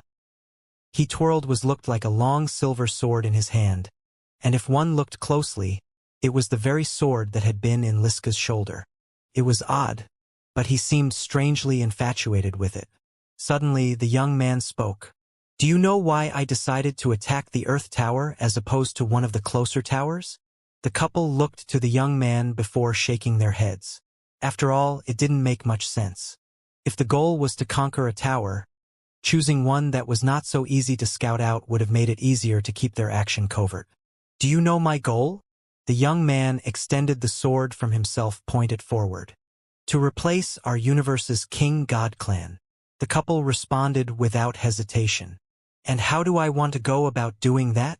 A strange energy began dripping from the sword. It was heavy yet free-flowing, and it happened to be the very same energy Dian was attacked with. BS and Liska thought about this for a moment. This was clearly not a question they were expecting nor knew the immediate answer to.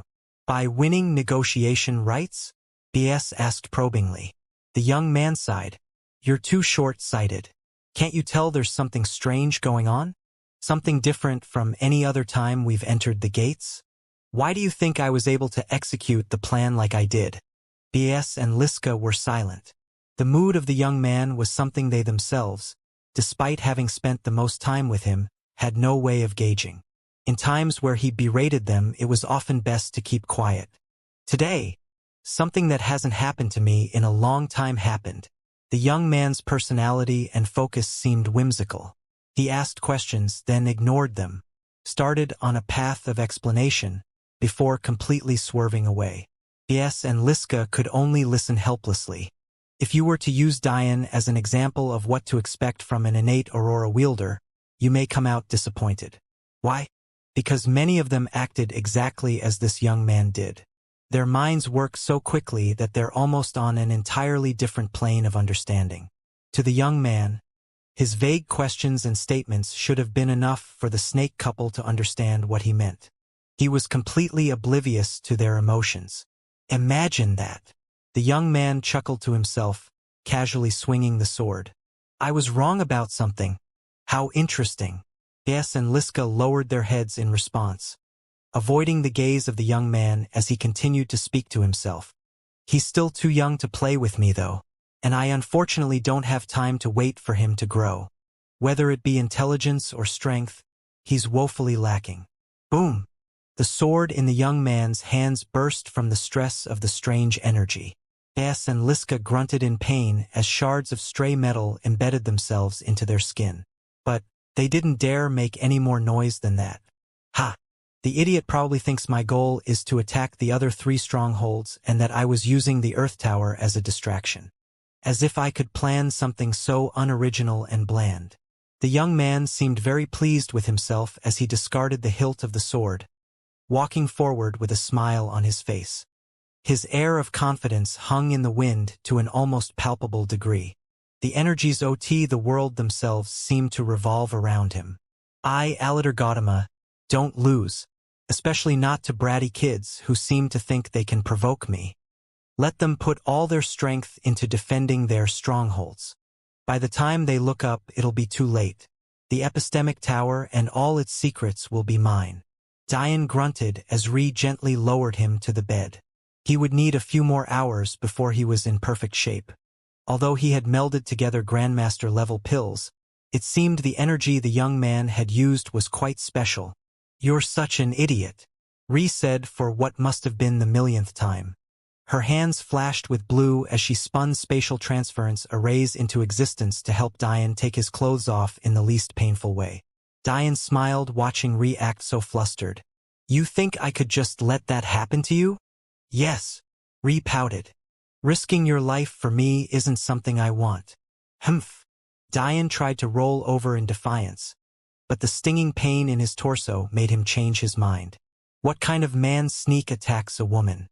He's as good as dead. Ree flicked Diane's forehead. He's too powerful for you, don't be stupid. He didn't put everything into his attack because it was only meant to divert our attention from him killing Commander Draven. Yeah, he's still dead. Ree giggled at Diane's antics. She fully understood he was only pretending to take this lightly. An event like today to someone like Diane was very much etched into his psyche. Fairness, age, background, these were all irrelevant things to him. In Diane's mind, there shouldn't be anything in this world able to catch him off guard. And the fact something had was grating on his nerves. Gently pulling Diane's clothes from him, Ree knelt on the bed and kissed Diane's forehead. We'll take him down together. Okay? Who told him it was okay to hurt my man? Diane sighed in relief as Ree's ice will washed over his body. This is better than any ice bath. Ree smiled, lost in her own world as she kneaded Diane's tight muscles, trying to ignore the pain in her heart from seeing the horrid bruises on his torso. Akash will probably want to head to Lotus Tower soon. Diane nodded. Each god-level clan had a specific tower they usually gravitated toward protecting.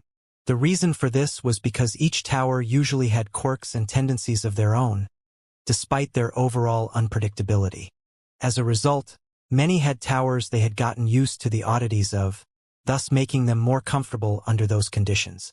For the elves, it just happened to be Lotus Tower. In terms of the key towers themselves, there were a total of 9. Other than the Earth Tower and Gautama Tower, which were both at opposing ends of the gate, the Epistemic Tower was found directly in the middle of the two. The remaining 6 towers were left 3 to each side of that midline connecting the Earth, Gautama, and Epistemic Towers. In the end, it was an asymmetrical arrangement that resulted in 4 towers being closer to either side, with the Epistemic Tower being placed directly in the center of everything, oddly connecting it all. Things are about to get very dangerous, Ree paused her massage before continuing. Were there things you didn't tell them? I would love to be part of a world where I didn't have to scheme and hide anything, but unfortunately, that's just not possible. Diane always instinctively put up concealment arrays when he and Ree were alone, and this time was no different. Especially when we consider the caliber of enemy we're dealing with right now. Ree nodded. His movements odd but also oddly planned. The reasons behind them seem obvious, but it also seems that it was designed that way intentionally. I don't have any idea what his motives are. I can't claim to know either. I only have some guesses. Diane winced a bit as Ree's hands glided over a particularly sore spot. What I can say is that the memories I took from the vice commanders and Liska had nothing to do with this gate being an ancient game. It is not one? Diane shook his head. It is. I'm about 80% sure that it is. But that's only something I figured out learning about how they crossed the gate without losing their massive beasts. A pensive look appeared on Ree's face. So, he wants us to think that his focus is to attack the other 3 towers by not fainting, by actually doing it. All while his goal is something else. Diane smiled. Ree's leap in logic went at least 3 steps ahead. She was clearly getting sharper because of her awakened aurora. She was also exactly right. This was clearly a test run. And it was a test run that served 2 purposes. The first was to pull all of their most powerful members back to the Earth Tower. This was executed perfectly because of how painfully easy it was to scout an attack directed toward Earth Tower. After all, there was only one entrance. By making it obvious that Earth Tower was about to be attacked by the very powerful scaled elephants, the campaign heads would have no choice but to pull back. The second purpose was as an actual test run. How else would they know if their method of traversing the gates worked unless they tried it? But it was very important that this test run be to Earth Tower, or else it would slow down the timing of everything else. Completing 2 steps in one was most efficient. To any outside observer, that was it. The opposing universe wanted to attack the 3 gates while their best defenders were away. But anyone who thought that would have missed one important fact. The fact the innate Aurora wielder had come personally. This wouldn't have been a point worth bringing up if it had only been BS and Liska, but the very fact a young man who had spent so many years diligently hiding his identity would come out just for this even after watching the Phantus get decimated with no sign of stepping in? Something else was going on. But even that wouldn't have been enough for them to assume this was a ploy. It would have only been enough to raise an eyebrow. However, what Ree was banking on was what Diane had taken from the memories of the vice commanders and Liska. Memories he still had yet to say a truthful word about. Diane pulled Ree into his arms, ignoring the pain. The cool touch of her armor was actually quite soothing in and of itself. Imagine ignoring pain just to be a pervert. Ree giggled teasingly. Diane grinned. I can't ignore the needs of my little faux glacé just because of a little pain, can I? Or else that umbrella guy wins. I can't let that happen. PFT, at least let me take off my armor, she said, pushing herself up. Tell me more. Diane rolled in the bed, trying to use the endless pillows to comfort himself in Ree's absence. From the memories, I could tell that there's something very important he's keeping them in the dark about. Actually, I don't even think he's trying to keep it all that secret. He just enjoys looking down on his subordinates. You mean he's given them all the tools to figure it out and he's laughing about the fact they can't? Diane nodded. What's clear is that there's something different about the gate around this time. In fact, it might not be solely this gate. This may sound a bit convoluted and contrived, but think this through with me a bit. Ree smiled, climbing into the bed beside Diane. The key towers must all be connected somehow. After all, the main thing we know about them is the fact when all of them are controlled by a singular universe, you can change its fundamental laws. Yes, now that you mention it, they must have a way of communicating with each and unlocking something for that to be possible. Diane continued. At the same time, each key tower seems to have its own unique set of laws that it abides by. Also true, Lotus Tower has odd patterns, but we've gotten used to it over time from what I understand. When I asked Akash about why we stick to specific gates, she said the other towers were different and not worth the excessive danger necessary to learn about them. Diane nodded. He had thought as much before as well. From what I see, the Phantos Pride was used against them to get them to voluntarily take such a dangerous mission. After Madeline completely embarrassed them, they felt he need for revenge and redemption. But I think there was also a second reason they were used, and it likely has to do with their Earth-will affinity. Ree's eyes widened. Are you saying that Earth Tower isn't just named after our planet? It's likely that Earth Tower was named in reference to its laws, which then led to the name of our planet. Why do you say that? That was just an interesting connection I thought of. I have no idea if it's true. Diane chuckled to himself. However, what is true is the fact that Liska's memories noted the idea that the guy she calls Alatar chose the Phantos for this attack because of their will specialties. A sudden realization hit Ree. That someone who would have an innate aurora must be extremely intelligent. But choosing the Phantos would look like a clear lapse in judgment to anyone.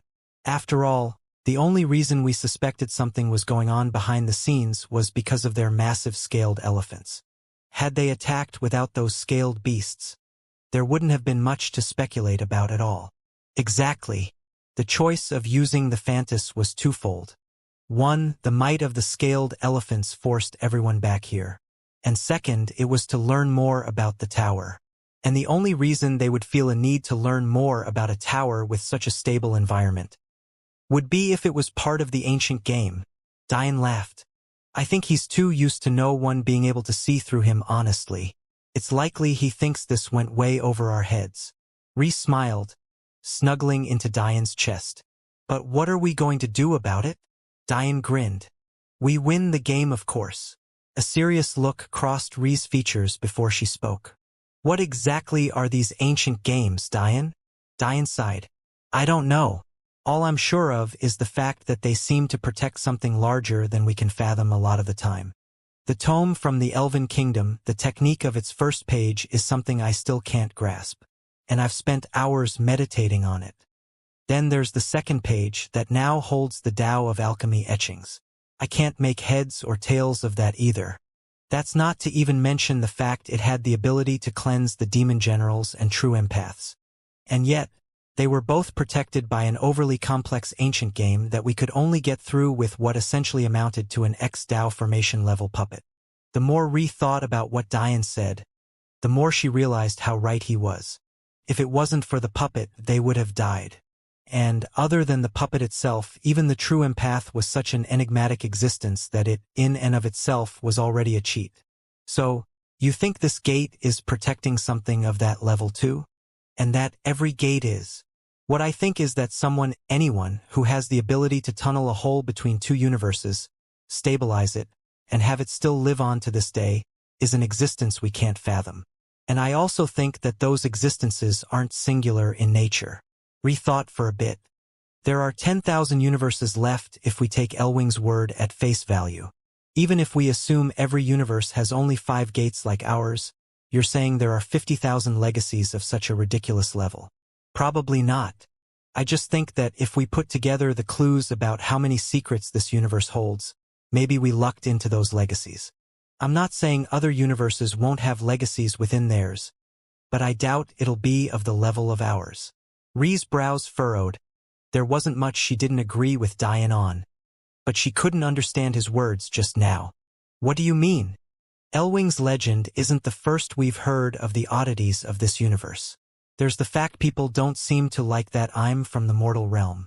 There's the fact that, According to my master's memories, the Earth expanded millions of times from its original size. And there's the weirdness surrounding the destruction of the Celestial Deer sect and their connection with the Dayu clan. Then compile that with the legend of the Phoenixes, their wars, and Amethyst. Something big happened in this universe. Something bigger than people are willing to talk about. Are you saying the legacy here is Amethysts? No. The gates were here long before her. This someone is much more powerful than even Amethyst. Then what do you want to do? Diane grinned. Well, first, I want to make love to my little faux glacé. Ree rolled her eyes. Be serious, pervert. Diane winced as Ree poked his torso to remind his how much power she held over him right now. But much to her exasperation, Diane didn't back down. And then, after I do that, I'll go show that Alatar bastard that I know damn well his goal is the epistemic tower. A few days later, Diane's body was feeling much better. Well, physically that is. In terms of his emotions, he wasn't doing too well. What are you two doing here? Diane looked down at two children who held guilty expressions on their faces. One was a little boy about 7 or 8 years old. The other was a small girl with pink hair of the lightest shade possible. Ree stood beside Diane, frowning as well. They were riding in a vessel pulled by Grimbold family beasts on their way to Lotus Tower. Since the gate would be stable for a few more days on their long journey, Diane had decided it would be best to begin cultivating the Elven ancient family singularity techniques. But, when he flashed into his spatial ring, he immediately felt a connection he shouldn't have. A connection to Little Black. Right now, they stood by the empty orphanage Diane had built within the ring. He had, of course, left all of the orphans in the Elven kingdom. Diane sighed. He didn't want to get angry with his little brother and sister. But they really did something unforgivable this time. It was much too dangerous for them to be here, and the situation was much too complex for him to take them away now. He immediately guessed that Little Black used their mental connection to enter the ring, but he was confused about how they pulled this off without him noticing. Did it have something to do with little Lila? Fuck! Seeing the two children were on the verge of tears, Diane finally broke away from his stern look. Okay, don't cry. Diane kneeled down, pulling the two of them in his arms. You two still have to tell me why you did this. Little Lila looked up at Diane with watery eyes. She could tell that Diane was really bothered by this, but she couldn't explain the way she felt about things. Sometimes she just got urges, and something was telling her she had to come no matter what. Big brother, it's not Zaire's fault. I asked him to take me. I can't explain it, but you have to take me with you. There's something very important I have to help you with. Diane rubbed her small head. Okay, but you have to promise to stay inside the ring. All right? In the end, Diane could only accept this. Even little Lila couldn't explain how she felt or how her abilities worked. How could he expect a tangible explanation? But that didn't mean he didn't have a few guesses, most of which led back to the fact there was something different about the tower this time. And it was likely because someone had finally started playing the game properly. Later that day, Diane sat in the tent he had made within his spatial ring with Ree playing with Zaire and Lila nearby.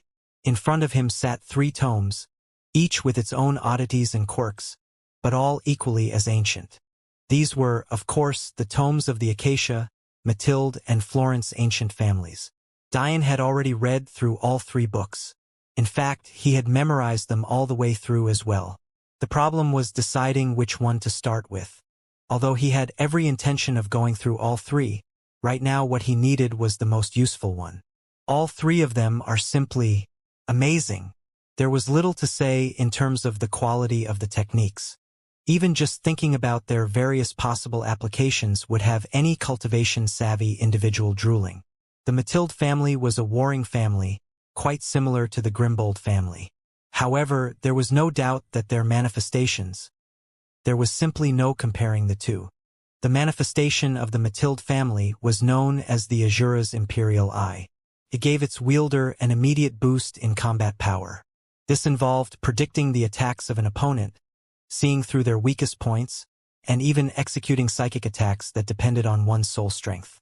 From just these points alone, Diane could think of a myriad of applications. If he used the eye to see through attacks, he could pinpoint the best areas to utilize his celestial will in order to cripple attacks. This was something he thought he would need much more experience to do effectively within real battle situations, but it seemed this manifestation would allow him to bypass the need for experience to a fairly large extent. Then there was the idea of predicting the movements of an opponent.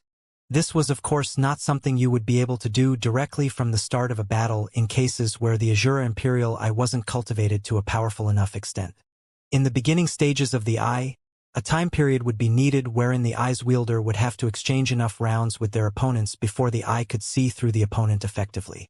However, once the Eye reached a certain level, and the opponent was within the range of the wielder's cultivation, then seeing through the opponent without even exchanging a single punch was very much possible. That being said, maybe the most interesting part of the Azure Imperial Eye was its psychic attacks that directly correlated to killing intent. Essentially, once one chose the path of the Azure Imperial Eye, you were going down another path of cultivation. A path that included killing and warring without end. A path you only took another step forward on when you killed. Imagine that, thought Dian to himself. You don't only strengthen the Imperial Eye by increasing your own cultivation. The more you kill, the stronger it becomes too. Dian was exactly right. For every person he killed, their animosity, hatred, and pain would become a part of his power. But that wasn't all. Maybe the most enigmatic thing about the Matilde family manifestation was its ability to steal the will of those you killed. For every genius Dian crushed, their future goodwill would become his. For every young master he snuffed out of existence, their destiny would become his. That was the way of the warrior. For every battlefield you conquered, you became stronger, your legend grew, and your name spread. And with every commander and general you killed, their glory, their success, their future became yours. That being said, Dian still wasn't convinced that the Matilde manifestation was the one he should begin with. Because, believe it or not, the other two lost out in no way. The next tome Dian read was the Florence Family Singularity Technique. At first, he had thought its abilities were relatively straightforward. But the more he thought about it, the more he shivered at the possible applications. The technique itself was simple, cloning. However, this cloning was far beyond what a normal clone would entail. This technique allowed you to create doubles of yourself with, according to Dian's opinion, negligible handicaps. The beginning stages of the technique were fairly tame. You had the ability to create a clone that matched up to 75% of yourself once every other day. This clone lasted a week. You could create 2 clones that were the equivalent of 50% of yourself a day, and these clones lasted 2 weeks. The last caveat was that you could create near limitless number of clones that were the equivalent of 10% of yourself.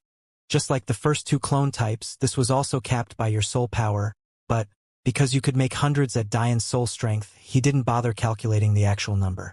It was clear from this alone that the amount of soul strength needed to create clones that matched up to a larger and larger percentages of yourself required exponentially increasing amounts of soul strength.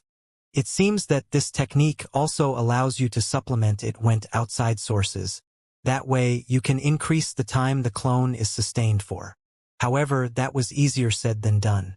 The technique itself was already heaven-defying. To then find spiritual items able to improve it was a tall task. But the thought of making the perfect clone was really tempting to Dian. That aside, although the idea behind the manifestation was simple, the things Dian read about how the Florence family used it opened his eyes to a whole new world of possibilities. Ree had once said that she had never seen humanoid manifestations before, but that was because the only ones ever to exist were destroyed with the disappearance of the Florence family. This was because creating clones was only one aspect of the Florence family singularity technique. The main ability of the technique was to create multiple humanoid manifestations. By cultivating multiple manifestation, each tailored to a different will, the Florence family was able to boost their affinity in learning different wills. Because of this, the technique was split into hundreds of variations, each meant to cultivate another aspect or quirk of a will. For example, the Florence family sword will manifestation, although Dian didn't need it, essentially gave the same boosts to them that Dian's weapons haul gave him. The only limit to the Florence family was the talent of the wielders of the technique. Theoretically, you could master hundreds of manifestations over time and gain an affinity for every will in existence. The only other thing that limited the Florence family was finding proper catalysts. Something that could range from killing an expert with the matching affinity, to stumbling upon an abyssal core, to absorbing blood essences to fuel the technique. Dian couldn't help but laugh to himself. How ridiculous is this? This isn't even the most heaven-defying aspect of the technique. In the Florence family history, it wasn't unprecedented for their strongest elders to master tens of variations on their technique, in the end becoming masters of that many wills. However, this was hardly what made the Florence family the most impressive. They quite literally had the ability to speed up their cultivation exponentially simply by using their clones. When one created clones of 75% or 50% or even 10%, they were able to be used for fighting, learning, or cultivating. Clones at the 10% level didn't have the ability to cultivate because they didn't retain enough talent to do so. However, clones of 50% and 75% were very much able to do so. Clones of the 75% level were the quickest in terms of cultivation, far outstripping those of the 50% level. As a result, they were the most efficient in terms of improving one's cultivation. After a week, the clone would be reabsorbed, and their experience would become yours. But the most poignant point was that your cultivation would increase by the amount theirs did. As for 50% clones, their use, according to Dian's calculations, most efficiently lay in learning techniques and gaining experience in manipulating wills. The only handicap, aside from the speed reduction in learning and cultivating of the clones, was the fact that what they could do, whether that be in cultivating or learning techniques, could not be related to the soul. Meaning, you couldn't use the clones to cultivate a soul-type technique or cultivate your soul in general. To Dian, this made sense. After all, melding together improvements into your body or energy was easy. However, the soul was a much more delicate construct. In addition, the technique itself was being sustained by soul-type cultivation. Therefore, it didn't make sense if you could power it with your soul while also powering up your soul. The best part was that none of what Dian had thought of even considered the applications the Florence Singularity technique would have in battle. Imagine having another, maybe even another 2 or 3 minds connected perfectly with yourself in battle. The coordination would be immaculate. And what if you combined that with the Azura Imperial Eye? Staring down your opponent from multiple angles? What could possibly escape your attention in such a situation? In addition, although you would experience the death of your clone as though you had died, you wouldn't feel the pain. As long as you could leap over the mental hurdle of the feeling of death, your clone could be the perfect exploration equipment, which was most likely the perfect use for a 10% clone. In the end, the technique was ultimately broken down into 2 portions. The first was the manifestation, the ability to create humanoid manifestations with specified affinities that then boosted the user's ability to use said wills. The second was the cloning ability, to essentially create clones that could speed up your body and energy cultivation, fight alongside you, and learn techniques alongside you as well. However, what surprised Dian even more was that even with how amazing these 2 singularity techniques were, in the end, he knew he could still end up choosing the Acacia family singularity technique. It wasn't that the Acacia family singularity technique was so much better than the other 2. It was only that, in consideration of Dian's circumstances, their technique happened to be perfect for him. When Dian had first met Ri, she had told him that her father's manifestation was missed. At first, Dian had attached this to Uncle Acacia because he hadn't been aware of her origins at the time. But something was wrong. Did Ri mean that the king had a mistype manifestation? But, according to his knowledge, King Acacia was the first of the Acacia family to awaken their original manifestation in millennia. Yet, the Acacia family technique wasn't missed. It was a manifestation they called the Tree of Life and Death. When Dian told Ri about this, she too was confused. According to her knowledge, her father's manifestation was indeed missed. She hadn't been lying to Dian at the time. However, as they thought about it, they settled on another possibility. King Acacia had the Tree of Life and Death manifestation, but chose to use illusory-type techniques to hide it, to the point where only Sinet Sijbert was aware of its true form. And the more Diane read about the technique, the more he realized just why someone would want to do that. The Tree of Life and Death was the most useful ability to Diane now for two reasons: healing factor and stamina. The problem with Diane's Devour technique was that it was only a short-range stamina booster, and it only did so for his soul, completely ignoring his body's fatigue and the eventual energy cultivation fatigue he would have.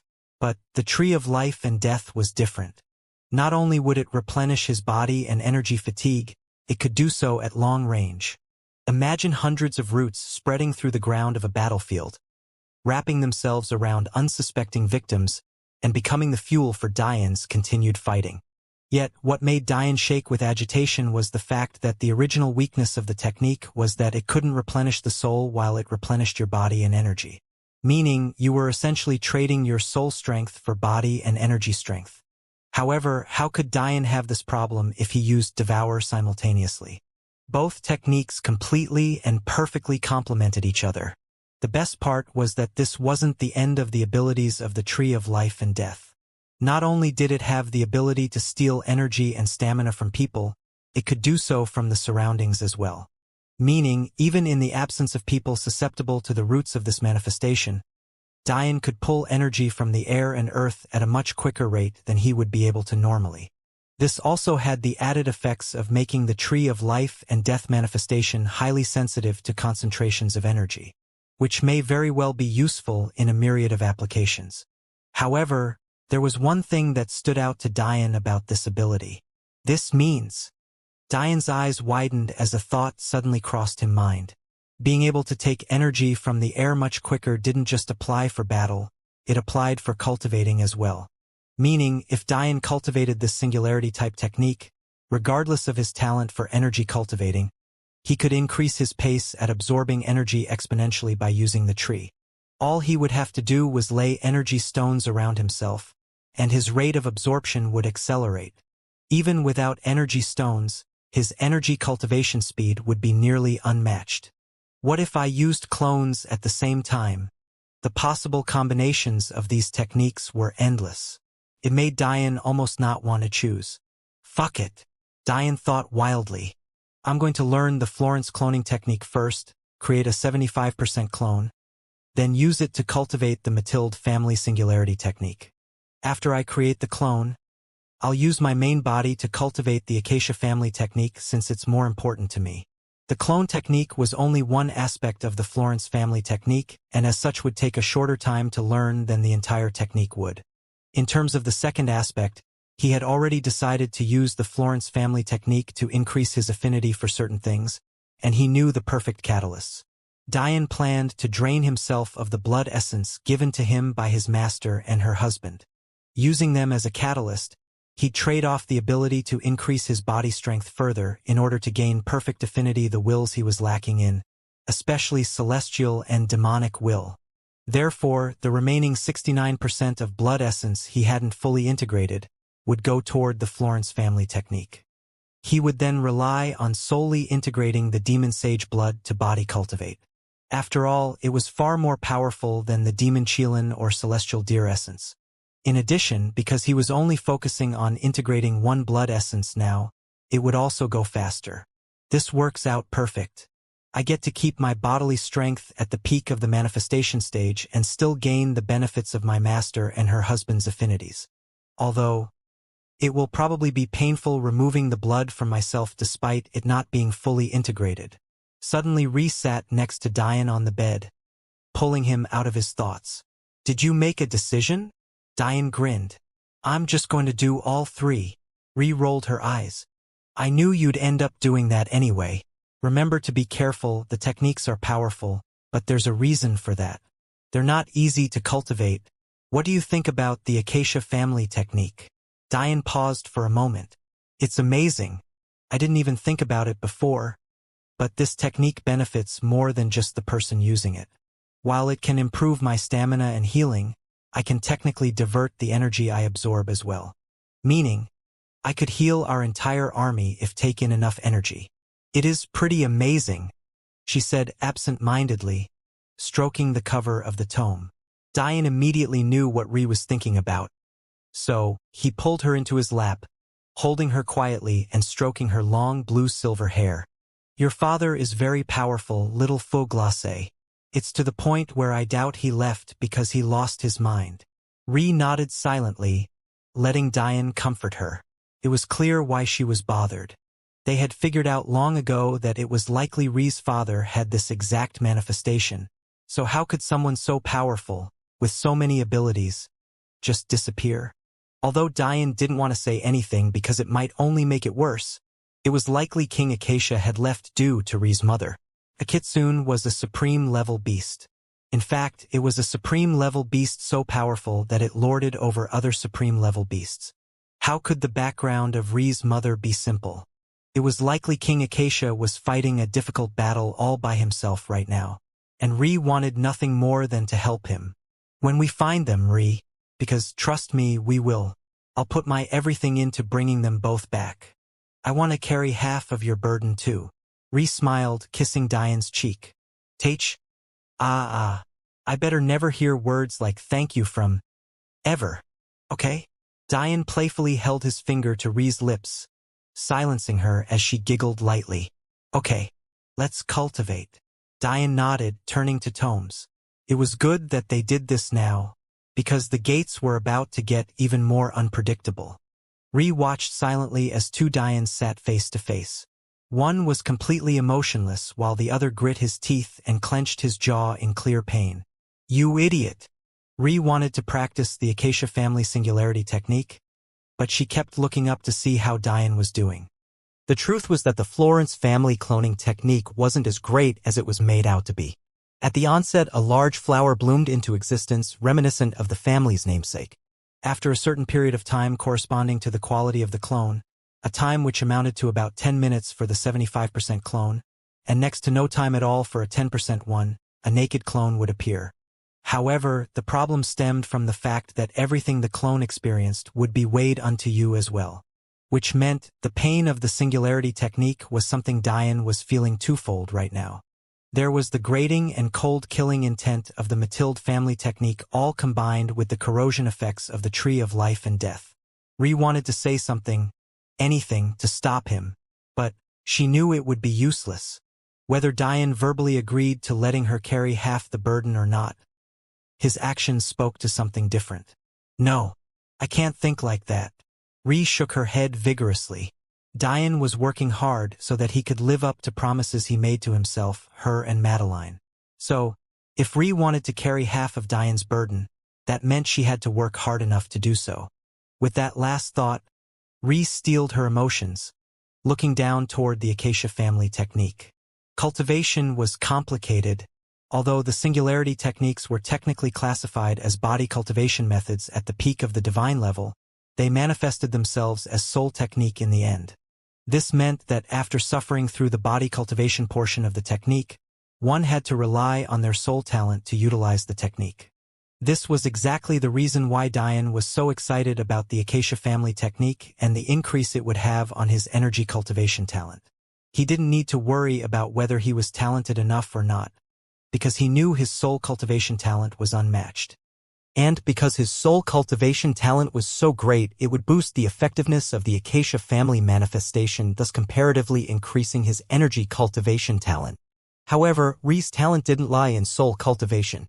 As half a beast, much of her prowess laid in the power of her body and her ability to quickly learn wills.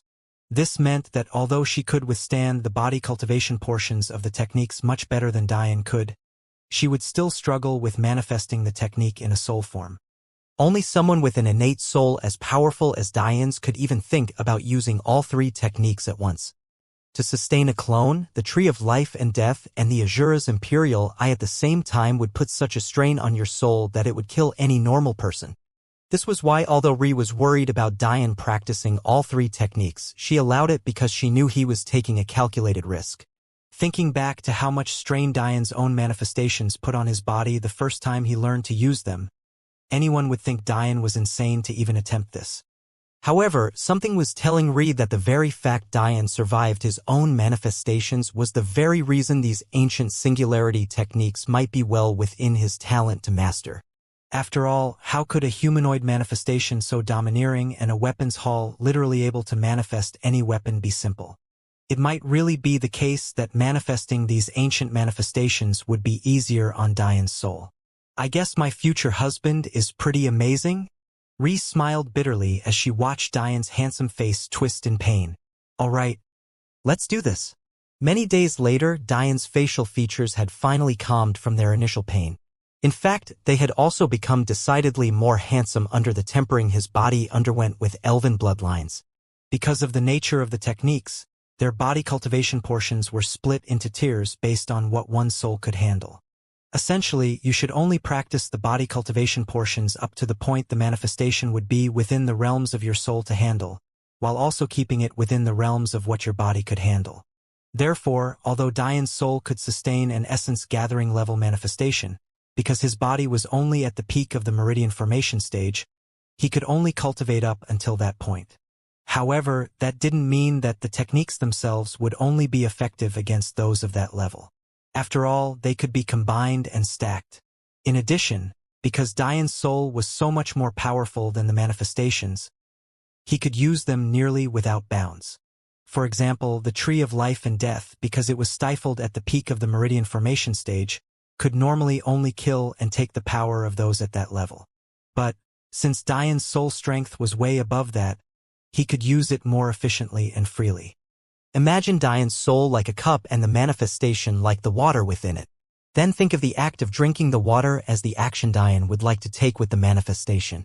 Isn't it much easier to drink from a cup that partially filled as opposed to one filled to the brim?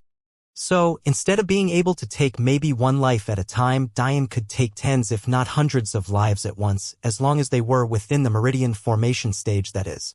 The Matilde family technique was different though, because it opened up a new path of cultivation, essentially meaning more killing meant it became more powerful. It wasn't barred off by Diane's body cultivation limits. Its technique was more reminiscent of Awakening and Aurora. In fact, because it was an eye as well, the methods were quite eerily similar. When Awakening and Aurora, you would only need to make an initial connection to begin. Afterwards, you would then pile resources into it to awaken it more. The Matilde manifestation was very much like this.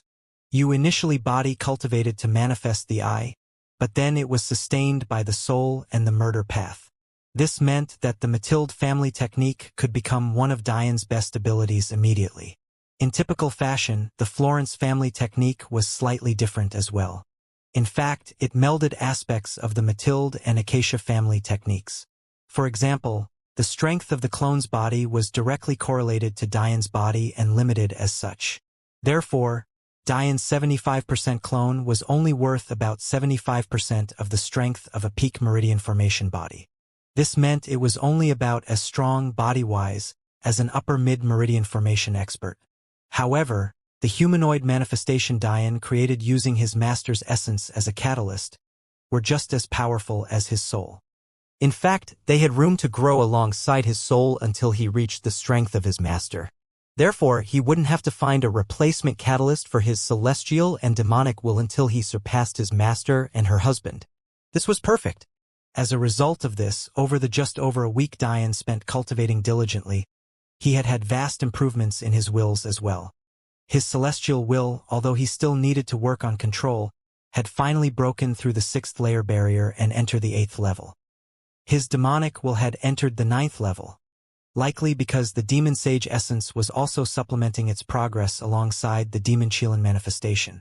And yet, despite the increase of those two, Diane was likely the happiest about this increase in his crystal will to the 8th level. This would allow him to be more attuned to changes in the gates. It could quite literally be the difference between life and death. If I could find a catalyst for my space and time wills, that would be for the best. It's my last weakness as of now. Diane jumped off the bed silently, looking at his clone's back. I'll leave 0.1% of the demon sage's blood in you for you to integrate slowly for me. Since there was no point in the clone trying to continue cultivating the Matilde family technique with no one to kill, Diane thought of giving him another task. After grunting through pulling the blood out of himself, Diane snuck up to the meditating Ree. Don't even think about it, pervert.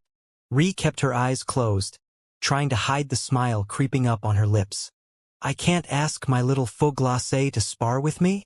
Diane asked deviously, lightly kissing Ree's lips. Ree savored Diane's touch for a bit before opening her eyes. You're giving me free rein to beat you up? Diane shivered, not liking the light in Ree's eyes. Beat me up? How could I let my woman beat me? Do you have any idea how many of my friends from the mortal realm would laugh at me for something like that? Ree pouted. I didn't know I was going to marry such a misogynist. Maybe when I meet these friends of yours, I should beat some sense into them after I do you first. Diane blinked. Do me? You're hopeless. Ree jumped up eagerly, grabbing Diane's arm and dragging him out of the tent. You're much too happy about this. Diane looked around. They stood in a field quite a distance away from the tents. It was fairly late at night now and a moon hung in the sky of the spatial world. Diane didn't really know how that worked, but he assumed that the spatial world was literally exactly that, another world. It just happened to be held in another space. Ree grinned. I began energy cultivating after you awakened my faith seed. But because you passed out before you could tell me about celestial will, I had to practically restart from the beginning of meridian formation stage. So you're lucky. I'll only beat you up a little bit. Diane cringed when he realized how right Ree was. She had probably realized her meridians matured with the awakening of her god constitution and faith seed, but her meridians were still quite impure without celestial will. If Diane hadn't passed out before he could pass on celestial will to her, she wouldn't have had to start tempering her meridians again from the beginning. Because I'm nice, Ree said with a sweet smile. Only hand-to-hand combat. If I use my sword, I'm afraid you'll lose something I quite like. Diane didn't know whether to laugh or cry. He could only look down between his legs to find something he quite liked too. Oh God! What did I get myself into? Diane wasn't even really all that familiar with hand-to-hand combat in the martial world. He only had some self-defense training from the human world. However, those techniques were tailored toward fighting against an opponent that was more powerful. Little did Diane know he'd have to use it against a girl, let alone his own fiancée who was at least a head and half shorter than him. Amidst Diane's thoughts, Ree's faith seed bloomed, her blue-silver tails ripping out and into the world through the spatial transference array Diane had equipped to the back of her sweatpants. Diane smiled, crouching into a ready stance. His shirtless torso flexed, his muscles twitching, knowing fully well he had to be on his A-game. Diane was well aware that he couldn't have beaten Ba as easily as Ree did, so if he trained with Ree like this, it would only prove to make him better. There was only so much he could do with this fiancée of his, and clearly by that cheeky look in her eye, she was very much aware of this as well. Diane's smile couldn't help but spread out into a grin. It seemed he would have to show this firecracker just who wore the pants. First act, first stage Demon Emperor's will, perfection. Diane's body reddened, the wiggling of his muscles becoming more pronounced. Time to see how effective the Mathilde family manifestation is. Let's go, little faux glacé. Ree smiled with her adorable canines, not needing any more words before she lunged toward Diane. Full tilt. Diane's eyes flashed with red as he watched Ree's small fist rage toward him. And yet, from the outside it looked very different. It was as though Diane's eyes became to bottomless pits of endless black. Diane sent the back of his palm toward Ree's approaching fist, letting it flow by him as he sent his elbow toward her. He wasn't thinking about who Ree was to him right now. All he saw was an enemy. Ree smiled to herself, impressed with Diane's reaction. But her tails weren't sitting idly. Two immediately collided with Diane's incoming elbow, sending him flying backwards. Wings burst from Diane's back as he stabilized himself in the air. Her tails have almost the same effect as celestial will. They purify attacks. Diane had coated his fist with wind will, but it seemed like it was completely thwarted by Ree's tails. Maybe this is why my demonic will never worked on her. I'm not going to let you just hover in the air. Ree's smile was just as sweet, but there was something sinister in her voice. Oh, come on. Ree's tails began violently whipping in the air, sending blades of wind and shards of ice toward Diane in a never-ending rain. Diane swerved in the air, narrowly dodging many of them and seeing through opening in Ree's attacks using the Azura Imperial Eye. I have to get closer. Ree still doesn't have full grasp of her Kitsune abilities. I'll probably have to take advantage of that. Massive flowers began blooming around Diane. Some of them were immediately destroyed by Ree's onslaught, forcing Diane to wince in pain as he felt the deaths of each one of the 10% clones. "All right, Ree, let's play." Diane's hands slammed together, dozens of golden arrays manifesting in the air to protect the blooming flowers. Diane dove downwards, rushing toward Ree to prevent her from killing off any more of his clones. "You're quite beautiful when you fight," Diane said with a wide grin on his face. Ree froze for a second, getting lost in Diane's eyes. It was as though the black holes were pulling her in. "Why you? Cheater." Diane grinned. "All's fair in love and war, no?" Diane immediately took advantage of Ree getting lost in his soul attack. He didn't want to use the full brunt of it, so he had no choice but to make her slip up. Diane disappeared, his celestial movement technique leaving spatial ripples in the air as he appeared before Ree. Ree wasn't resigned to her fate. In fact, she had yet to use her energy cultivation. A barrier of essence energy coated Ri's palms as she struck out toward Diane's chest. Celestial will won't work against that, Diane quickly deduced, instead opting to use his demonic will to strengthen his body further. Devour! Ree's palm slammed against Diane's chest with a satisfying thud, sending him flying away. "Wait, what?" Ree looked confused before her eyes widened. That wasn't his chest. Shimmers of a broken array twinkled in the air as Diane flipped in the air, stunting Ree's blow. "Ugh!" Ree stumbled, feeling a slight drain on her soul stamina. "Devour!" She instantly connected her fatigue to Diane's technique. Taking advantage of Ree's soul cultivation weakness, Diane was able to sneak in a devour attack. It wouldn't affect her too much because he wasn't willing to hurt her, but the small distraction was all he needed. Diane's feet flashed forward as a smile creeped up on his face. "You're getting too cocky." Ree's eyes narrowed into slits, a golden hue coating her tail as her manifestations appeared behind her. Diane's fist raged toward Ree, coated in sword and wind will. "I'll just stop him with my tail's aga." Ree froze. Diane smiled. "Can't seem to move your tails, A tempest of wind stormed toward Ree's face as Diane grinned. "I guess I win this round, little fuglace." Boom. Diane's fist stopped inches from Ree's face. Ree stared at Diane's hand, her hair blowing back viciously before the wind finally settled down. She could only sigh. "Just go ahead and tell me how you did it." "Simple really, you forgot about my clones. The defensive arrays I drew were only distractions from the concealment arrays I also drew. I didn't want you to be alert to it, so I hid it. Then they just snuck up behind you and held your tails just as I attacked. They're not strong enough to hold your tails for long. But just a small delay is all I needed. As an added buffer, to ensure you were distracted, I used Devour on you." Diane lowered his fist, standing before Ree proudly. Ree grinned, making Diane quite uncomfortable. "Well, handsome genius boy, don't you know how to count past 9? Count past 9. Diane's eyes widened with a sudden realization. Looking up, he found Ree's 10th tail hovering above him. "That's just not fair." Ree smiled. "My sixth sense picked something up at the last minute, so I tried to dodge it. Because you timed it so well, only one of my tails escaped. So I pretended to be caught so you wouldn't notice. This is a draw, don't you think?" Diane sighed. "Draw it is." Diane relaxed as he finally undid his Demon Emperor's will transformation and Azura Imperial eyes. Don't look so sad. We can battle another way.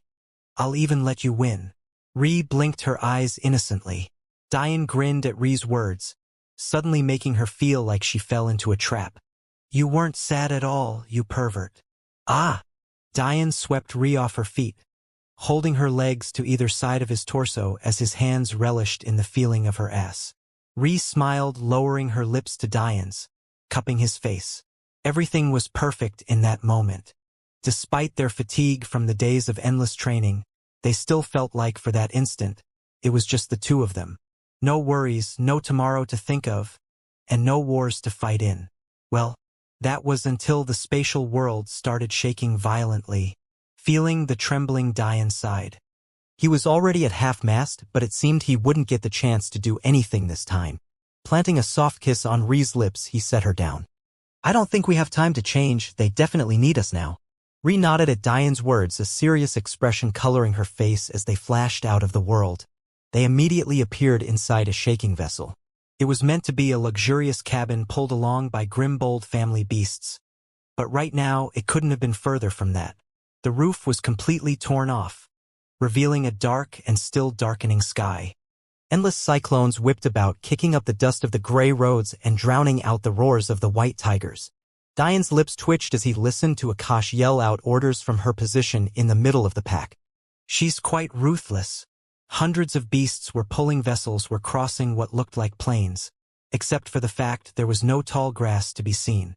Endless gray flatlands stretched out, and in the far distance, you could see what looked like a massive lotus. That must be Lotus Tower. Although Diane had been prepared for the landscape, he was still a bit off-put by the fact a lotus wasn't surrounded by lush greenery but instead what smelt and looked like death. Ri raised her eyebrows, looking up in the sky. Even with the tree of life and death manifestation, I can't sense any normal energies. Nodding, Diane leapt up to stand on the edge of the torn roof. Nothing but death chi. This wasn't Diane's first run-in with death chi. Back at Focus Academy, the pools of energy they sacrificed their students to form was laced with it. If Diane was forced to absorb this energy, he'd end up in an even worse situation than he was back then, even with his aurora being much stronger. It must be Lotus Tower, said Ri from the floor of the vessel. She looked off to the distant tower, shaken by how similar it was to Ice Petal's dance and even the present Diane had given her for her birthday.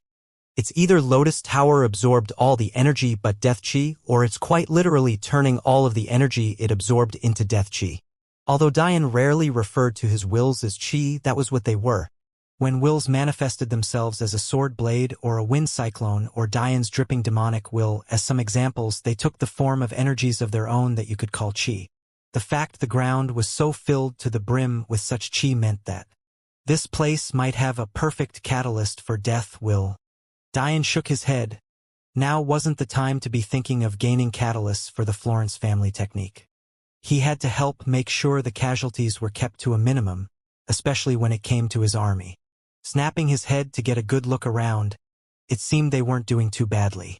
Members of the Noden Major family were being directed by Akash, their main specialty? Windwill. Much like Diane's humanoid manifestation, their souls manifested themselves as wings. Although theirs looked much different from Diane's.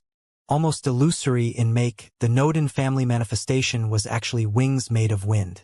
The only sign that they actually appeared was the swirling air behind them and the vicious fluttering of their long light green hair. Much like every other major family, their tier of talent decided the power their manifestation would hold. Therefore, the weakest among them had one pair of wings, whereas the strongest had three. Diane watched with interest as the major family worked in tandem to deviate the path of the cyclones. This isn't how you should do it. Diane's brows scrunched together. The Noden family was trying to, for lack of a better explanation, untwirl the cyclones.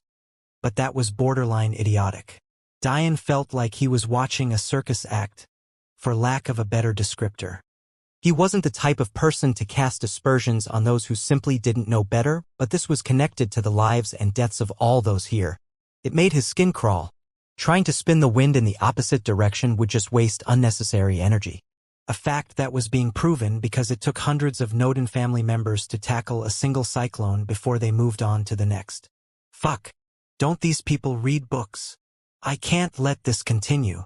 Not wanting to overstep his bounds, Diane began to secretly send messages to Akash. This way she could maintain her air as a commander. The plan was simple. Cyclones and formations of the like were usually the most powerful above warm water. In addition, they were formed by low-pressure systems. However, it was obvious that there was no water here, and yet the cyclone was still raging, therefore what was driving it was either death chi or the low pressure. In the end, Diane decided that it was likely both. Hearing Diane's advice, Akash looked over to him and nodded in appreciation. Hear my command. Akash immediately began repeating Diane's words. The first to move was the Eder family. They specialized in water will, and as such the souls manifested as rivers, which, of course, meant that the length of the river denoted their talent. Those that specialized in ice-type wills as a branch of their techniques stepped forward, joining hands to create a gush of ice water that coated the ground. Beads of sweat poured down their faces as they pushed themselves to limit. Although they didn't lower the temperature nearly as much as Diane had against the scaled elephants, they did their job. Then came the Sijbert family. Diane had long since studied their manifestation, but this was the first time he was seeing it in action. And it was truly a sight to behold. Akash and Zaltarish leapt to the gray ground along with their family members, spreading out their arms in unison as they began to flow a deep red. The Sijbert family manifestation. An ultimate defense, thought Diane. Blood-red seals appeared above the head of each and every Sijbert, tainting the sky with an eerie glow. Their manifestation was special. They were experts in a martial path Diane knew little about, sealing. Depending on talent, the Sijbert could form these blood-red seals over their lifetime and slowly learn to control more. They looked almost like complex arrays, blotting out the skies domineeringly. And then, they did something that made the very earth shake. Seal. Almost immediately, the gray ground changed to a healthier brown. If you looked closely, you could even see the faint hints of green as well. The Sijbert family had sealed the death chi. I don't know if they can keep this up for long. The next phase needs to be executed quickly. Diane stood tall, his brows creased in concentration, ready to step in should it not work out. Luckily, there didn't end up being a need. The Noden family played their parts perfectly. Instead of trying to change the direction of the winds, they instead flew high into the sky to begin sending compact bursts of air into the eye of the storm. As Diane had thought, low pressure was a massive problem with storms like these. So how would you fix them? Simple. Increase the pressure. And that was that. With the stifling of the death chi, the storm had little else to sustain itself when the cold ground and high-pressure bursts of wind were taken into account. The plan and execution were quite simply perfect. Soon, the storm was completely and cleanly eliminated. Aside from a few injured beasts and bruised foot soldiers, the problems were minuscule. Diane sighed in relief, settling back down into the vessel. They'd be at Lotus Tower soon, so it was unlikely to matter that he and Ree had lost their roof. Hours later, the elven troops had made it to the base of Lotus Tower.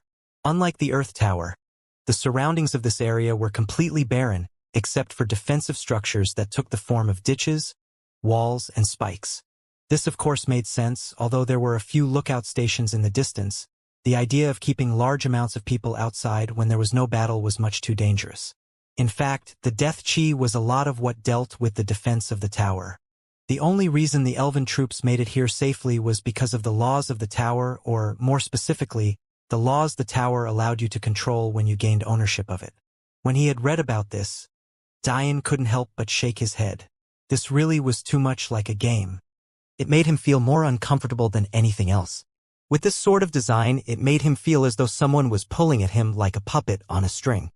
The possessors of the Lotus Tower, although they were subject to the same dangerous storms as everyone else, also had the ability to ignore the death chi and the troubles brought along with it.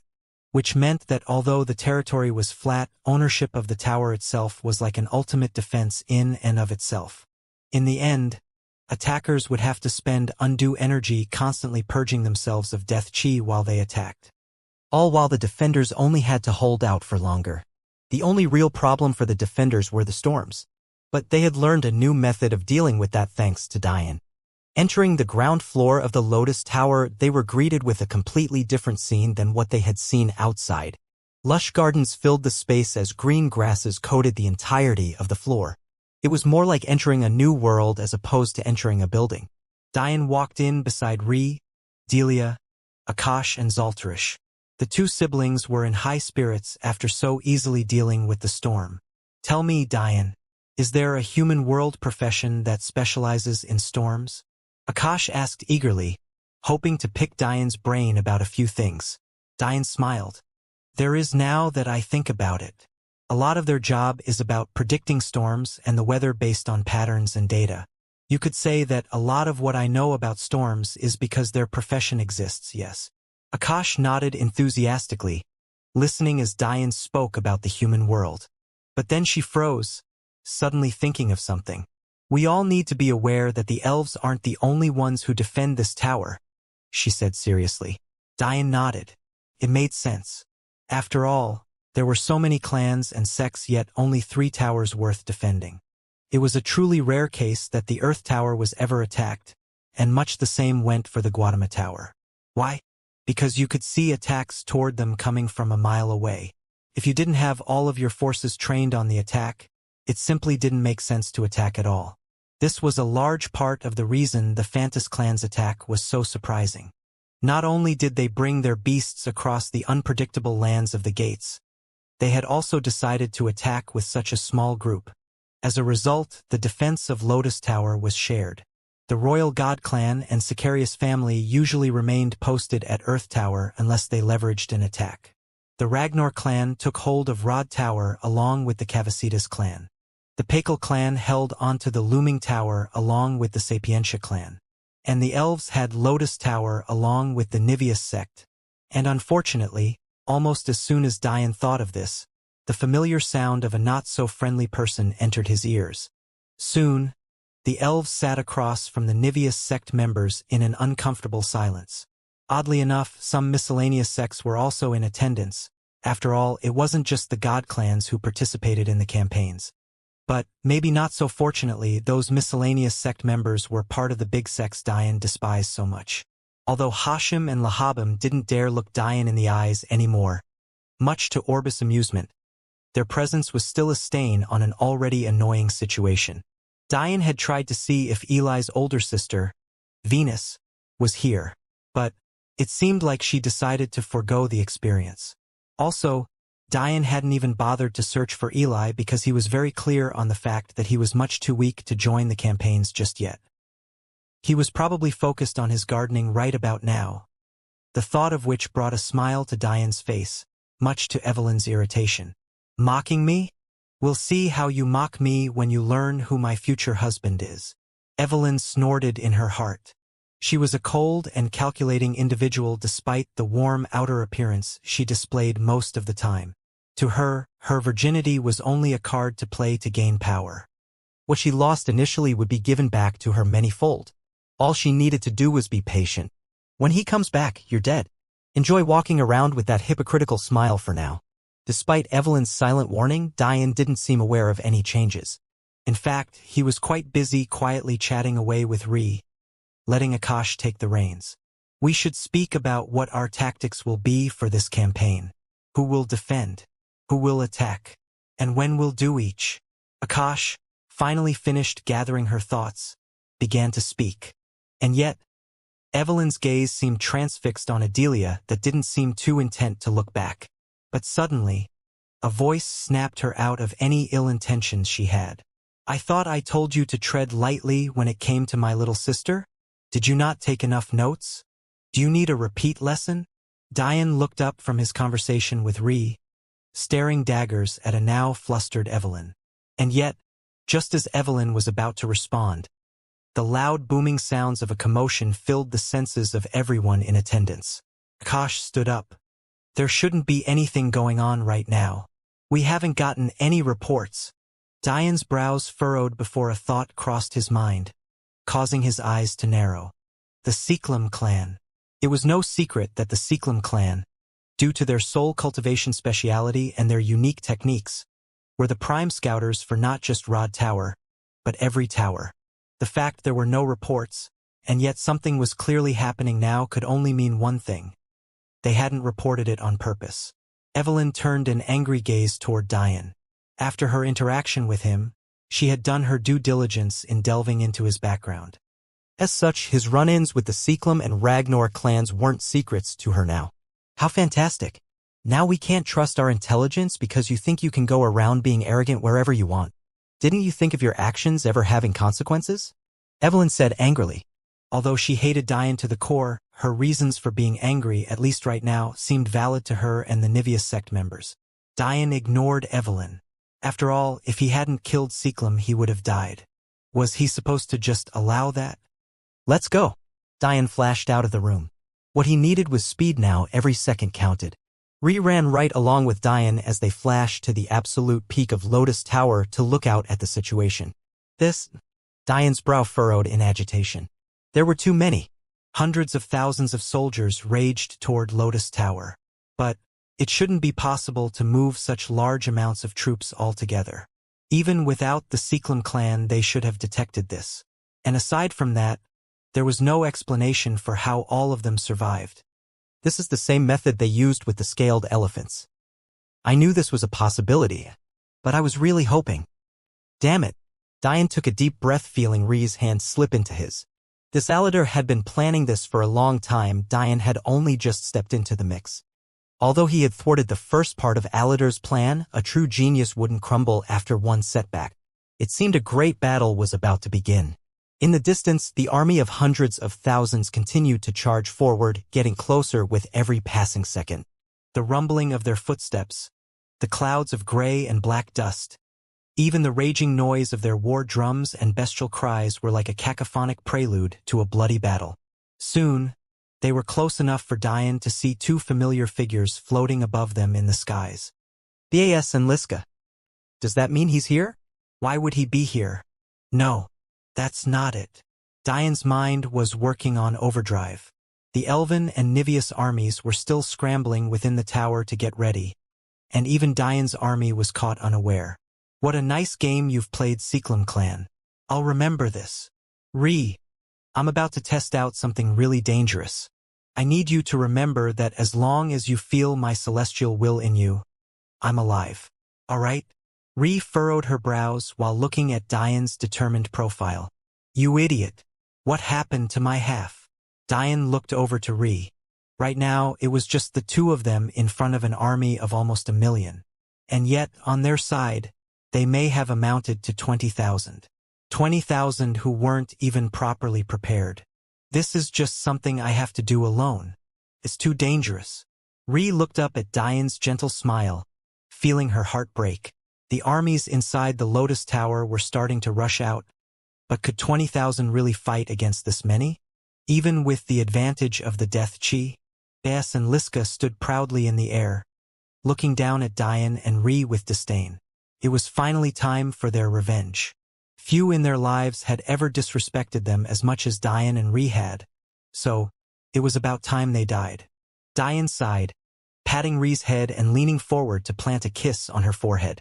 Remember what I said, little faux glacé. Your man won't die so easily. The demon generals will protect you. Command them well. I'll be back before you know it. Before Ree could reach out to stop Diane, he had already flashed away from her, his footsteps carrying him to a position right between the approaching army and the scrambling Lotus Alliance. All right, apparently you think it's cool to play games with people's lives. So, let me break in your game for you. Diane's aurora blazed around him, a raging tempest of golden flames erupting into life. Slowly, the flames turned to purple gold as Diane pushed it harder toward its peak. The aurora flames grew larger and larger. 50 meters, 100 meters, 200 meters. Boom! Diane's humanoid manifestation burst into being, looming over the approaching army with malice as Diane's soul stage raged into the peak of the essence stage. Since you're an ancient game, you're built on an array, aren't you?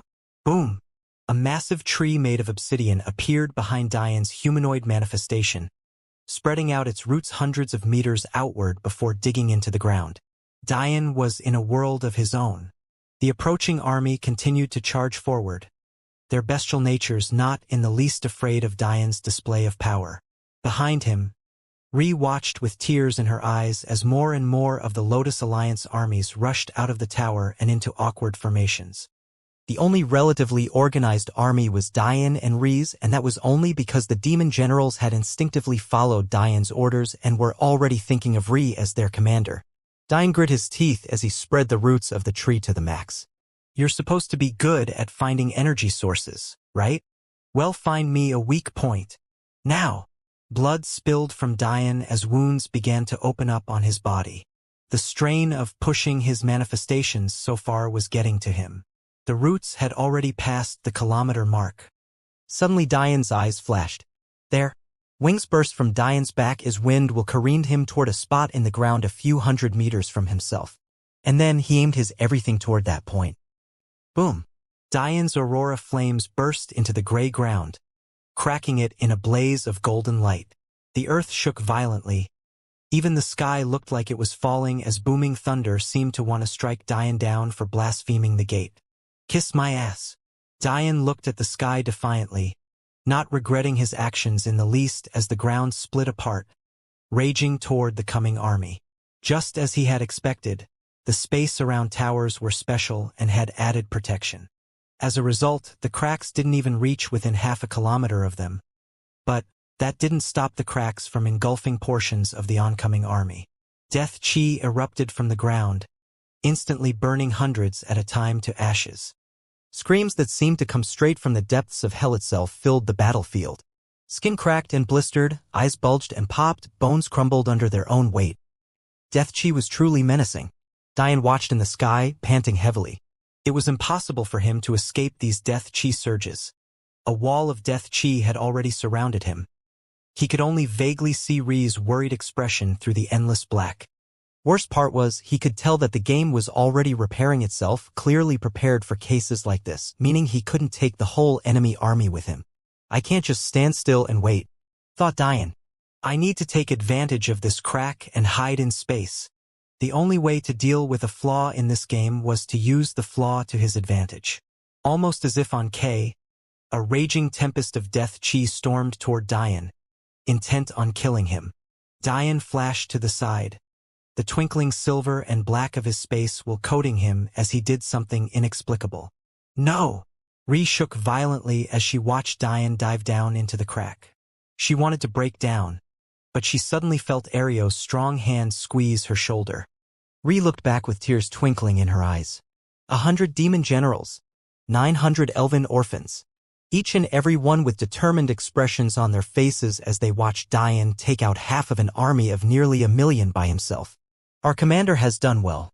Now it's our turn, Ario said stoically, looking out at the slowly closing crack. Ezen watched from a distance as Ri wiped her tears. He could only clench his fists in anger. Anger at himself being so useless. He felt it should be him sacrificing for Ri. And yet, Diane did it so easily, without even a second thought. You have my respect, Ezen thought quietly, steeling himself in preparation for the battle ahead.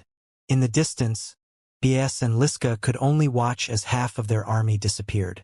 Once standing at almost 1 million, they had less than 400,000 now. How would they even explain such a loss? Could they blame it on the death chi? Many of those they lost were part of their very own beast clans. BAS grit his teeth, watching as the crack Diane dove into slowly closed, stay dead. You absolute eyesore. Liska suddenly giggled, causing BAS to look toward her. Husband, why are you so agitated? Sure, we lost many. But isn't 400,000 still 20 times more than 20,000? We'll crush them just the same. And, if we follow Master Guatema's plan, the death chi won't even affect us anymore. What is there to be worried about? Seeing Ba still had a worried expression, Liska gently stroked his crotch, tippy-toeing Taku in his ear. I'll even let you have me and the fox girl at the same time. Doesn't that sound like something my king would want? Ba's eyes snapped toward Ri, who was standing in the distance, a terrible grin appearing on his face. Ri stood silently with the army at her back. In the distance, the oncoming army was scrambling to reorganize themselves. Diane had not only halved their numbers, he had also bought the Lotus Alliance some time. Taking a deep breath, Ri's eyes flashed a cold blue, her features steeling as a concealment array manifested around her. Moments later, Ri's demeanor had completely changed as she stepped out of the array. Her tears had dried and her tails rested calmly on the gray ground. She was once again wearing her silver armor and her mother's sword had appeared in her hand. We take vanguard. Her words were short and poignant. A raging blaze of blue appeared beneath her feet as she leaped into the air, hovering above the army. Campaign Hedekash and Evelyn.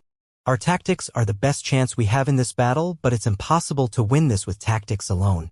So, Diane implemented a plan for this specific situation. It's best you put aside your grudges now if you want to live. If it makes you feel better, assume my fiancé is dead. Ri turned a sharp gaze toward Evelyn, the rest of the Niveus sect members. In reality, much of their numbers were made up by the elves. The Niveus sect women were maybe about 30% of them.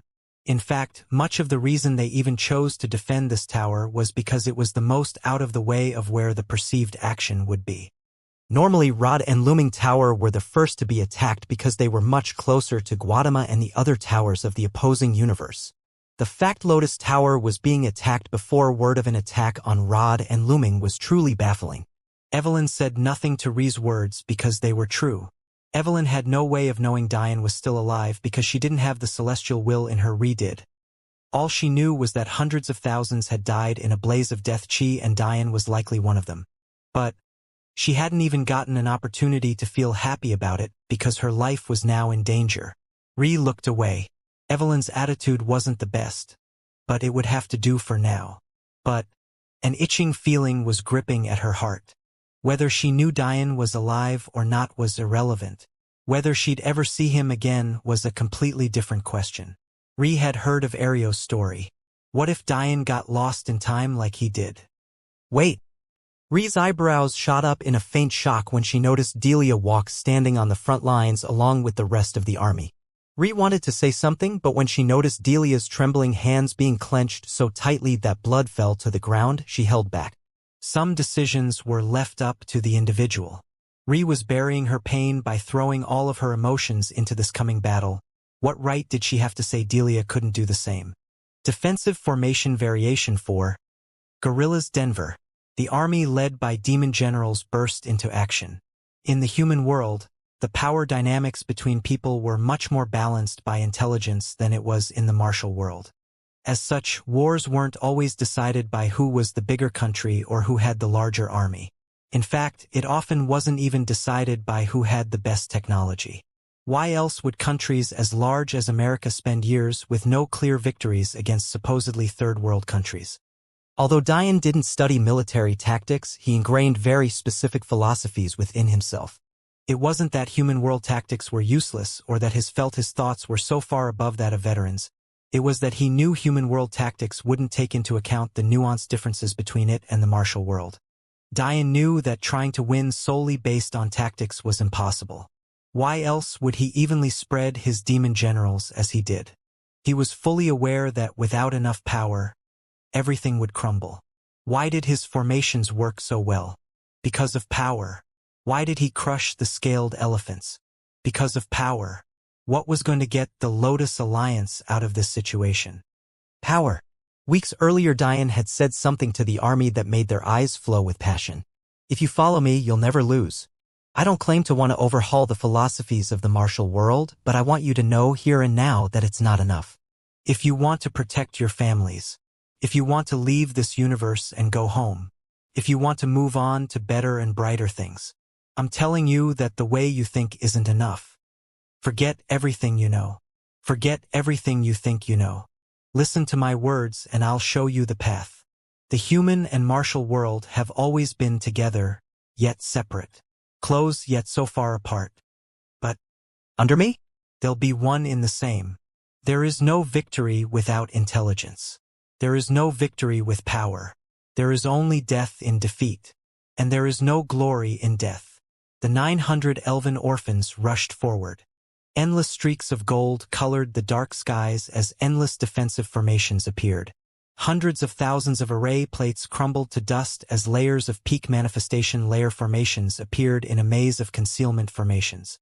Diane's army moved in odd patterns, and yet were also symbiotic as they weaved a labyrinth of endless complexities. In an instant, Lotus Tower, the Lotus Alliance, and even the sounds of their existences were completely wiped. In front of the beast army now stood an endless gray field. Everything had disappeared but the landscape and the relentless death chi. The beast army froze amidst their reorganization. What was going on? Why had everyone disappeared? Concealment arrays? Bas and Liska stood in the skies. They had been directing their reorganization and were just about to charge, but this change of events was really too shocking. Suddenly, the seemingly normal space rippled and out stepped just over 100 warriors. Delia, Ezen, Akash, Evelyn, Arya, Zaltarish, the demon generals. 100 stood against 400,000.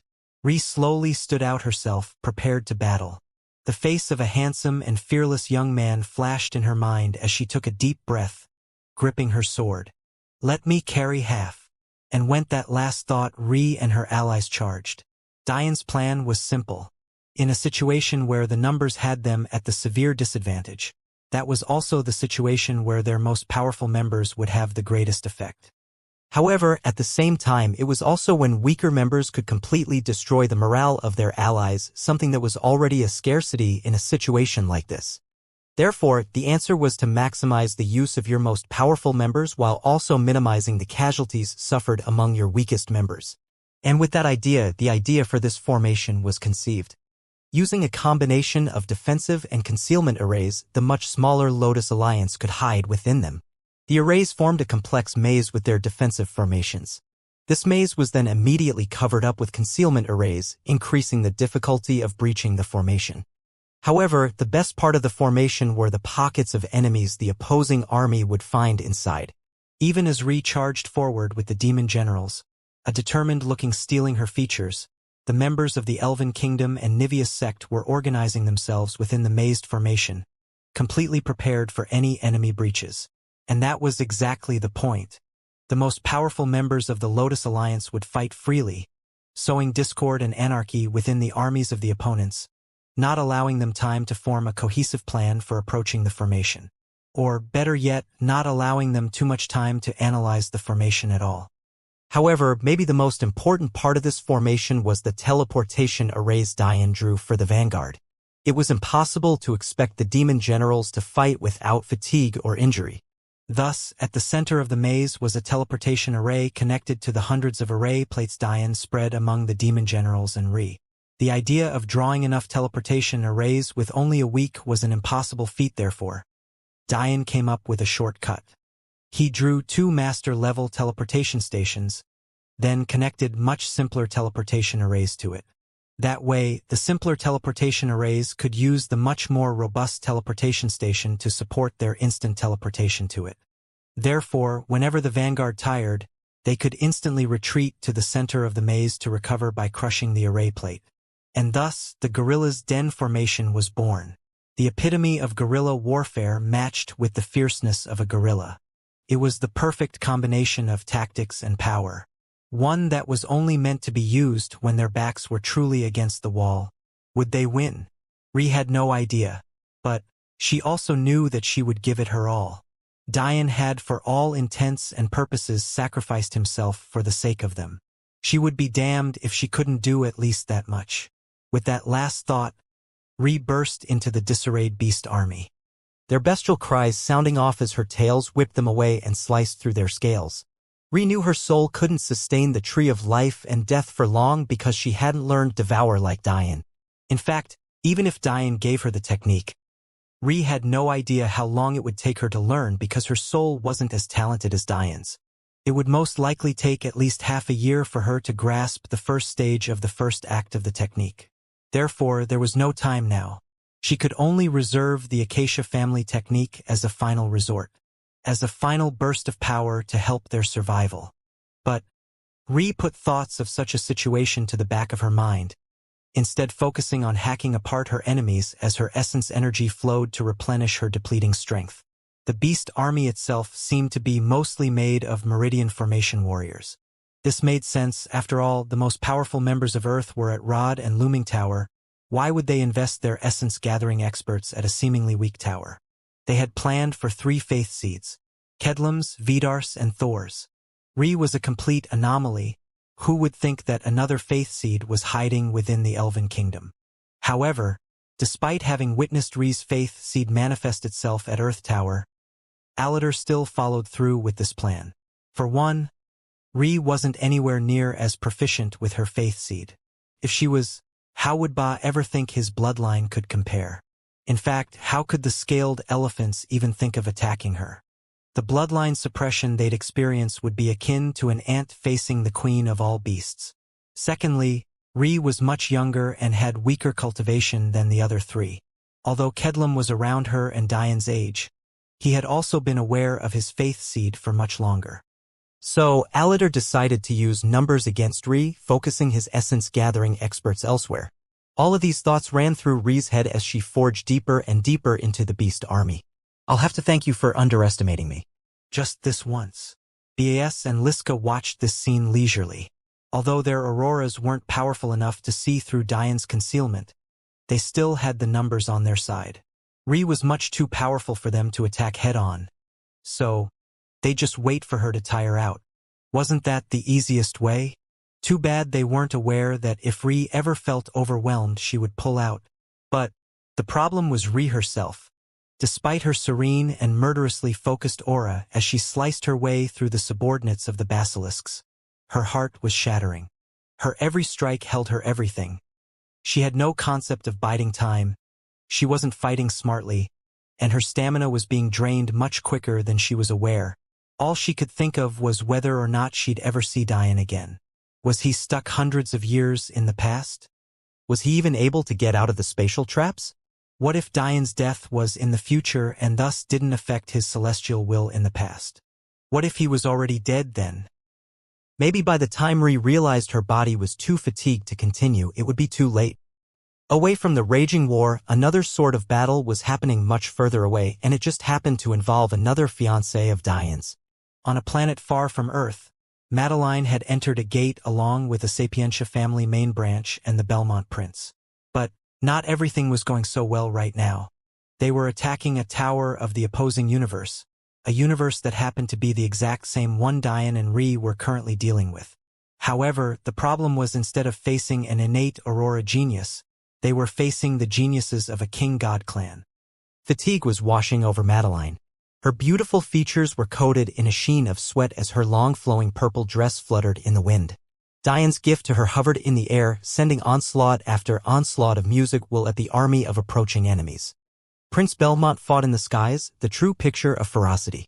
His eyes were blue and red much like his younger brother, but they were oddly much closer to purple than Elwing's had been. Suddenly, his opponent laughed. For a mere prince of a backwater royal god clan, you're much more powerful than I thought you'd be. Prince Belmont said nothing as raging ice and fire will combusted around him. He had never faced a king-god clan before, and the mere fact this planet had survived attacks from such a powerful god clan was enough for him to respect them. But right now was his own time to shine. But his opponent wasn't simple. The fourth son of the king-god clan, Makai. Long golden hair flowed in the wind as he clashed with Prince Belmont again and again. However, probably his most striking feature was the large golden eye on his forehead. He seemed to see through everything, predicting the prince's attack and thwarting them. Maybe what was most frustrating was the odd energy Makai used. It was free-flowing yet enigmatic. In fact, it was an energy that Dian would have without a doubt recognized as eerily similar to the one Alatar Gautama had attacked him with. The prince turned his gaze to Madeline every so often, content with how fervently the Xianxia family protected her. You shouldn't be distracted by a woman in a situation like this.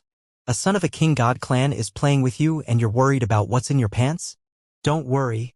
I'll satisfy her just fine after we're done here. Prince Belmont didn't seem to have a reaction to Makai's words. Yet his response was simple. King-god clan? You're a mere fourth son. Since when would I be afraid of such a thing? Boom. Prince Belmont's eyes melded into a perfect purple in that instant, his ice and fire combining into a blinding purple flame. Kneel. It was as though a phoenix had manifested itself in the sky, bearing down on Makai menacingly. A serious expression passed through Makai's features. He's been holding back? Why? However, just as Prince Belmont was about to attack, a violent eruption coursed through the earth, and the result was something completely unexpected. A temple was raising from the ground. That's... Makai's eyes immediately shone. His ring flashed as he pulled out a communication array plate. Prince Belmont's eyes shone. It's time. If Makai had been paying attention, he would have noticed the complete lack of surprise on the prince's face. If he was even the slightest bit intelligent, he would have also connected that to the fact the prince didn't seem to have been trying at all, even against him, a genius of a king-god clan. And thus, he would have figured out one very important thing. The prince knew this was coming. On the ground, Madeline looked up, breathing deeply. Even on the battlefield, she was still the picture of perfect. Her brunette hair had long since fallen out of its usual bun, reaching to her waist. She had matured a lot since the last time she had seen Dian. Her curves were more pronounced, and her beauty was all the more exceptional. But maybe her most drastic change was her power. Without anyone even realizing, the first-in-line genius they saw for nothing other than her beauty and virginity had already burst into the essence gathering stage. The only reason she was reaching her limits while fighting such weak opponents was because she was constantly protecting her supposed bodyguards. She didn't have the heart to let them fend for themselves, so she constantly played revitalizing tunes in the midst of her attacks. She just wasn't the type to allow others to risk their life for her. But things were getting bad. The temple had appeared for a few hours now, and yet it wasn't allowing anyone in. But this was only making the situation worse for Madeline and her allies. Because the more time passed, the more members of the King God clan gathered. One son, they could deal with. But what about 5? 10? What about a whole army of King God clan trained soldiers? The Xianxia God clan was being severely suppressed. There was no longer a path of retreat. They were completely surrounded. Prince Belmont had disappeared from sight.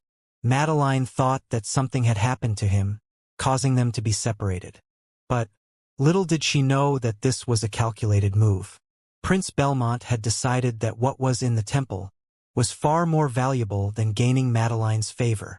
Just like that, 2 fiancés faced armies many times their size and strength with little but themselves to rely on.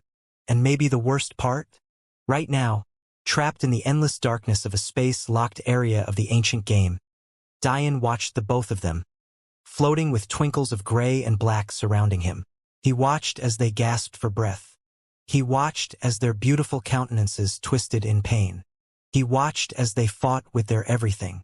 On one side was a spatial jump to Madeline. She fought the King God clan, protecting her family with all of her strength. The other side was a spatial jump to Ree. Her stamina was quickly depleting as she cut down beast after beast. All Diane had to do was choose and he would eliminate their burden. Clone? Impossible. How could he use his soul to power a clone literally light years from himself? Enter one, then enter the other? Impossible. He would be completely sealed off as soon as he chose. He would have to tear a hole in the game again and hope to run into such a 1-in-a-million situation again. How could it be repeatable to happen to run into spatial portals to his 2 fiancées? Just choose? Impossible. How do you choose between 2 women you love with your everything? So, Diane just sat there, his spatial will pushed to the max as he forced himself to stay isolated from the game's surrounding mechanisms. His heart tore with each passing second. No matter what he did, he would be leaving behind something dearly important to him. How do you make a decision like this? Diane's heart pounded. He was quickly reaching the limit of his stamina. If he let up on distorting space around him for even a second, he would lose consciousness and likely be torn apart. Without thinking much, he took out the damaged stone puppet. He had been so distracted by this decision, he hadn't even stopped to think that he could make use of his puppets since he was outside the confines of the ancient game now. But the relief on Diane's stamina did little to ease the endless tension he was feeling. He didn't even take notice of the drastic changes the stone puppet had undergone. All he could see was the pain of his fiancées. He could only watch as Ree's beautiful blue-silver tails became dyed in red. He could only watch as Madeline's lips dripped in blood as she pushed her stamina beyond her breaking point. He could only watch, too distraught to make a choice. What do I do? Away from Diane's mental struggle, 2 groups were approaching the enigmatic epistemic tower. The first was led by a very familiar figure, Aladar Gautama. Brother, are you sure you want to do this? Aladar sat atop a scaled elephant silently as they crushed their way through a dense green forest. His sister was beside him, and about 10 warriors sat behind them. But he was completely focused. His eyes were in a perpetual state of gold as he constantly scanned their surroundings, changing the direction of the beast seemingly without rhyme or reason. Noticing her elder brother's lack of a response, Kira sighed. I know you're not satisfied with being an auxiliary branch family to the Weta family.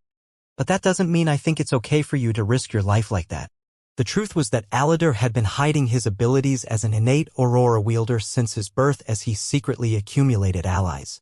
He always used Bas and Liska as his proxies because he had no intention of revealing his plans until he was powerful enough. But the more he studied the gates, the more his mind brightened to another possibility. Aladar ignored his younger sister's words. I received a report earlier that said it's likely Earth's innate Aurora wielder died. This works to our advantage. Kira, being used to her brother's antics, listened silently. Whether she could understand what he meant was one thing, but asking Aladar for a full explanation was about the most difficult thing in the world. But, in typical Aladar fashion, Kira got no explanation. Aladar simply raised his hand to his face, causing a flash of gold to appear.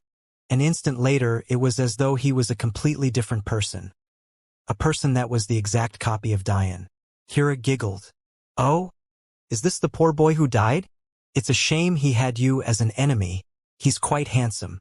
Aladar didn't seem to get the joke. I don't know whether he's alive or dead. All that matters is that he's no longer on the battlefield. So his appearance is useful to me. A teasing expression colored Kira's features. I heard from Ba and Liska that you insulted him. You never care enough to insult people. Did he get under your skin? Kira playfully poked at Aladar's shoulder, a bit happy to see her brother display an emotion other than cold determination. Although Aladar was inwardly stunned by his sister's question, he didn't show it. But that didn't mean he didn't have a moment of self-reflection. What Kira didn't know was that that moment wasn't the only time he acted out of character that day. Not only did he insult Diane, he had done so twice. And that was on top of injuring Bas and Liska. Did he get angry because the first step of his plan had failed? Was it because Diane might very well be his match? Was it because something was telling him that there was no way Diane died so easily? Moments of confusion for Aladar had always been rare. And moments of losing control of himself were even rarer. Ruling with fear was completely idiotic by his calculations. He'd never do something so stupid. Bas and Liska followed him willingly, not because he forced them. Kira grinned. Aladar may have thought his face remained neutral, but Kira was quite adept at reading her elder brother. Maybe if he's alive you should be friends. Don't be stupid. I attacked his woman and insulted.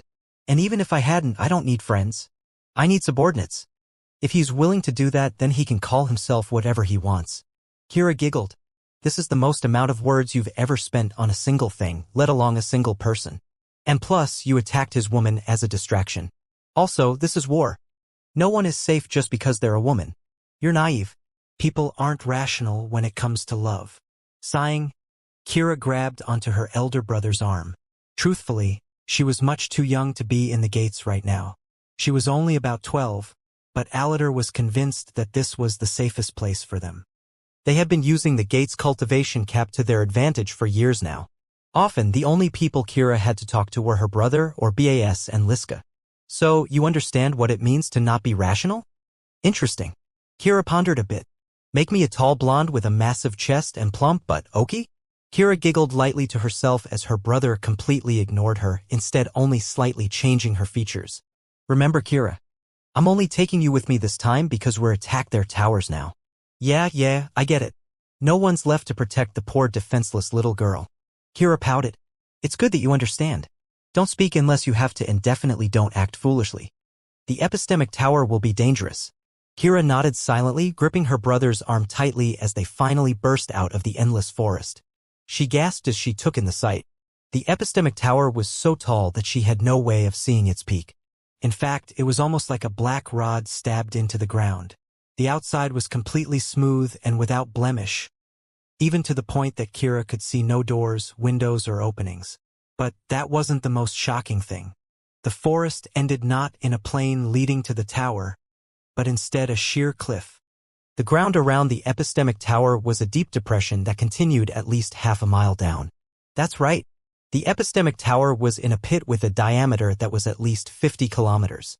There was no opening, no obvious way to reach it, and the worst part?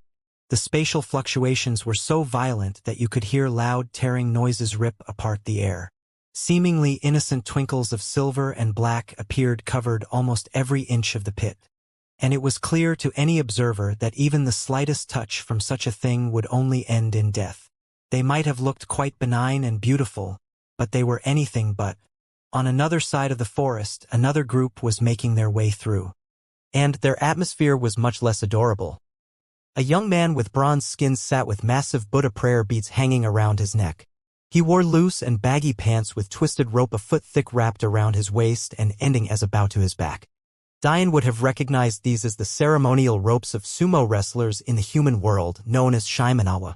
A faint dark gold energy emanated off of him as he was carried on a throne by 4 bald monks.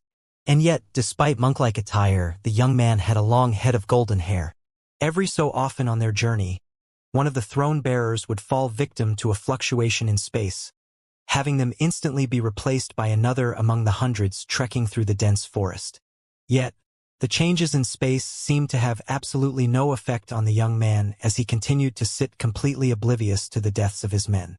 First son, we'll be reaching the epistemic tower soon. The first son silently nodded.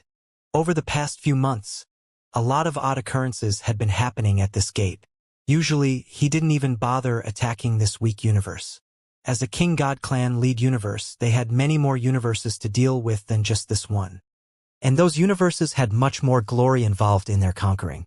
So why would he as a first son come here to play? This universe was something best left to their inferior clans and sections. But that didn't mean he didn't pay attention to the happenings of this universe. The odd movements of the basilisks and phantas were especially eye-catching. In fact, it had become so obvious recently that the first son was almost sure that someone was leading him here on purpose. Ha! You want to play games with me? Do you qualify? The Wuxia family was truly a special one. They had rules over their universe for millennia and weren't far from becoming an emperor god clan. Because of this, the first son decided to play this little game. After all, if this ended in their family winning this gate, wouldn't they be able to invade the last universe they need to reach an all-new level? The scale of such a clan wasn't something Diane could imagine as of now. Whereas the royal god clan of Earth had their most powerful experts peak at the 3rd to 4th level of the celestial, a king god clan so close to becoming an emperor god clan without a doubt had a lower Dao formation expert. They were simply incomparable. Because of the way gates were designed, especially with their cultivation caps, the sons of the Wuxia king god clan were ranked based on their cultivation. Beginning with the meridian formation stage, 5 sons were chosen. The first son here today was the first son of the meridian formation stage, Kagan Wuxia. The simple fact was a ranked son of the essence gathering level would never waste their time on such a shit universe. In Kagan's view, even a peak essence gathering expert from this place was no match for him. I hear this universe has a few faith seeds? Kagan asked absent-mindedly. AI first son? It's quite shocking, they have 3 that we're aware of. Kagan looked up and into the distance although the thick green canopy was too dense to see through. Why? This was truly confusing to Kagan. Even within the Wuxia family, there were only 2 faith seeds currently since the others had yet to be reincarnated into their chosen geniuses. In fact, Kagan wasn't one of them. Only the Essence Gathering and Saint First Sons had faith seeds, much to his irritation. The idea of such a weak universe having 3, even to the point of them being concentrated on the same planet, was grating of Kagan's nerves. So, his first thought was to steal them. But he wasn't stupid. A family capable of fostering a faith seed to be passed on was definitely not one the Wuxia family could take lightly. It was likely that the families had sent branch families to this universe for one reason or another, and it just so happened that the offspring of the branch families manifested their faith seeds. This meant that although the Wuxia family could hinder those branch family members from making their way back to their main clans, stealing the faith seeds would lead to a concerted effort for war, much more focused and poignant than normal campaigns. If such a high-ranking clan or clans decided to focus all of their best talents on the Wuxia gates instead of spreading them out as they usually did, it would be trouble. From my understanding, they are from branches of 2 emperor god clans. Kagan's head snapped toward his subordinate. In reality, it was the 5th son of the meridian formation stage, but he was little else than an ant in front of Kagan. From our quadrant? The 5th son nodded solemnly, a faint golden energy emanating off of him as well. According to second daughter's information, we should be careful. They are the faith seeds of the Ragnar and Pakal clans. Kagan nodded solemnly. Because there were 10,000 remaining universes, they were split into quadrants which were made of 100 universes each. In this quadrant, aside from the obvious Sapientia clans and the Wuxia family, the other powerhouses were the Ragnar and Pakal Emperor God clans. Maybe if the faith seeds had been from a fellow King God clan, it might have been worth the risk. After all, using the methods of the Wuxia clan, there was always the possibility of tricking a clan of similar power. But, against clans with as much power and influence as the Ragnar and Pakel clans? It was impossible. In fact, the power disparity was to the point that the Weta's information on those clans were severely outdated by several 10,000 years. There was the possibility that the range of those clans had surpassed that of an Emperor God clan. It was much like the scope of information Earth had. If you don't have enough power, how could you afford to know such information? In fact, would knowing the information even matter to you? Kagan immediately erased all thoughts of stealing their faith seeds. But preventing them from reaching their main branches by boxing them off in this universe, even kill them, was no issue at all. Make a note, fifth son. In the future we'll be focusing on this universe a bit more. Not enough to alert anyone, but there's definitely a reason so many powerhouses are concentrated here. The Ragnar and Pakel clan didn't even bother to plant branch families in our universe, so why would they care about this one so much? There's something going on. Fifth son nodded. If we can grasp this secret, elder brother, we can assure our places as sons for the rest of our lives. Kagan nodded. Competition amongst sons never ended. Although he could be comfortable around fifth son because he was ranked so far below him, he still needed to be wary of third son and second daughter. Ranking directly correlated to resources, he had to ensure that he became the fifth son of the essence gathering level, and for that, he needed momentum, legacies, and power. And with that last thought, Kagan and his entourage reached the edge of the deep pit that held the epistemic tower. Kagan's blood boiled looking at the sleek black surface of the tower. All signs point toward this place as what you're aiming for, right? Let's find out what you led me here for. Up until now, it had been half a day of Diane relying on the celestial puppet to watch Madeline and rebattle. He had almost floated away from the portals many times, but he always forcefully stabilized himself. He felt the need to burn these images into his mind. He had watched as Ree fought for hours at a time, not caring for her own well-being. In fact, there had been a few times that if it wasn't for the demon generals forcibly teleporting her away, she would have collapsed. Then there was Madeline. The temple had finally opened, but the battle raging for those who had the right to enter was just as fierce, leaving the Sapientia clan in an even tighter corner. Diane's heart wrenched with every cut and bruise his fiancée sustained, with every twist of pain that appeared on their beautiful faces, with every near-death experience they dodged. At this point, patches of blood had dried over them both. Ree's blue silver tails and armor were completely ruined. It wasn't even clear how often she had forcibly healed their breaks. Madeline was faring much better injury-wise, but her fatigue had clearly reached its breaking point many times. If it wasn't for many of the Sapientia family using themselves as shields, it was likely her injuries would be even worse than Ree's, and yet, Diane sat there and thought. It was even to the point where he questioned whether he should have even opened his heart up as much as he had. If he had closed it off and conformed to human world ideals, would this decision be so difficult? But then he thought, even if he closed himself off to feelings fostering for Ree, would they really not appear? If Ree was just his friend instead of his fiancée, would the decision really be any easier? Diane had just spent the last more than half year of his life with Ree. They shared tears, pain, and victories. When he was in a coma, she took care of him every day for months on end.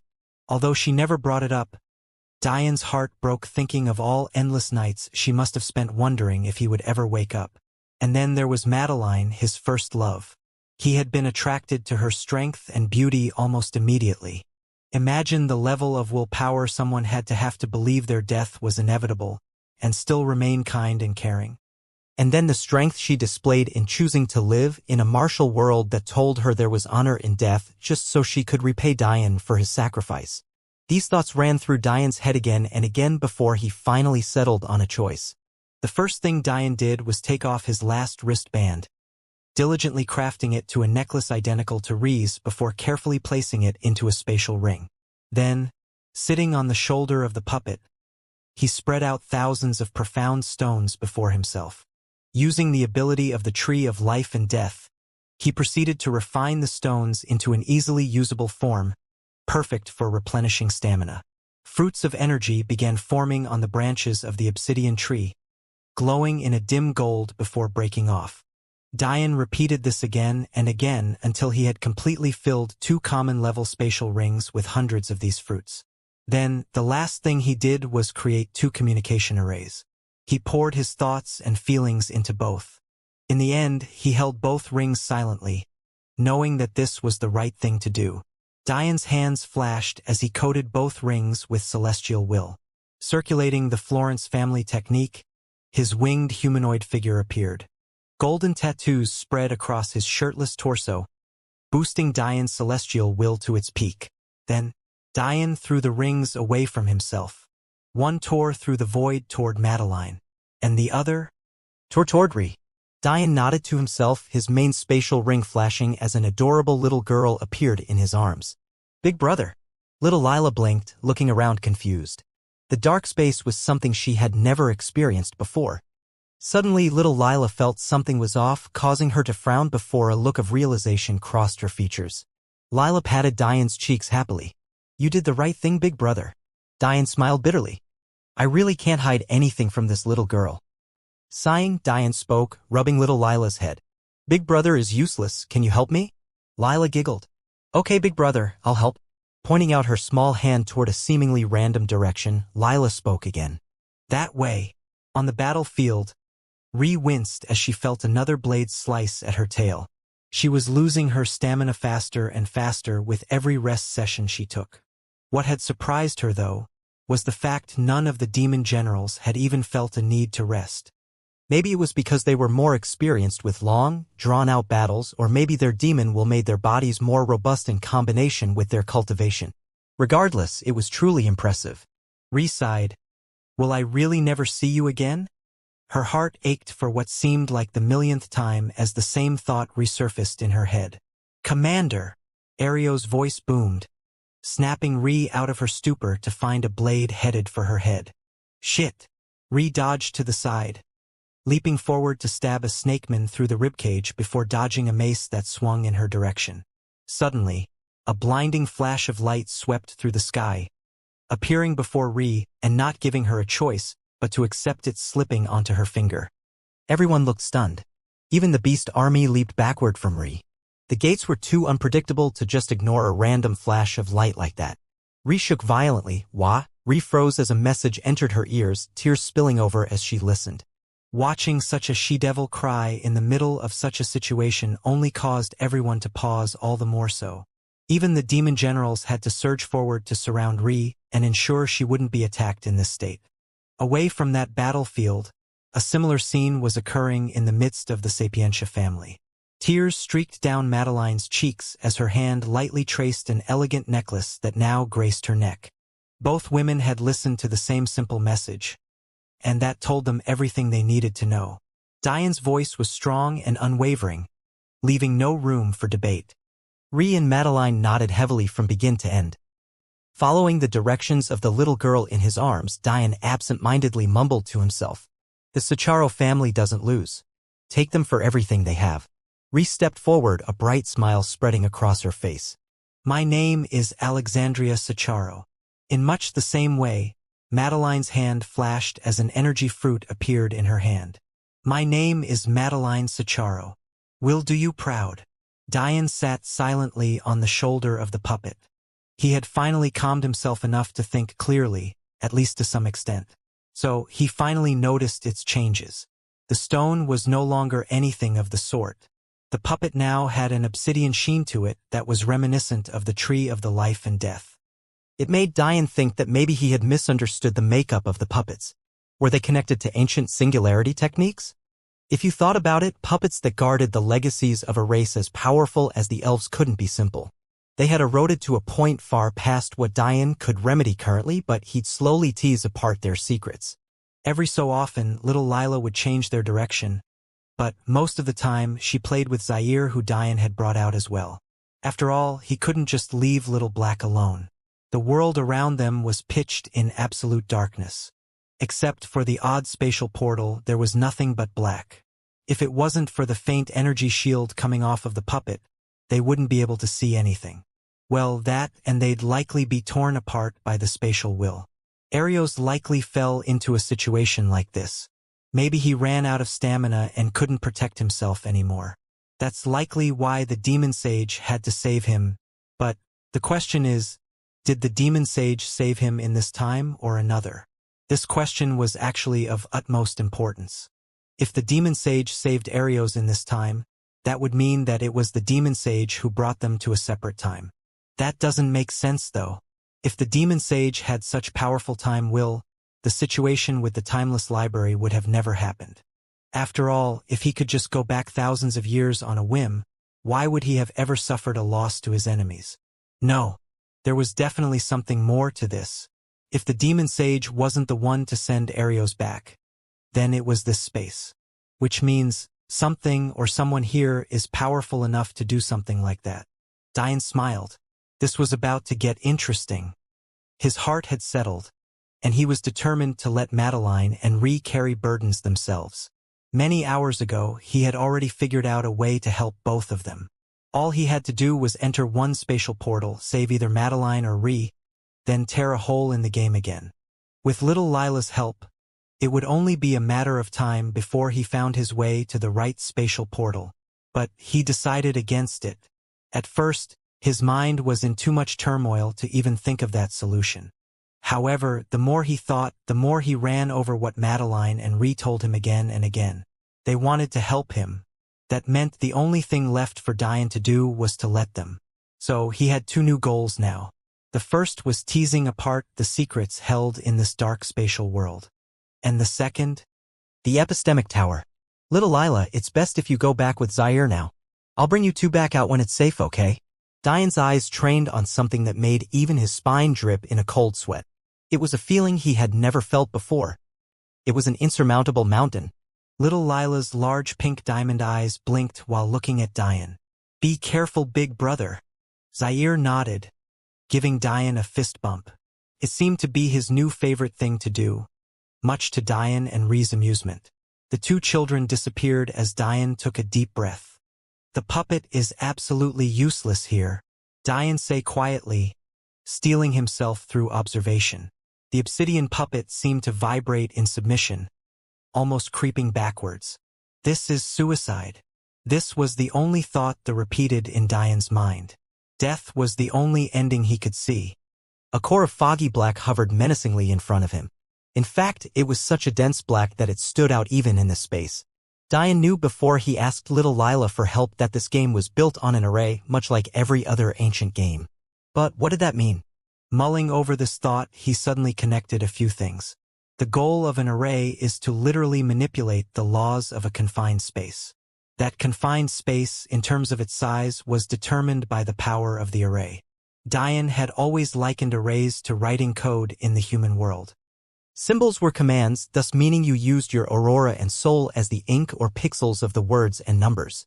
Because of this logic, Diane had always been able to simplify symbols to take shortcuts, something that experienced coders did all of the time. It was common knowledge amongst them that some forms of code and code language were always more efficient than others. So, knowing this, what did it mean for Lotus Tower to have such dense sources of death chi? Or for the ancient game to be connected by so many spatial portals? Or for Arios to fall to a completely different time because of the game? It was simple. That meant there was someone who wrote code for some of the strongest representations of space, time and death Diane had ever encountered, or would likely ever encounter. But there was something else. What did it mean for someone to use an array to program changes in space, time, or even death? What did it mean for someone to be able to simulate a will to such a close extent that even Diane, with his keen senses, mistook all of these spatial fluctuations as true space will? Just what did all of that mean? It meant someone was writing the laws of the universe with their array alchemy. Someone who toyed with the concepts of reality as easily as breathing. Someone who had created the perfect representation of death before Diane right now. Can I really use this as a catalyst? Won't I implode trying to absorb this? The truth was that when Diane used his master and her husband's blood essence as a catalyst for the Florence family singularity technique, he had nearly died. The worst part was he had almost died more than once. Imagine taking the essence blood of creatures that were Tao formation experts at their peak and manipulating them into manifestations for yourself. Something like that wasn't easy. And yet, this death core was even worse than that. Wait, core. Suddenly, Diane thought of something. Abyssal core? If Ri had been here, she would have definitely rolled her eyes. How ridiculous was this logic? Using a name you made up to figure something out? Maybe only Diane would risk something like this based on such flimsy logic. And yet, the more Diane thought about it, the more his eyes shone. Maybe it's impossible to absorb it all with just one technique. But what if I used two? Diane knew this idea was stupid. Regardless of how many techniques he split it into, it was still himself that had to execute them. Even if he used a clone, the pain would be the same. But that was the thing. The pain would be the same, but the death would be escaped. Anyone who was in Diane's mind would feel as though they were running around in a maze. In that instant, Diane's deductions jumped around exactly like you'd expect from some with an innate aurora. Maybe even more so considering Diane's innate aurora was perfect.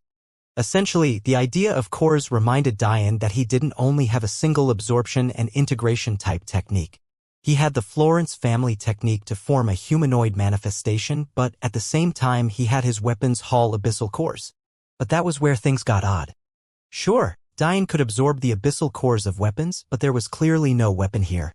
There was only death. But wasn't there a weapon that existed to be the perfect amalgamation of death? What could be better to absorb this death core than a Reaper's scythe? Unfortunately, the wild ideas didn't stop. Diane planned to experience death again and again and again, until he fully absorbed the core. 10% clones couldn't cultivate or train soul techniques, but being cannon fodder for refining catalysts? They were perfect.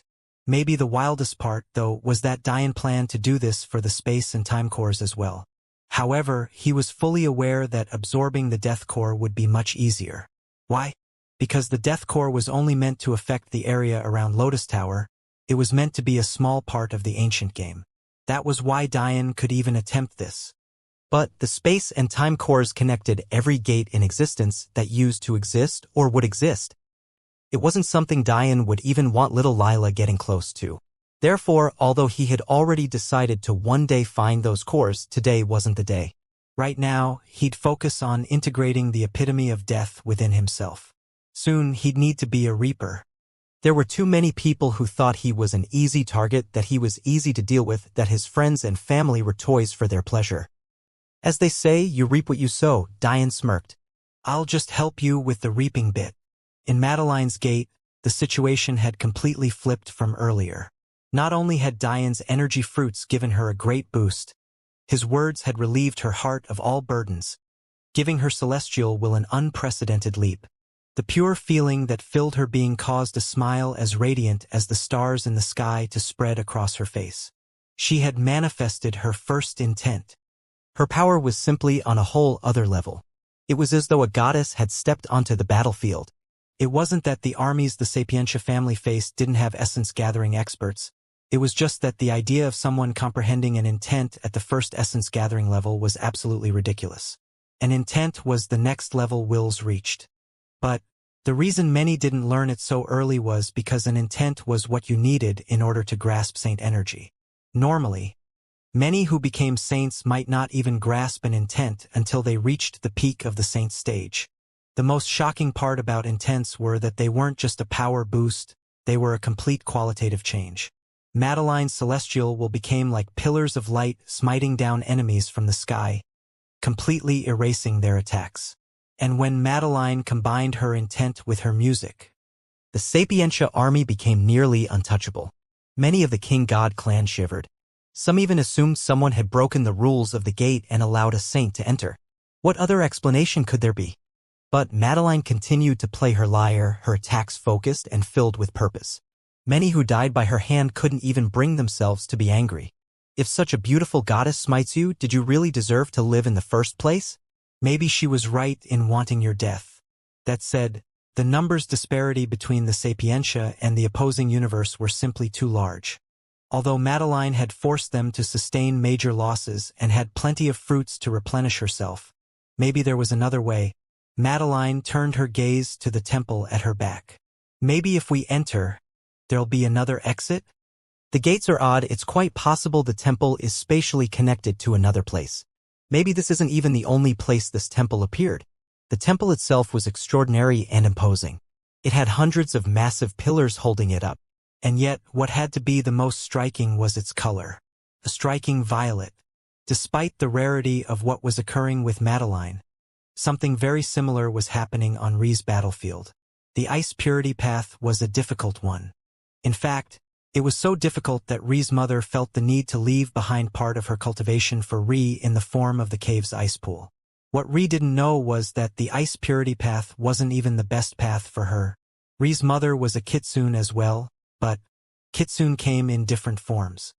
More specifically, the kitsune's supreme beasts had 13 faith seeds, and Rhee's mother had the faith seed of the river kitsune Kawa. However, Rhee's mother had no idea that her daughter had a faith seed. The reason was simple. Normally faith seeds were easily detectable by high-ranking members of families that they originated from. However, Rhee's faith seed had been in opposition with the God-level constitution. If Rhee had had a normal God-level constitution, maybe her mother would have still sensed it. But a top 3 God-level constitution was already nearly comparable to the weakest faith seeds. So, Rhee's mother had had no idea. Which of the other 12 faith seeds did Rhee have? Rhee didn't know. But what was clear was that Rhee's affinity for ice purity was nowhere near her mother's. And yet, she had forced herself to learn all so that she could follow the same path as her mother. In the end, this was why Rhee only knew 4 wills: wind, water, ice and sword. Although using the term only when referring to 4 wills seemed a bit ridiculous, for a wielder of a faith seed from a supreme beast clan, this was far too little, and it was all because Rhee was trying to be someone she wasn't. However, Diane's words had broken a dam within her. It was as though she found an identity she didn't have to chase after. She wasn't chasing a missing father or mother, she wasn't trying to fill a void in her heart, and she wasn't trying to keep a kingdom together. Right now, she was Rhee. Rhee Sicharo. She was herself and no one else. For the first time, Rhee's hair wasn't the only part of her that darkened. And this time, it wasn't to a mere dark blue. Rhee's hair blackened completely, fluttering in the wind wildly as her sword suddenly became sharper. Rhee's tails followed suit, their blue-silver color become a jet black. Black gold tattoos traces their way over her as her tails whipped out violently. Suddenly, Rhee's every step seemed to take her tens of meters at a time. Her sword seemed to slice the very space, not even allowing flesh to bleed before it fell to the ground. In fact, Rhee's beams of ice will no longer seem to be of the purity path. They held nothing but a dense will for destruction. Black ice jetted out of them, piercing through everything in their path. It suddenly became very clear to everyone why Rhee's faith seed had conflicted with her god constitution. Elven Queen's reign was about elegance and purity, a path quite similar to celestial will. But what Rhee was displaying right now was an eerie darkness, a path that was the complete opposite. If Rhee's mother were here, she would know immediately what was going on. Rhee's faith seed was one that hadn't appeared in hundreds of generations, the kitsune of the void, Kukin. All the while, Diane sat in the dark spatial pocket. The pain he was undergoing was unimaginable. Whenever one of his clones died, he felt everything they did. He felt their organs corrode. He felt their bones crumble to ashes. He felt their skin burn and mummify before ripping apart. And unfortunately, this was an inescapable fate for the clones. And yet, with every death, Diane's smile grew wider. Maybe it was a smile through gritted teeth that had turned red with blood because of how tightly Diane clenched them, but it was a smile nonetheless. The faces of 2 beautiful women were all Diane focused his thoughts on. He was sure that they were fighting hard right now, so he could only do his part. Behind Diane, the black and blood-red weapons hall loomed, but its door was ajar as streams of death chi entered it with the death of every clone. Diane's humanoid manifestation was out as well. Tattoos dripping in a black-gray aura etching their way onto its skin as Diane melded more, and the death humanoid manifestation with it like he had done with his master's manifestation and her husband's. After all, it would be a bit ridiculous to have tens of manifestations. And just like that, another day passed. It had now been a day and a half since Diane had dived into this rift and he had gained so much. That being said, Diane's soul was completely exhausted. Without anyone to use Devour on, he had been sustaining hundreds of 10% clones for hours on end, and that was on top of dealing with death again and again. But what Diane had yet to realize was that the fact he experienced death again and again was what truly made this death core his. His understanding of the concept was at such a level now that even without the affinity and power given by the Florence family technique and his abyssal core, he could very well learn death will to its peak now. I need to rest, or else going to the epistemic tower will be useless. And so, Diane did just that, taking his time to replenish his soul properly. However, there was yet another thing that had escaped Diane's notice. In his ring, neatly arranged among his important items, the ranking tome had been glowing faintly with a black aura. When its pages flipped open, it landed on the Tao of Array Alchemy, but the array was completely black now. But then it suddenly reverted to its original form. The pages of the tome closed, silently resting in the space Diane left it. Diane rushed through the forest, sprinting with a smile on his face. He had asked Lila to help him stop by and Madeline's portals, and it was safe to say he had little to worry about now. In terms of the Lotus Alliance, it seemed as though the Gorilla's Den formation had been pierced through a few times. But the Vanguard had managed to hold out long enough for the formation to extend backwards. Ree's new form had been a surprise to Diane, but he liked the idea of his fiancée's getting stronger, something that was definitely true when he noticed Madeline had learned her first attempt. On Madeline's side of things, they had lasted long enough for reinforcements to come. Diane didn't recognize the clans that supported Madeline aside from the Sapientia clan, but it was enough for him to know they were her allies. Because of the added support, Madeline had decided to enter the temple, a place Diane was sure had to be some sort of legacy. And something was telling him that he could fully trust his Madeline to benefit greatly. Diane grinned, leaping from branch to branch. His bare feet relished in the feeling of the damp wood and soft grass. But he was constantly on guard. His eyes had not stopped shining gold since he entered this forest. When he asked for little Lila for help in getting here, he had pictured coming to the epistemic tower. But it was clear that Lila had brought him to the closest portal possible, and yet it was still this far away. So the only explanation was that the spatial fluctuations were too fierce to form a portal any closer. But Diane was much too happy to care. He was enjoying the free feeling of the wind flying past his shirtless torso and the comfort his sweatpants were giving him. Sure, his battle Chongpao was proper for when he was leading. But right now, he preferred to be himself. Mom? Dad? Your son chose pretty well, don't you think? Suddenly thinking of something, massive flowers began blooming around Diane. They were all a dull white color, characteristic of blooming 10% clones. Soon, tens of Dianes spread out, each going off to study the spatial rifts that littered the thick forest. I don't even want to think about how many spatial rifts I'd have to absorb to form a proper catalyst. But that doesn't mean I can't use this to comprehend a new path for my spatial will. As of now, Diane had comprehended two uses for his spatial will. The first was heavily connected to his celestial movement technique, and the second had to do with his gravity will, something he could only use when he combined his space and time will. But these spatial rifts were very different, and watching Ree fight had given him some inspiration. It was about time he learned an attack path for his spatial will. Diane could only laugh to himself when he thought of Ree. How Ree had learned spatial will when she hadn't known it before. The only explanation had to connect to her faith seed. It seemed his little faux glacé had access to some interesting abilities, especially since it didn't seem limited to just spatial will. A serious expression flashed on Diane's features as he became aware that the spatial distortions were becoming thicker and more frequent. I guess we're getting close. Away from Diane, Alatar, Kyra, and a group of about 10 other basilisk warriors were slowly making their way toward the epistemic tower. They had been forced to leave the scaled elephant in the forest, so Alatar was carrying his sister on his back as he carefully swerved through what essentially amounted to an endless field of mines. Except these mines were among the most dangerous things in universe. Yet, Kyra had full confidence in her brother, even to the point where she was occasionally hum tunes and ask silly questions. Big brother, why'd you make me read all of those books if even you don't listen to them? Alatar raised an eyebrow but continued calculating each of his movements. If it was just his life, he'd probably be moving much faster. But He calculated the same problem and checked it over probably hundreds of times before making a move now.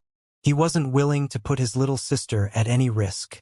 It was also possible for him to use energy to stave off the spatial fluctuations like the first son had, but he wanted to maintain his peak stamina. A battle he couldn't afford to lose was coming up. Xianxia pouted.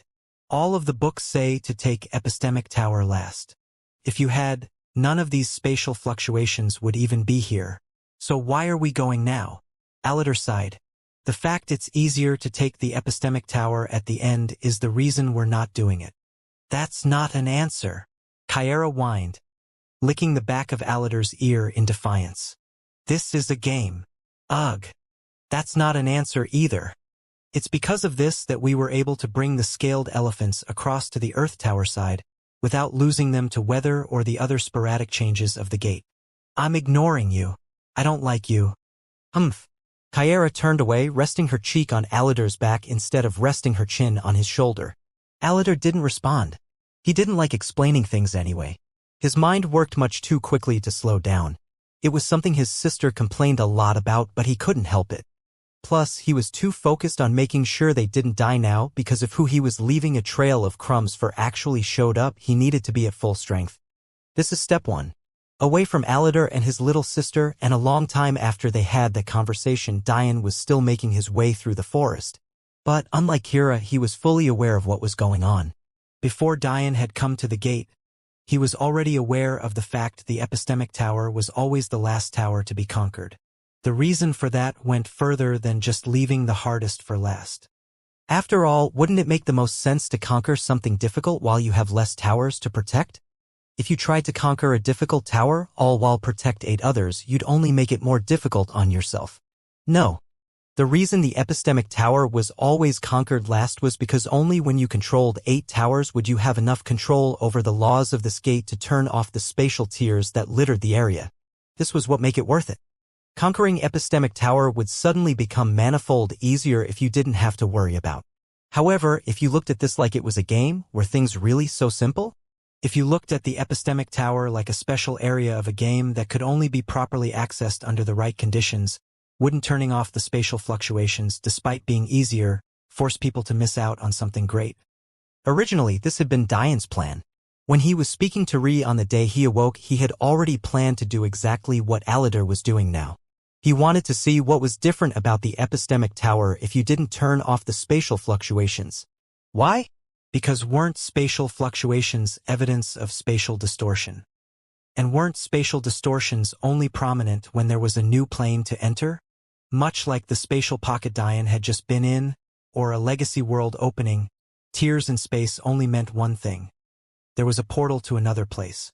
And considering how violent the fluctuations were, this place was definitely worth exploring. But Dian's problem now was that he was no longer the only one who had deduced this. He was used to be the smartest person in the room, but now a worthy rival had entered, a rival who had much more experience with the gates and the cultivation world than he did. Aladar had proved himself from the very beginning. When Dian had read the memories of the vice commanders, he had experienced an emotion that was all too rare for him. He was impressed. There was one thing that was very clear about the gates. Their spatial fluctuations were connected, and as long as you didn't die, you could take advantage of it. When you delved into the deep portions of the game like Dian had, you gained the ability to even connect to other gates. But on this scale here, the scale the game meant you to use, Aladar was able to use them to connect to differing areas of this gate itself. But the problem with that was, although the idea seemed simple, it required a level of array alchemy theory Dian just didn't have. That's why he couldn't help but be impressed. Although Dian's talent in array alchemy was undoubtable, even Ri had better fundamental knowledge of it than he did. This wasn't because Dian ignored it, it was simply because he hadn't had enough time. Aladar and Ri had spent years studying array alchemy. Ri because she was simply interested, but Aladar did it as a means to survival. If he wasn't the best, he and his sister would have long died. The calculations Aladar used to comprehend and bend the ancient game to his will were theories of array alchemy Dian had not a single clue about. They were in portions of his master's memory he simply hadn't had the time to delve into.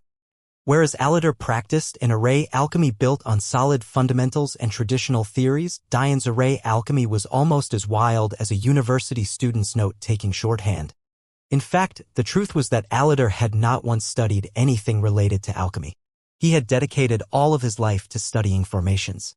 In this match of tradition and New Age, Diane lost severely. Diane suddenly became aware that this was likely why he had never made heads of tails of the arrays etched into the tome. How would you understand the most complex of things without first grasping the basic fully? Much of the arrays Diane drew now were new and innovative ones he built on top of the old. Using teleportation relay stations or communication arrays powered by multiple people were things array alchemy didn't have normally. But no matter how impressive that was, Diane needed to know that the martial world wasn't to be underestimated. Diane's thoughts flashed back to his first interactions with Delia and his thoughts on the technology and innovation of the martial world. I have to remember, it's not that the martial world isn't as intelligent as those from the mortal realm. It's that they have no need to advance in areas if they can use power to replace it. Why would military tactics be rampant in a world where power spoke over everything? Why would they need storage bracelets when they had space will? And why would they simplify their arrays like Diane did when they could build much more complex and intricate things without such simplification? Diane's wings burst from his back as he twisted in the air. He cut through the last of the thick trees to suddenly find Epistemic Tower before him. The feeling of danger was palpable as Diane hovered in the air silently. It wasn't that Diane's array simplification had become useless, but if he didn't build a solid base first, his array alchemy would soon hit a bottleneck he wouldn't be able to surpass. Diane's goal was the same as it had always been, to leave the biggest mark on the martial world. All in hopes that his parents were looking down on him and smiling. For them, he'd make sure the Sicharo name never faded, and if that meant he had to form the perfect balance between martial world and mortal world, then he'd do it. Tao of Array Alchemy, Epistemic Tower, my own legacy. I'll take control of them all. Diane's wings tucked as he dove off of the edge of the cliff without hesitation, the wind slicing past his face as he headed into an unknown adventure. Away from Diane and approaching from the opposite side of the Epistemic Tower were First and Fifth Sun. Fifth Sun panted heavily as his energy barrier was continually bombarded with spatial tears. That being said, Kagan seemed completely unperturbed. First Sun, I'm not sure if I can hold out for much longer. At first, Kagan wanted to send a few spiteful words toward his useless younger brother. After all, how could you claim to be a ranked son of the Wyden family and still be so pathetic? But when he noticed the trail of dead bodies behind the two of them, the seriousness of the situation dawned on him. Fifth Sun had been acting as sole throne bearer for Kagan for a long while now. Currently, Kagan and Fifth Sun were the only ones left, and there was still a dense patch of about 500 meters to go before they reached the true base of the Epistemic Tower. Kagan stood, his body flashing into the distance as he left Fifth Sun behind. Stay there and refine some profound stones if need be. Ignoring Fifth Sun, First Sun continued flashing forward. But even he reached a point where he needed to begin dodging the fluctuations. It gets quite dense. Soon, Kagan stood but a few feet from the tower. His vision was invaded with nothing but a perfect black. The tower had not a single stain or blemish. It was as though it stood separate, completely unaffected by the wear of time. How do I get in? Kagan stretched his hand out slowly, hoping to touch the tower and find a clue. But a sudden sense of danger overwhelmed him, causing him to leap back. His eyes narrowed, immediately scanning his surroundings. What was that? Kagan's eyes trained on the tower. Was it you? Fifth Sun watched this scene happen with a look of confusion on his face. First Sun retreated? Why? Kagan's hand swept up and toward his forehead, an action he was all too used to. It was something he did to activate the Wyden's signature technique, Buddha's Eye. But he suddenly felt something very wet on his hand. Wah, Kagan's eyes widened. His hands, they were bleeding. In fact, bleeding didn't even properly describe the damage. His hand had been completely marred to a nearly unrecognizable point. The whites of his bones shone through with clear markings of a weapon running across them, and he could even see his muscles twitch with every movement of shock he made. Maybe if Kagan felt something, this wouldn't have been so bad. He had reached out his hand in a dumb move and made a mistake. If he coated his hand with more energy, he would have thought that he could force his way through. But even as Kagan stared at his mangled and twisted hand, he felt nothing. Fifth son shook violently, watching his elder brother be so severely injured. Neither of them even knew what happened. How did this happen? If first son couldn't withstand the epistemic tower, how would he? First son, fifth son stumbled through his words, clearly agitated. And maybe we were wrong? There hasn't ever been records of anyone even approaching this tower without first conquering the other 8. Kagan didn't immediately reply, instead choosing to take out a Grandmaster medicinal pill to quickly heal his hand. After flexing it comfortably, he looked back toward the tower. Why wouldn't I feel pain? A thought flashed through the first son's head. What if it was because there was no reason to feel pain? An illusion? No. An illusion wouldn't disappear because of a healing pill. Don't you find the rules of this gate to be interesting? Fifth, although Kagan spoke to his younger brother, his eyes remained trained on the epistemic tower. He felt an endless feeling of fascination. As a genius of the Wuxia family, although you could say he worked diligently to maintain his status, much of what he had accomplished had been easy. But this tower truly seemed to be a wrench thrown into all of that. In our quadrant, there are several hundred gates for our 100 universes. And yet, this is the only one with an odd number of towers. Did you know that? Kagan continued speaking, not too intent on waiting for answers. I can't claim to have information on each and every gate. That would be asinine. But we have impeccable information on about 20% of the gates in our quadrant and information by proxy on about another 50%. Kagan's eyes sparkled. Imagine that. 70% of our quadrant's gates have an even number of towers. Except for this one. Kagan's odd energy began leaking from him involuntarily. He hadn't felt his blood boil with anticipation like this in a long time. We never pay attention to this gate because it's connected to such a weak universe. But there has to be a reason, don't you think? Does this have to do with why the Rag-Or and Pakal clan would send branches here? Was it calculated for their branches to give birth to faith seeds? There's so much we don't know. Big brother. Fifth son finally found a space to squeeze into Kagan's monologue. Did they really come here for this gate? If they did, why would they come to a universe with such a lack of energy density? With the talents their clans give birth to, wouldn't they benefit more from our universe? Kagan thought for a bit. Fifth son did make a good point. The gate, after all, had 2 points of entry, not 1. Yet, they essentially handicapped their branches. If those Rag-Or and Pakal branches had grown in the Wuxia universe, they'd likely be much stronger than they were now. There was too much of a massive difference in energy quality. Plus, why would the Rag-Or and Pakal clans leave a trail of crumbs for him to come here if they had went out of their way to disguise the reason behind their clans coming here in the first place? What would those massive clans want with a mere first son of the Meridian formation stage? Suddenly, first son was snapped out of his thoughts. Before, he had been hearing the gentle movement of energy as fifth son refined profound stones. But the sound had disappeared. This wasn't something he would have noticed normally. But the tower had put him on edge. Kagan's head snapped back, his eyes widening in shock. His eyes locked onto a handsome young man with caramel skin and short hair that shone in a combination of red, golds, and browns.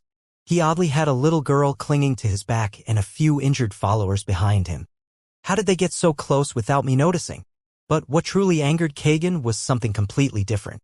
Although he didn't respect fifth son, for better or worse, he was still his younger brother, a younger brother that carried the pride of the Wuxia clan with his actions. A little brother that was being his so tightly by his neck that his face blued in agitation as his feet flailed. The handsome young man's eyes locked onto Kagan. You're not the one I wanted to lead here. Kagan stared at this young man, saying nothing for a long while before he spoke. I advise you put my younger brother down. For someone from a no-name universe, you sure have a lot of balls challenging the ranked sons of the Wuxia clan when you're merely in the Meridian formation stage. Kyara said nothing, but she scorned the first son inwardly. They were from the Wuxia clan's universe, they were simply in disguise. Maybe that was good for Aladar, who was using Diane's face, but maybe not so good for Diane. Well, it would be a waste to use what I prepared on you. So you can go. Feel free to come back with reinforcements. Aladar couldn't be bothered with Fifth Son anymore. His hand flashed in a gold that laced through Fifth's body. Suddenly, Fifth Son couldn't see, hear, or feel anything. It was as though all of his senses were completely cut off. In the end, he could only pass out, dropping to the ground in a pathetic heap. Kagan's eyes narrowed. I received a report that this no-name universe had an innate aurora wielder. Is this him?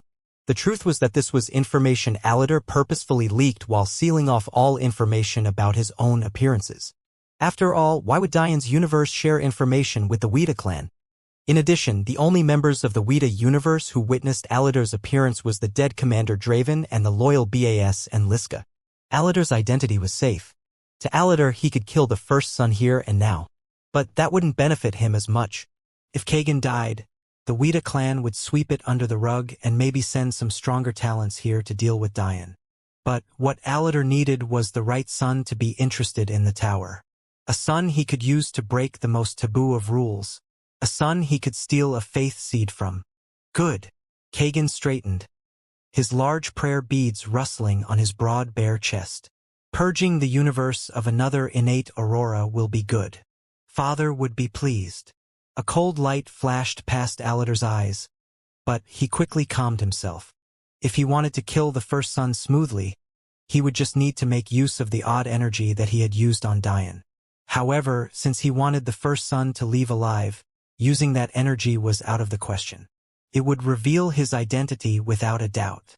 So, if Aladar wanted to make the First Son run, he'd have to use other means. You know, Kagan braced his wrists. My family is quite used to putting innate aurora users in their place. Cracking his neck, he pulled the thick rope from his waist, slapping it to ground as it instantly became an 8-foot-long rod. Kyera imperceptibly trembled at the First Son's words. She turned away, trying to tune it out. Aladar immediately noticed his younger sister's shift in emotion. Gold flashed in his eyes as a silencing array manifested to hit her ears. Bypassing it, Aladar whispered words of comfort. It was something he did often, but when it came to these old memories, he would step out of his comfort zone to do so. Kagan noticed this, laughing to himself. And yet, he completely misread the situation. Worried that I'll kill your big brother? Maybe you should have told him to think about that before he attacked a member of the Wuxia family. Do I look like those flat-nosed Fantas clan plebs? It's best you open your beauty's eye now, or else you won't see how you lose. Aladar said faintly. Kagan didn't respond. He felt like this was past banter. Disrespecting the Wuxia clan shouldn't be tolerated.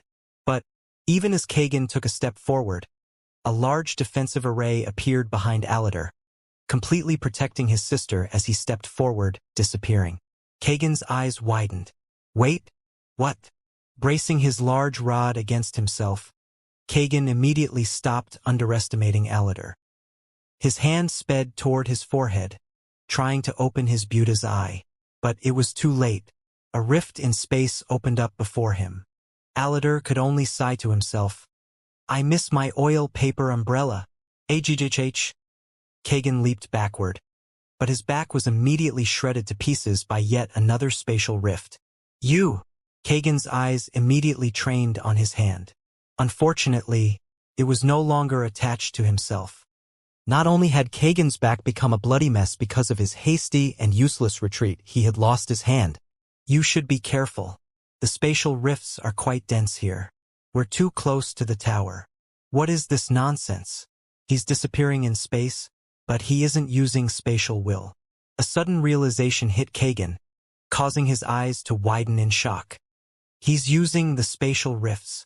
How is that possible? Although Aladar couldn't teleport to Epistemic Tower, within the space around the tower itself, he could manipulate it all he wanted. For the sake of my sister's mental health, I'm going to do you a favor and send you on your way now. Unfortunately, as punishment for hurting my sister's feelings, you can consider your brother dead. You! How dare you? Aladar's face remained deadpanned. You can go now. Disappearing again, Aladar appeared behind Kagan, kicking toward his back. A flash of gold appeared at Aladar's feet. As soon as his foot connected, Kagan was coated with an array even Diane wouldn't know anything about. And yet, it somehow still didn't have the characteristic purple of the master level. Kagan could only break out into a cold sweat as he was sent flying directly into a spatial rift, completely disappearing from sight. Aladar didn't seem too surprised by the result. All he had done was send the first sun into the forest that was about 50 kilometers away from here. If he chose to come back, Aladar would already be long gone anyway. After all, the tower he wanted was right behind him. Turning his gaze toward the seemingly peakless tower and not even bothering to look toward the fifth sun as his implanted arrays ended his life, Aladar undid the arrays on his little sister. All right, time to go.